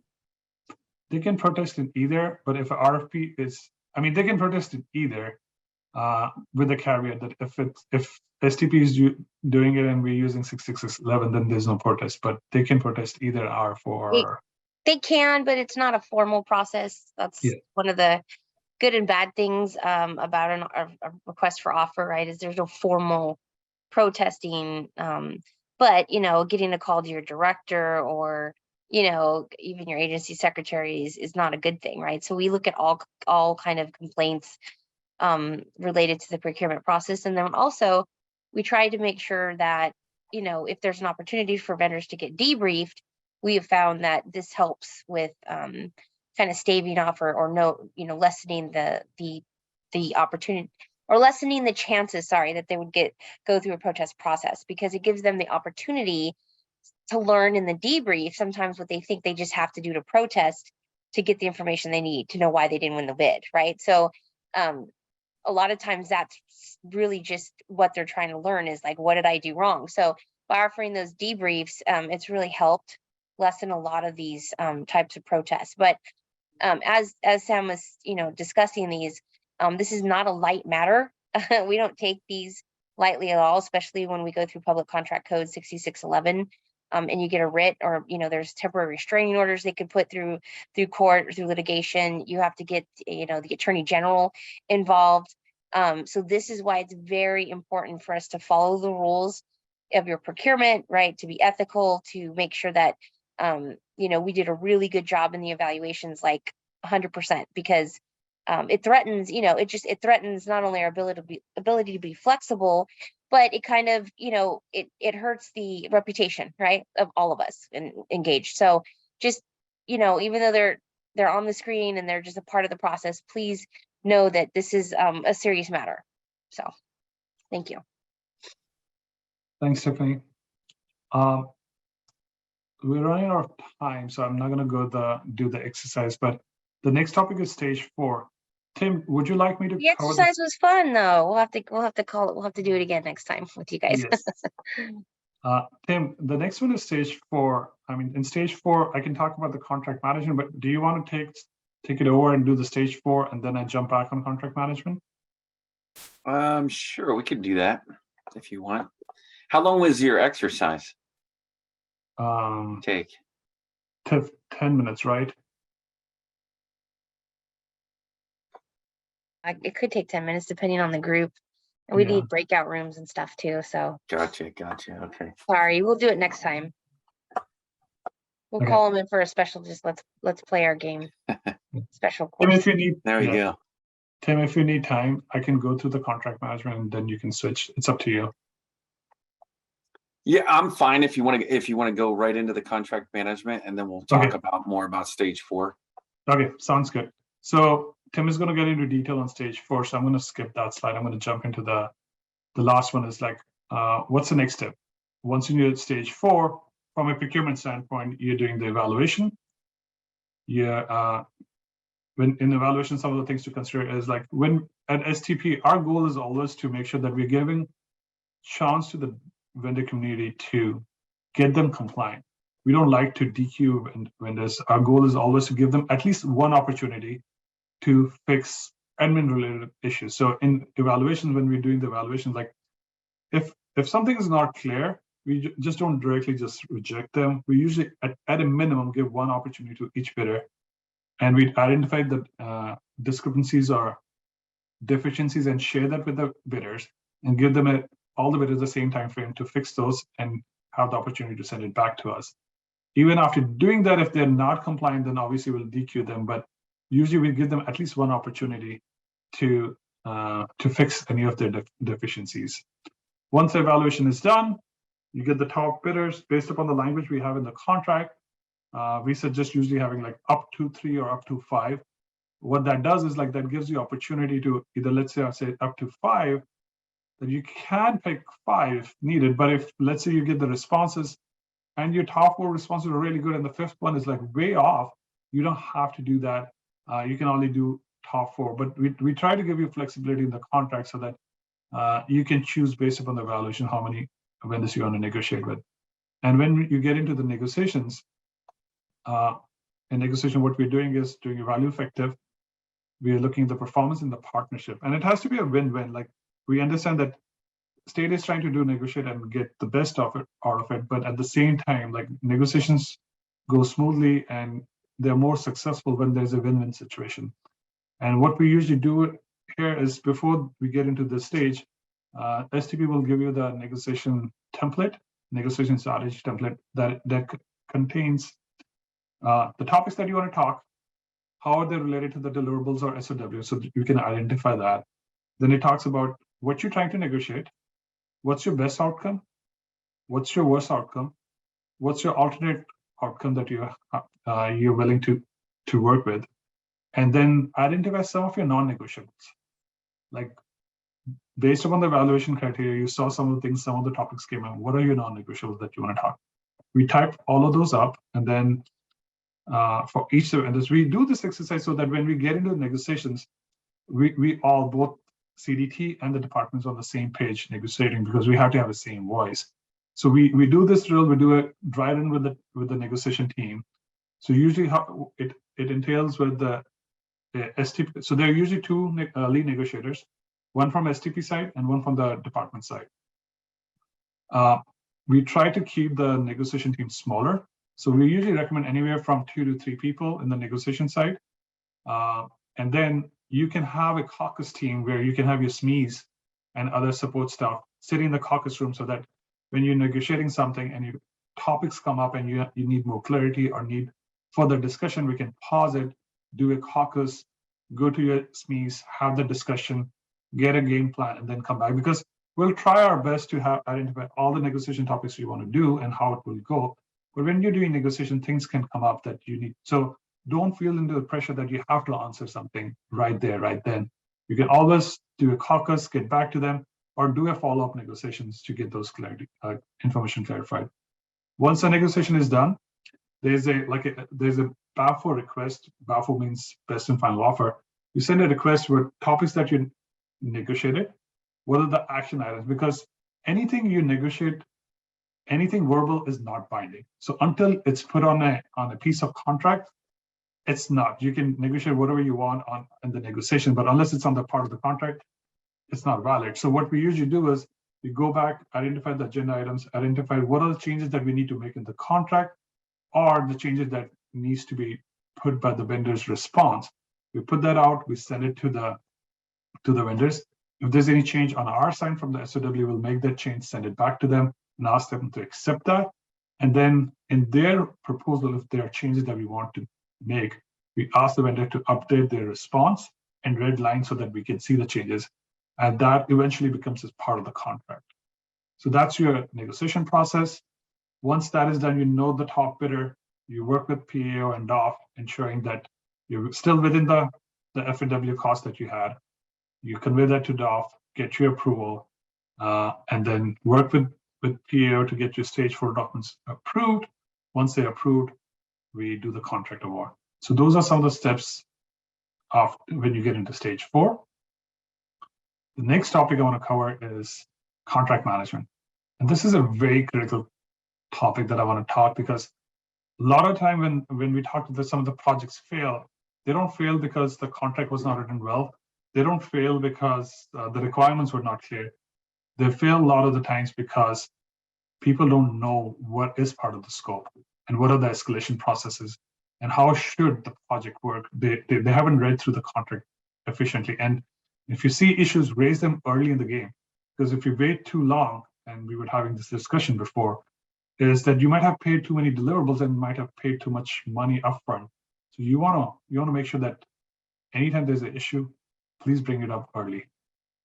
I see there's a hand raised before I start something. Any question? Hey, Sam, this is Anand. Just a quick question, which kind of might dovetail into this as well. And I apologize if this was already discussed and I missed it somehow. But did we discuss for this new process as well, the vehicles? I mean, does CMAS, TDD, and all of those vehicles still apply and everything? So none of that changes. Is that correct? Can you elaborate again? What do you mean by that changes? So the traditional solicitation and contract process. So, and we need a vehicle that we. So typically, if it is a system integrator contract or something, we'll go through the TDDC. And so that all of those things and the protections, and when you're getting into contract management and those details, those protections are still available even when we go with CDT on. Yes, yes, those don't change. What we're trying to emphasize is, please make sure that you read your user instructions. Please make sure you see the payment milestones. I'll give you an example. Like there was a scenario where the department, it was a deliverable-based contract, but in the cost worksheet, for each deliverable, they had a specific set of hours listed and the hourly rate listed. The contract manager changed in between, or I don't know if they didn't know, but they started paying instead of paying for deliverable, they started paying the vendor in the time and material. And what happened was there was some change request, they didn't pay attention, and they paid the whole amount, and they still had one complete deliverable still left. And obviously there are measures to get it resolved, but that took a lot on both the state side and the vendor side to negotiate again to ensure that the leftover deliverables is still completed on time, even though they had already paid everything. So usually, like if you have, that's why it's critical that you pay as per the deliverables so that you're not paying anything, because if the money is left in the contract, vendor is forced to get the things done because they want those payments there. So it's very critical that you understand your contract well enough. You understand what are your options. If something goes wrong, what are the options? What is your escalation process? Those things are very critical for you to know. So that doesn't change anything, but it's just saying that please make sure that you follow the process and you understand your contract in detail. Thank you. Yeah, no problem. So the contract, you have an agency and the contract responsibility. So the department have their own responsibility and the contractor has responsibility. Obviously, contractor responsibility, they will be looking into it, but from an agency perspective, what are some of the things that you should be looking at? As I said before, understand your contract manage, understand your contract well. What's your issue resolution process? What's the deliverable approval process? Like, let's say if it's a deliverable based, you only pay them once the deliverable is approved.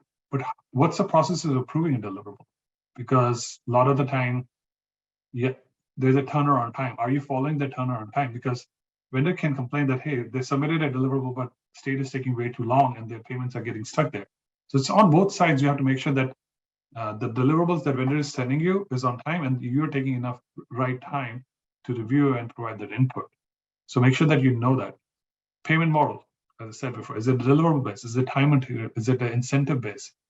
If there are any SLAs or liquid damages based upon some of the SLAs they missed, are you making sure that that is relayed to the customer and you're taking those SLA liquid damages out of their invoices? Is it monthly basis? Is it one time? Those are some of the things that you should know from a contract management perspective. And then from a roles and responsibilities, highly recommend that your contract manager, whoever that person is going to be, if feasible, should be part of the solicitation development so that they know exactly how the contract was done. Usually there's a practice at STP is once the contract is executed, we usually do a walkthrough of the contract. We show them the executed contract, show them some of the key areas that contains your deliverables, your payment milestones, escalation process. So we usually walk them through. So it's very critical to identify your contract management upfront and have someone who has some experience in managing contracts.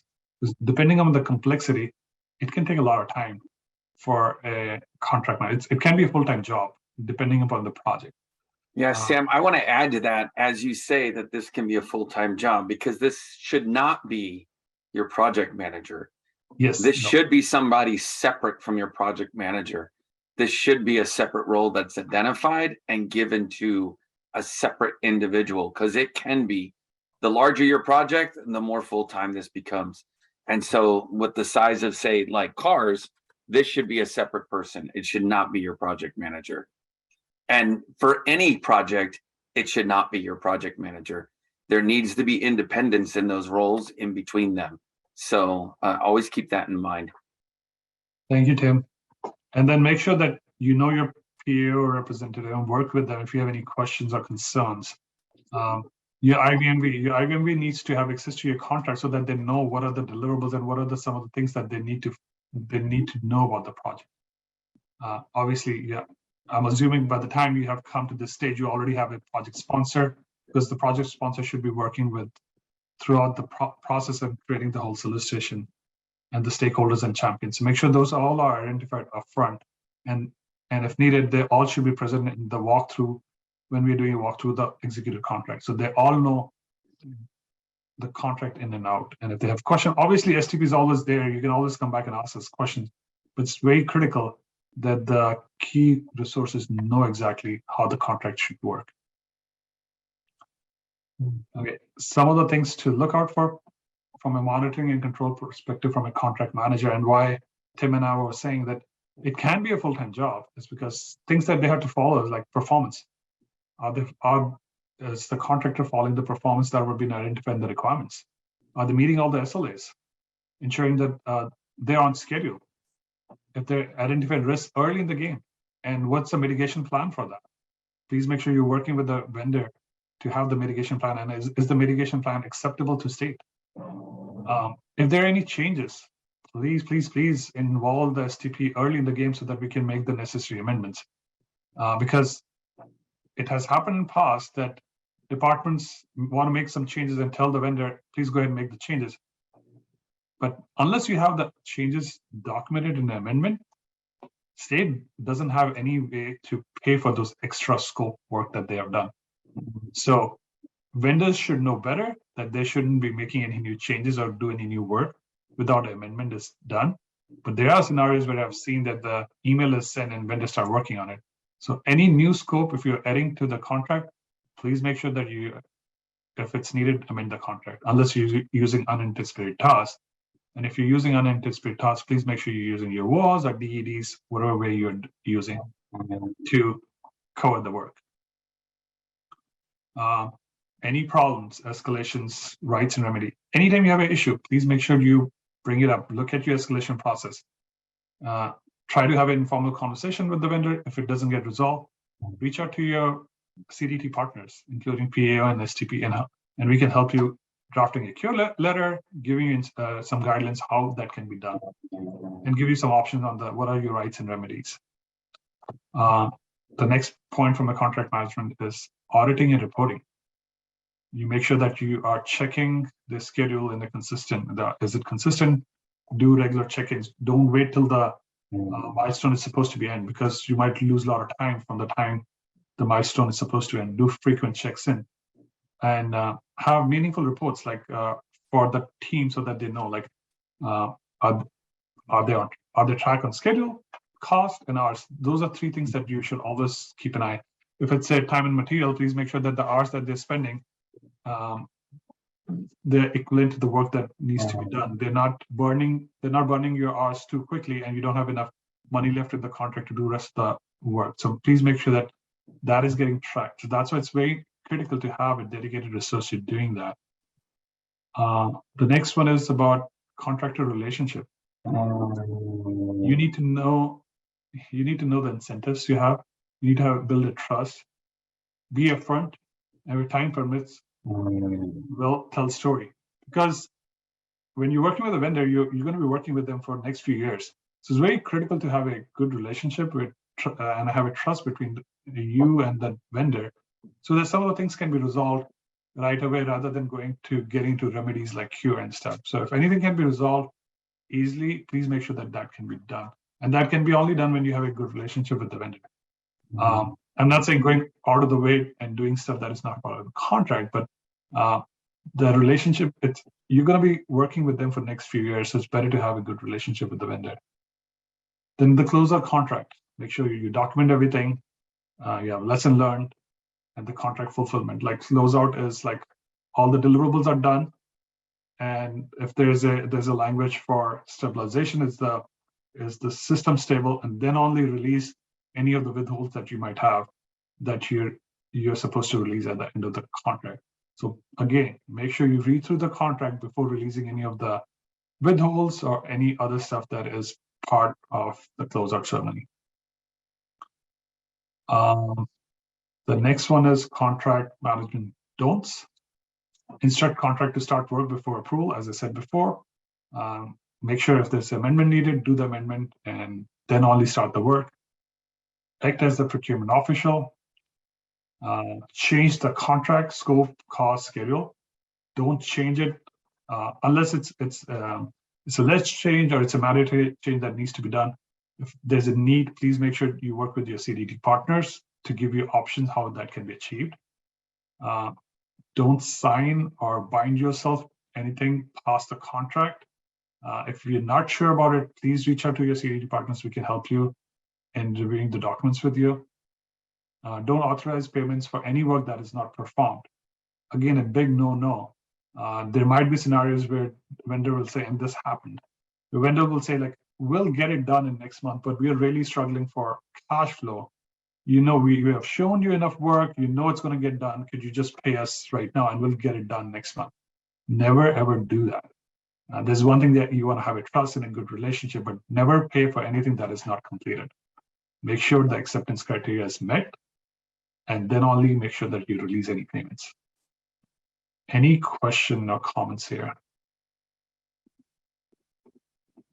Okay, if not, the next one is procurement could see you again. When the change or modification is made to the original contract as issued to the supplier. As I said before, you might come back to us for any amendments, amendment changes. Amendment must be within the scope of the approved non-delegated project. If for some reason it is not, you might be coming back to us for an NCB or something. Please reach out to us if you have any issues about dispute resolution. If you cannot resolve within yourself, please make sure that you bring CDT back in the loop and renegotiate.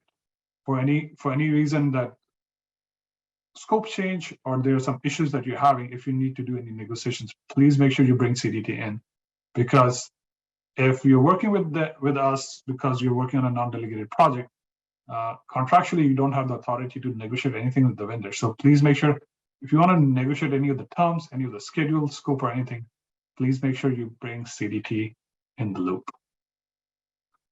At this point, Tim, I'm going to pass it down to you. We if have that's a okay. we have a hand raised. Oh, okay. Sorry, go ahead.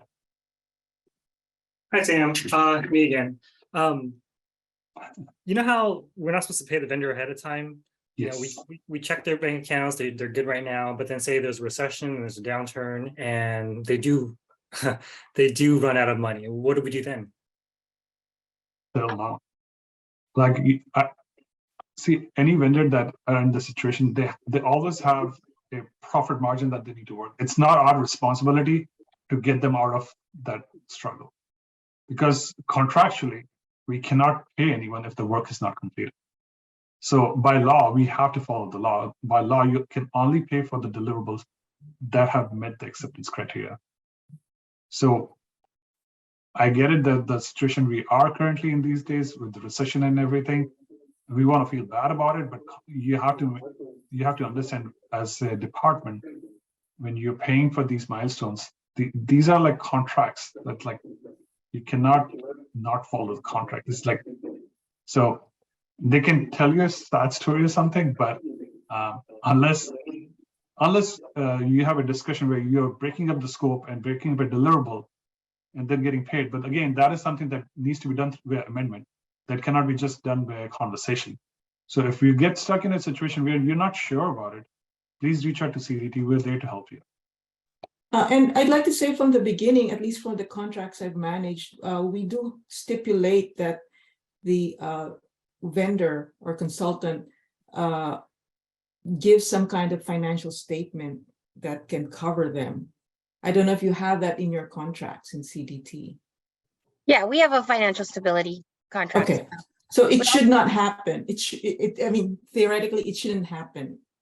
Yes, and that's why we have also things that I think Becky mentioned it, like escrow funds and things to protect us going on. One more notable thing is it's in public contract code that you cannot have a hired contract manager. It must be a state employee or state personnel. Okay, so just know you can't get a contractor to contract manage another contract.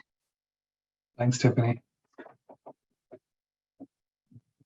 So this is it from me. Any questions from a procurement standpoint?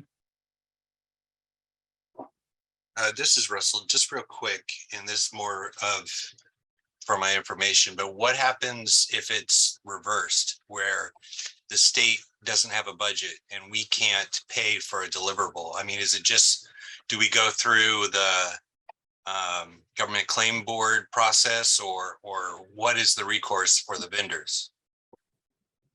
Yep, he's right. If we've accepted a deliverable and we ran out of money, then they would have to seek remedy through that process. Okay. But by default, we have a budget appropriation clause that says if we don't get the appropriate budget, say from a BCP or something the following year, that we are not obligated. We would true up, right? We would pay for what they've completed, and probably legally try to do some negotiation to, especially if we had no money, to kind of lower that cost and terminate the contract. But yeah, we would have that built in. Walk away clause. Mhm, mhm. Okay, thank you. Thanks, Russell. Anything else? Just a big hand for you. Thank you, Sam. From me. Thank you. Thanks, Sam. Yeah. Thank you, Sam. Thank you, sir. Thank you, everyone. All right, I'm going to share my screen here real quick. Sam, are you still going to be sticking around, or do you have to drop off? No, I'm here. Okay, just in case anything comes up, Yeah, procurement related as they're thinking about it. Yeah. All right, can everybody see my screen? We're back here at stage 4. We've been talking stage 4. Sam kicked us off into there. So stage 4, I mean, it's really about readiness, right? It's at the end of the PAL process. I like to call it the wrap up stage. And, you know, typically when we get into this stage, we do another one of our, so to speak, kickoff meetings, but it's really kind of wrapping things up and looking at all the criteria that need to be done or trued up before we execute into execution. And so just a little reminder about our journey along the project approval life cycle here. We are now about to be entering execution. As we complete stage 4, our next piece of the project life cycle is the executing phase. And so, you know, I just bring this back up to remind everybody that PAL is a part of the whole project management life cycle and where we're about to be. This is basic information we've talked about on every form. We have the same repeated information, so I'm not going to go into that too much. You'll at this point of stage 4, you'll know exactly where this information lands and what's important. These are some critical things to think about. And just like Sam talked about, the contract manager, have they been assigned? Are they responsible? We really like to see that you have already thought about a contract manager in stage 2 when you're putting that staffing plan together and bringing that individual on in the procurement phase around stage 3. So they can get familiar with everything. They understand what it is that the scope is of the project, what the contract is going to look like, what they're going to be responsible for managing. So really, if we're looking at it at stage 4, we're a little late on getting that contract manager assigned. And then they have a lot of catch up to do. So when you're thinking about who that contract manager should be, start thinking about it now, and don't let them be late to the game. Get them ready for it. The next thing is thinking about a date for your actual kickoff meeting. I mean, you've just got done all your planning, and now you're going to do the big kickoff, right? This is like almost graduation day from stage 4. The next step is the kickoff meeting with your entire project team. And what does that look like? Do I have everybody that's available? And, you know, from my past experience, trying to get one of these schedules is not the easiest thing in the world, because you got a lot of executives that want to be a part of it. You should check with them to see if they want to have a speaking role as part of the kickoff meeting. What does that look like? How much time do I need? And then after that kickoff meeting, what do I plan to do? Do I plan to have some breakout sessions with my project team, my vendors? You know, what is that whole day of activity? Because it really turns into a day of activities. Has a plan been created and put in place to collect and assess contractor and project performance on a regular basis? We're thinking about it here. We're probably a little late. And Sam's talked about that all through stage 3 and 4. We want to make sure that these things are already in place, but this is where we're truing things up. And it's almost like a check mark. Do we have that? Are we ready? If we don't, let's get it. Let's make sure we have it. Completion of draft implementation plan. So this is one of those things we get that it's hard to do and have all the information for an implementation plan at this point, but you should know some of those criteria. And when I talked about project plans yet on Tuesday, this is one of those plans that I talked about, was having the draft. You know the key pieces that need to be in there, where this is going to land, who's going to be responsible for it after it's implemented. What does that look like? You can get that into a draft plan. So those kind of things you want to get in there and then put it on your project schedule so you don't lose sight of it, and make sure it's being developed along the way. Maturity of a release management process. So hopefully you have one established in your department. If you don't, it's really good to get one that is at a governance level and controlled through the department, how releases are going to happen. You're about to introduce new software into your life cycle. What does that impact look like? You know, I've worked a lot with the Franchise Tax Board over the years on a lot of their PAL efforts, especially their big one, like I said, EDR2. And one of the things you learn about like FTB is they have a very stringent release cycle. Tax season happens, nothing's getting released. Nothing's being touched. They don't want anything touched. Think about that in your department. What can be touched? What can't be touched? What happens if I release something into the system, say in the spring, Like for franchise, they don't want anything. Like I said, tax season, no way. Don't touch our systems. DMB was much like that as well. There's certain systems they do not want touched at certain times of the year. So you have to have that on your schedule and think about when that release date's going to happen. Also understand the business areas that will be impacted. By this point, you should have a business manager that's assigned to the project and start thinking about those business areas and have those identified. If you haven't, this is something you want to get on your roadmap for the rest of the project and really start talking to those people. It's a piece of OCM that you should really think about. That's organizational change management. You want to make sure that this is starting early and thinking about those. And then again, value of OCM identified from stage 2.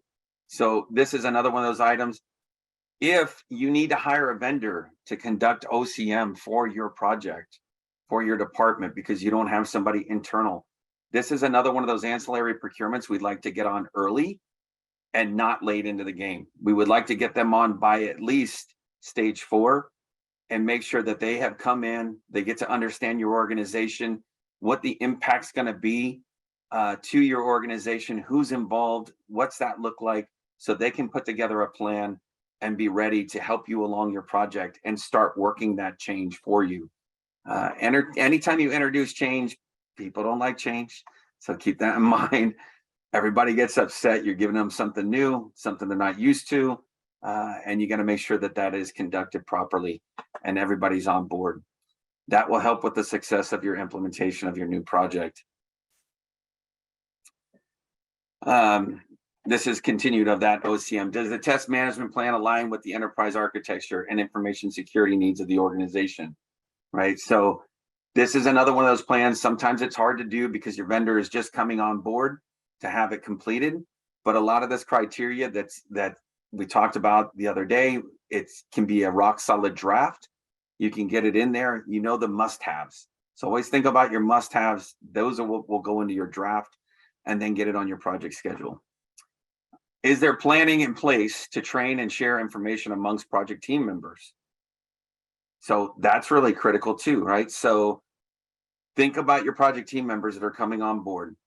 Do any of them need any training in advance for their role that they're going to play on this effort? Let's get them the training up front.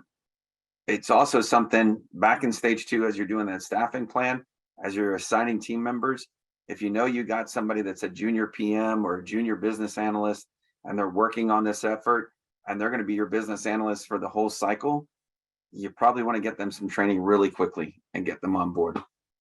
Have dedicated resources been identified for business process improvement or re-engineering activities? For any of your tasks, I say, have you identified those resources? Because you're going to need them. Make sure that those resources are identified and they're committed. Again, my example the other day was knowing somebody's going to leave in the next few months on retirement, and I got, an 18-month to 24-month project. Probably doesn't make sense to put that person on the project. Maybe as an interim, because I got somebody new coming on board that can fulfill that role, but make sure that you know who that resource is and how it's going to be done. Does the resource strategy align with the solution development methodology? So, resource identification, resource commitment. Do we have that? Make sure that we have it ready to go. This is a procurement item. Has the evaluation and selection report been approved? So working with STP, they're going to make sure that that's completed and as a piece of the tool. If CDT services and products are needed, partner with your CDT's Office of Customer Engagement representative for planning. We will, as soon as we know that there's some kind of involvement in that, typically we find out in stage 2 that you might need something like that. We involve the customer engagement. There are times in the past where this has come up late in the game and we will get them involved. Or your vendor comes on board, they identify something, we know that it can happen with CDT, we get them involved. So we're always going to be part of your partnership and making sure that the right people are coming to the table. I'm going to skip that exercise. So one of the things that we did in PAL 2022, and I've talked a little bit about this on Tuesday, that we had a release in March of 2022, releasing new documents or new templates. I'm going to step back to stage 3 real quick and talk about stage 3 and what we did, because Sam had talked about Solicitation Builder. That tool allowed us to take stage 3 from 2 forms down to 1 form, which was a big help. There was a lot of things that didn't need to be hand delivered, so to speak, or sent via email anymore, because it's all in Solicitation Builder. So that helped us tremendously reduce the workload of stage 3. And stage 4, one of the things that we've recognized through the many projects that we've worked with is that objectives will change. They do change along the way. Some stay solid, some don't. And in stage 4, we allow the ability to go back, revisit those objectives, look at them. Do they still apply? Do they not apply? Have they changed? You may have learned in stage 2 that you need to update your objectives. And then by the time you get to stage 4, once you've talked to the vendor community some more, there may be more changes that you want to do. And so we give you the opportunity to look at those, reevaluate them, rewrite them if needed, and then baseline them. And then the other thing that we did is we allowed to have metrics assigned to those. So now you can assign a value, because sometimes every objective is not the same value as the other. Meaning if one gets achieved and it's a really big objective and that's a must have, we want to make sure that that got done. If another objective is a little lighter than that, and if it didn't get achieved, we still have project success, we can put a value on that and say, hey, this is like worth 10%, 20%, but you get the liberty of assigning whatever value you want. And we can talk about that further when you guys get there on any one of your projects on values and how that works. It's a little deeper dive in a conversation that we can have.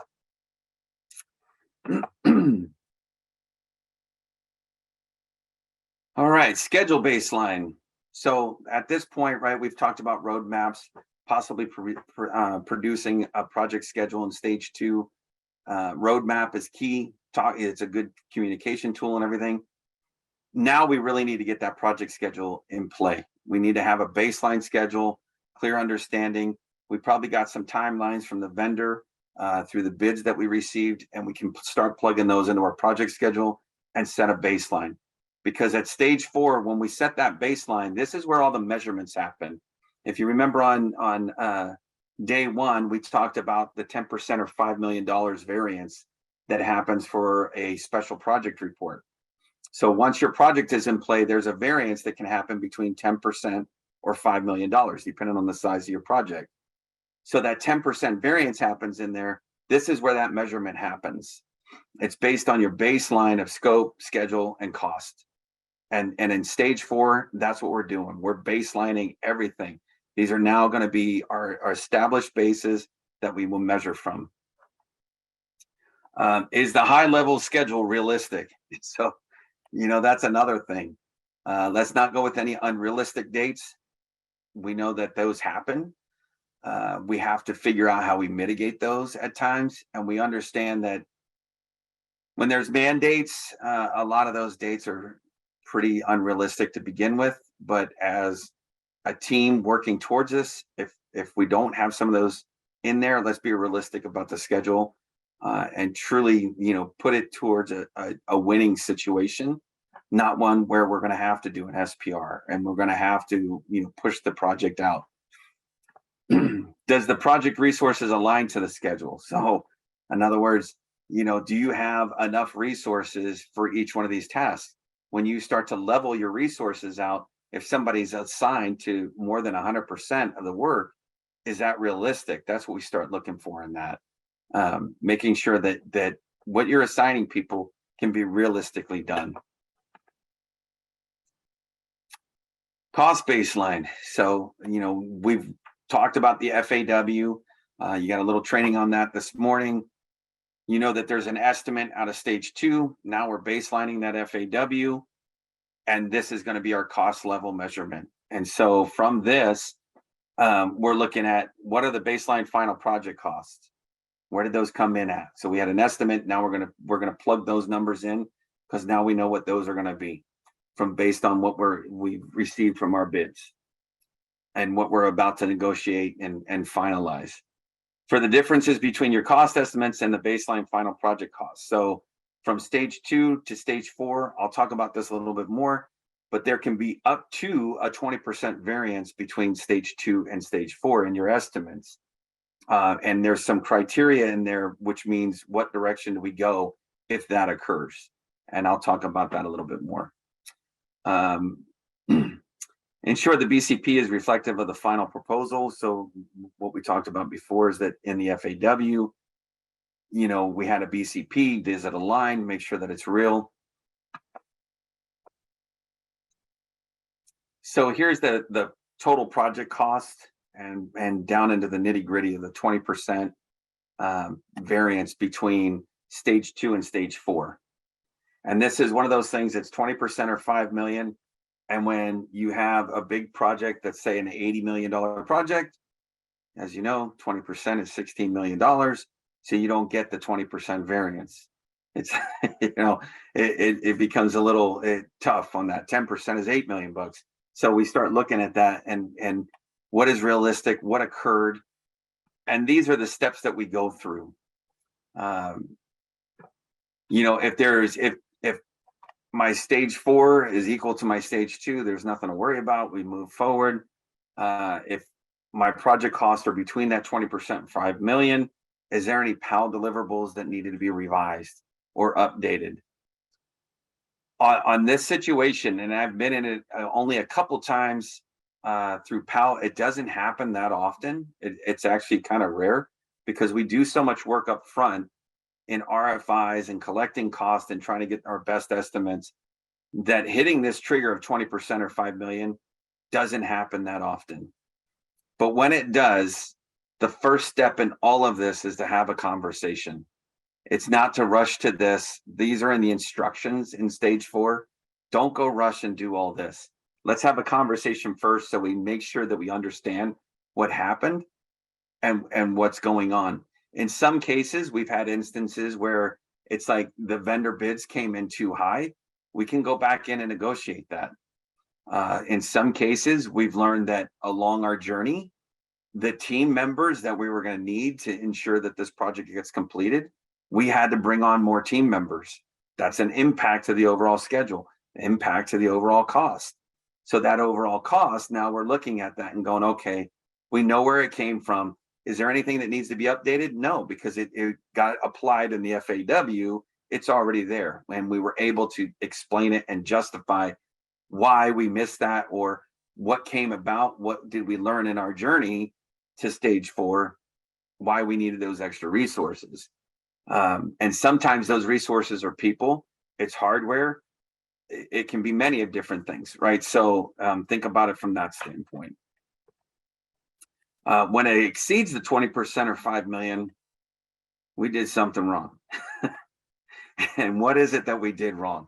Again, let's have a conversation. Let's talk it through. What did we miss? What did we not learn? What did we not identify? In my 7 years at CDT, I haven't seen one that's hit this criteria yet. And I have been working on the PAL efforts for at least 5 of those 7 years, maybe 6. It's been at least 6 years that I've been actively involved in a lot of PAL efforts, and I have not seen this occur yet. And that means we're doing some good work. You know, the middle road, it happens. Sometimes, you know, like right now, the economy is kind of crazy.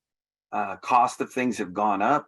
So naturally, if we're on a long runway going through PAL, what we estimated in stage 2, if it was a year or 2 years later, hey, things change and we get that.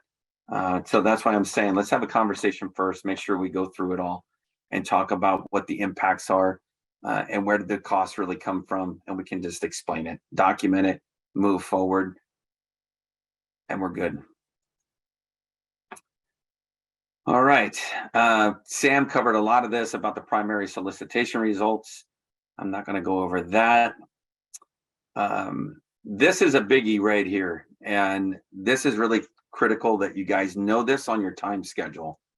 So if we're looking for a contract award, that means we're doing contract signing, right? We can give a notification award before stage 2 is approved, but we need everything in-house at CDT to get that stage 4 approved. So stage 4 becomes, while it's a wrap up of things, and if we've done a good job, there's not a whole lot of things to wrap up. It becomes down to a critical timeline between procurement and documentation that is needed to get that sign off. And that sign off comes in the form of an approval letter. And your PAO manager will be working very closely with you on that timeline and making sure that that letter gets signed. We have had the letter signed and contract award happen in the same day. That's really, really stressful for everyone. So we try to avoid that. Typically, we have a few days in between there. We've had ones that are, months in advance when we want to do contract award. Typically, it's pretty fast. It's, within the same week, within 2 weeks. But you have to have the stage 4 approved before the contract award and contract signing can occur. That's a must-have. Any questions on that? Probably everybody's asleep by this point. All right, next up is the risk register. Is the risk register attached and current? That's to the form itself. Making sure that you've captured risk. And I always talk about capturing this early on in stage 2. As you start your risk register and you're treating this like a project while you're going through planning, you're documenting risk. You're going to have risks that may occur in procurement. You may have risks that occur through PAL. And as you're working through those things, you can start identifying the risks that may occur on the project and start developing that out. So this is just basically, do I have that risk register? Am I ready to move into execution? And then sharing what you got so far. It's kind of like a baseline again. Does it all project risk continuing into the project execution? Just what I was talking about, making sure that you've identified project risk now, not only planning risk, but now we're talking about project risk. What can occur in the project? I want to bring you back to the dirty dozen that we talked about before. So if you've noticed on every subject that we've talked about throughout the planning process, we have hit each and every one of these in the best shape and form, right? These are the top issues that were done in that study that were identified as project related issues. And notice along the way, we've talked about contract management. We've talked about vendor negotiations. We've talked about data conversion and data migration. We've gone through governance and sponsorship. Why is it important? How does that apply to your project? We've talked about interface planning and implementation. How does that come into your project? Thinking about it in advance. Organizational change management. We've been talking about that since stage 2, right? We're talking about it all the way through. It's a big deal, and make sure we have it. We're talking about quality assurance. We're talking about quality control. Through all those things, we're talking about release management, requirements and definition and management. We've talked about requirements over and over again. And I saw a lot of the questions today, great questions on the differences of functional, non-functional technology requirements. Talking about risk and issues. We've actually talked about how do we start identifying risk, mitigating those risks, and carrying those risks forward through our risk register. Schedule. Talked about a roadmap. We've talked about scheduling. How does a roadmap help me build a schedule? Schedule management. What does that look like? Baselining my schedule. It's all in here. Testing. We talked about that a little bit. What does that look like? The things that we already know that we must do from a department perspective in testing and how that relates. Architecture planning, that's our EA group, making sure they're involved in the entire way. They're going to be on this journey from stage 2 all the way through your life cycle of your project. They're a critical piece of this, making sure that that gets done. Any questions? All right, we'll keep on moving. So the next spot of this, the next thing that happens from a CDT side of it, now we've taken you through stage 4, we've approved stage 4, we've done our contract award, and now we're going into the execution phase of project. So from a planning perspective, we move off from the planning mode of it and we go into the oversight mode. And part of that is looking at your project from a 30,000 foot view. And one of the questions we get quite often is, what happens to the person who helped me go through planning and now they're oversight and they're telling me, hey, your project plan isn't working, or you need to update your project plan, or you need to update an artifact that I developed in PAL. And you were a partner with me going through PAL. Why are you telling me it needs to be updated? And they're telling you that it needs to be updated basically because it's not working. And they're there to help you look at those things and saying, hey, you know what? When we put this thing together, it looked like it was going to work really well. And now that we're in project flight, there's a few things that need to be fine-tuned to make sure that they're right. And make sure that your team members understand how this thing's working. And sometimes that comes in the shape or form of a meeting, walking through the plan.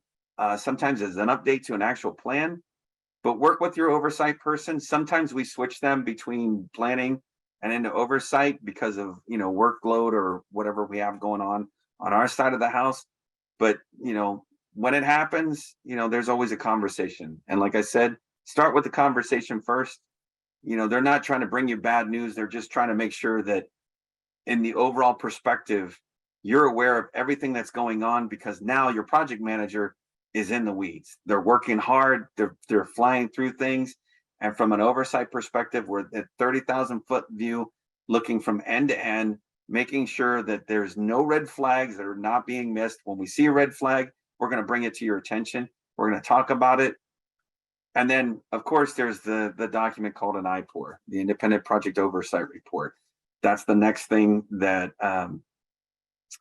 that will get reported on. That's the actual document of record. We want to try to fix things before we have to document it. So having those conversations early on and talking about it. I've already talked about at the beginning of this whole training, the Project Approval Authority and the Project Oversight Authority. That's in Government Code 11546. I've talked about, we give an analysis and advice along the way, and then our oversight protocol. So next things to think about when your project's in flight, here's some of the things to consider. From your side of the house, you have to do a monthly project status report that is submitted to CDT on the 5th business day. Like I mentioned, the IPOR, the Independent Project Oversight Report, that is due to your department on the 10th of the day. We do give you a first look at the draft to make sure that we're all on the same page. Maybe there's something we missed. Maybe there's something you're not aware of. We want to make sure that we've had that conversation before we put anything out that's visible to anyone. The next thing is a special project report. This is one of those things that I talked about before, the 10% or $5 million in variance. If that occurs on your project, this is when you have to start looking at it when they're due. If you have a BCP that's associated with the change in your project, meaning you need additional funds because you got hit up with something, like my example of CDTFA and their cross project, right? They had a lot of legislation that was thrown at them. They needed to get additional funds. The governor's office gave them the money, but it wasn't like they got the checkbook and said, here, go spend it. They said, okay, we're going to give you money for it, but you got to go estimate it. And then you got to put in a BCP. So it's important to know the critical dates. They're the same dates as any project documents are due when they're related to BCPs. But just as a reminder, 3rd Monday in the month of July for a fall BCP, 2nd Monday in January for a spring finance letter. And if you have no budget action, you can submit that SPR at any given time. So that's the glory of that. It also follows the same approval process. So if you have a budget action and you submit an SPR in the fall process, we're not going to give you a letter of approval until January in the spring, we're not going to give you an approval letter until April. So those are some of those dates. And if those things come up, trust me, we will remind you how this all kind of works and what it means and what we're looking at and what the impacts will be. So we're there to remind you, help you, guide you, coach you through these times when they happen. The next thing is a peer post-implementation report. I Russell? see. I'll Okay. I'll get it. I'll get it. Let me finish this and then I'll jump back for questions. So the next thing is a post-implementation report. There has been updates to our peer where Andy Wharton will give a whole speech on this thing. He just gave one today early at one of the portfolio meetings I was at today. But talking about, start looking at this early on. There's a lot of information that you've collected through the planning process that can go into this peer that can be starting to collect.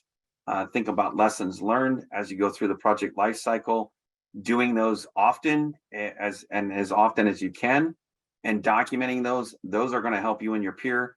And my recommendation is don't assign this to your project manager.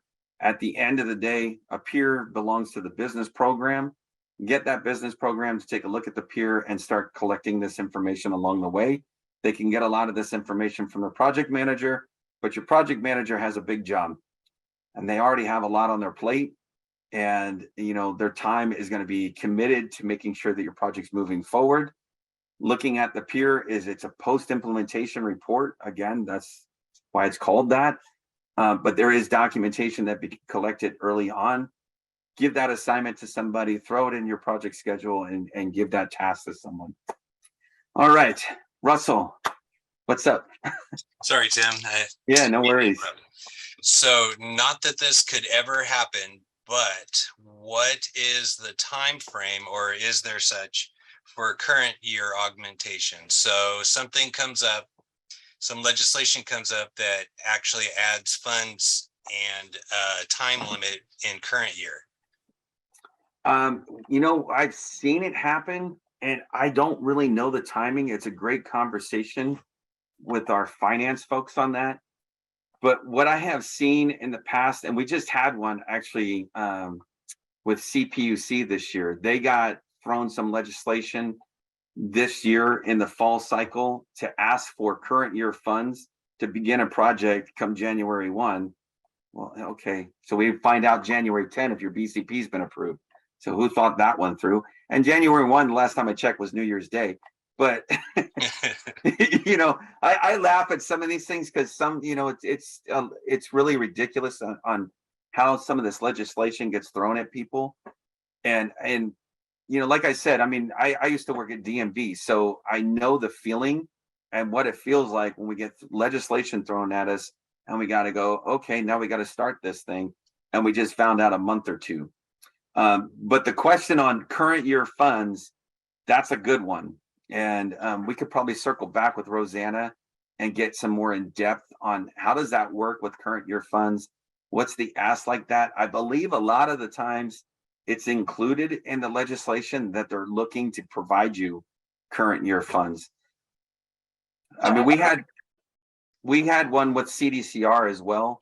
They were given a dollar amount, and this happened last spring. And they were given the money last spring at the time that they submitted the BCP. Before approval even happened, CDCR called up and said, hey, we got the money. Can we start working on this effort to move it forward? Right. I was kind of, and I see Lloyd has something to say. I was just wondering about the time frame that CDT will be using if we do actually have to go into a full PAL process for the project for current year funds. But I don't want to take up too much time, so thank you. If you're looking at from a PAL perspective, Russell, we work with you on that. We will figure out what the best approach is through PAL and see what we need to do. Because again, we recognize the craziness that is added on that. I can tell you, so 2 years ago, I think it was 2 years ago, that was 2020. Yeah, 2 years ago, 2020, Cal OES got some legislation they had to implement something really quick. We did PAL in 16 weeks. That is not the way to do PAL. It was completely insane. I worked with public health, CDPH, on one of theirs that they got. We went through PAL in 5 months, stage 1 all the way through stage 4. And I can tell you, so from the comparison of the two, CDPH did a really good job. They dedicated a room that was like our war room that we were going in. I used to stop by there first thing in the morning, every morning. I would go into the war room. We would talk about what PAL activities they were going to be working on that day. I would go back at the end of the day and we would talk about what was accomplished and what needed to be trued up in any of those PAL activities. That was a daily thing. And there was a couple times, almost every week that we met on weekends on a Saturday and went through some of those additional activities and working through those.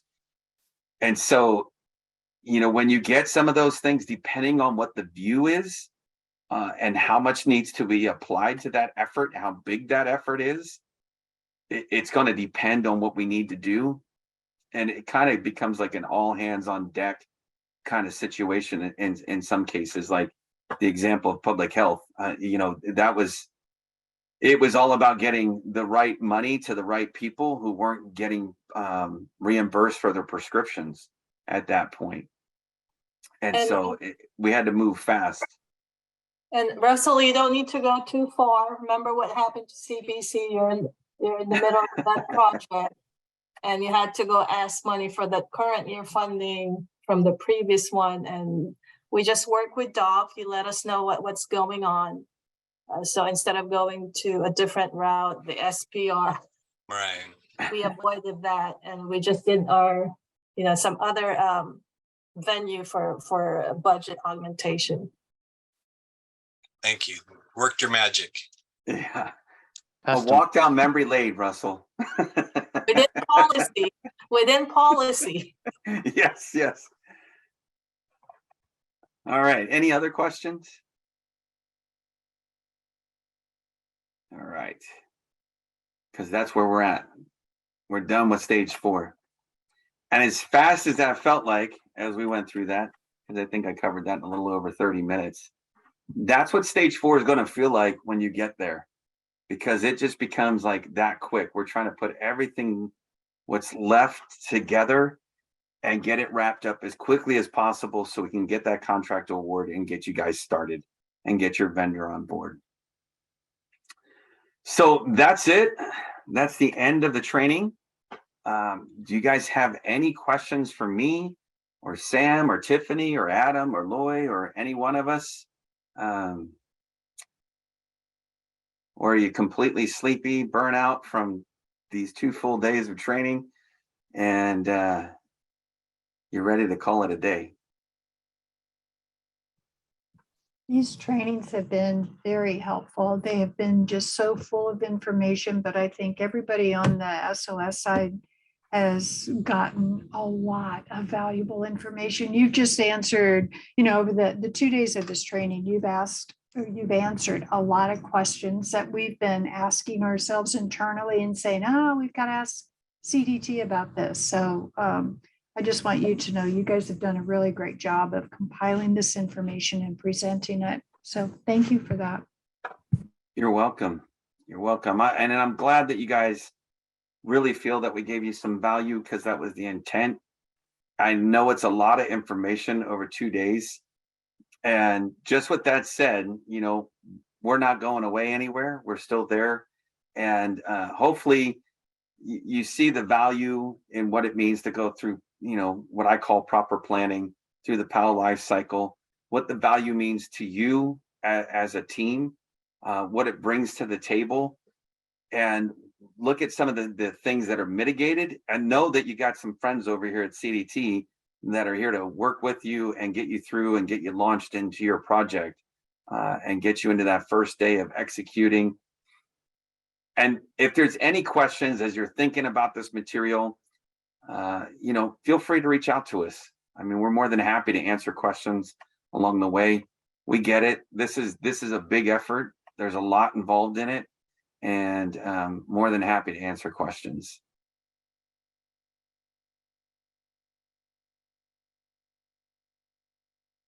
All right, if there's nothing else, we'll wrap this up and say our farewells for the day anyway, until next week. And in the meantime, next week is Thanksgiving. Thank you for working with us. We do appreciate that. We do appreciate the transparency that we've had throughout the CARS project, the CBC project, building the relationship with you guys. It's really important. I mean, I think we all have the same goal. It's what's best for the state of California. It's not about just us personalities ourselves, right? And so I wish you all a very happy Thanksgiving and enjoy the holiday. Adam, you got your hand raised. Yes, I do. Probably the last Go hand for it. raise. So when do you think we'll have the slides out to them so they can have reference material? We'll look at Lloyd, because Lloyd's going to package these all up, and then we'll do a quick once over. So I would say hopefully by the beginning of next week. The soonest would probably be tomorrow, but got to look at our calendars and see what's stacked on there for tomorrow. Joseph, I see you have your hand raised. And can we also access the recording so we can review some of the parts? I'll leave that up to Lloyd too, because she was our master of ceremonies there on the recording of the thing. So I'll let her figure out how she can provide that to you guys. Thank you so much, everyone. You're welcome. Any other questions?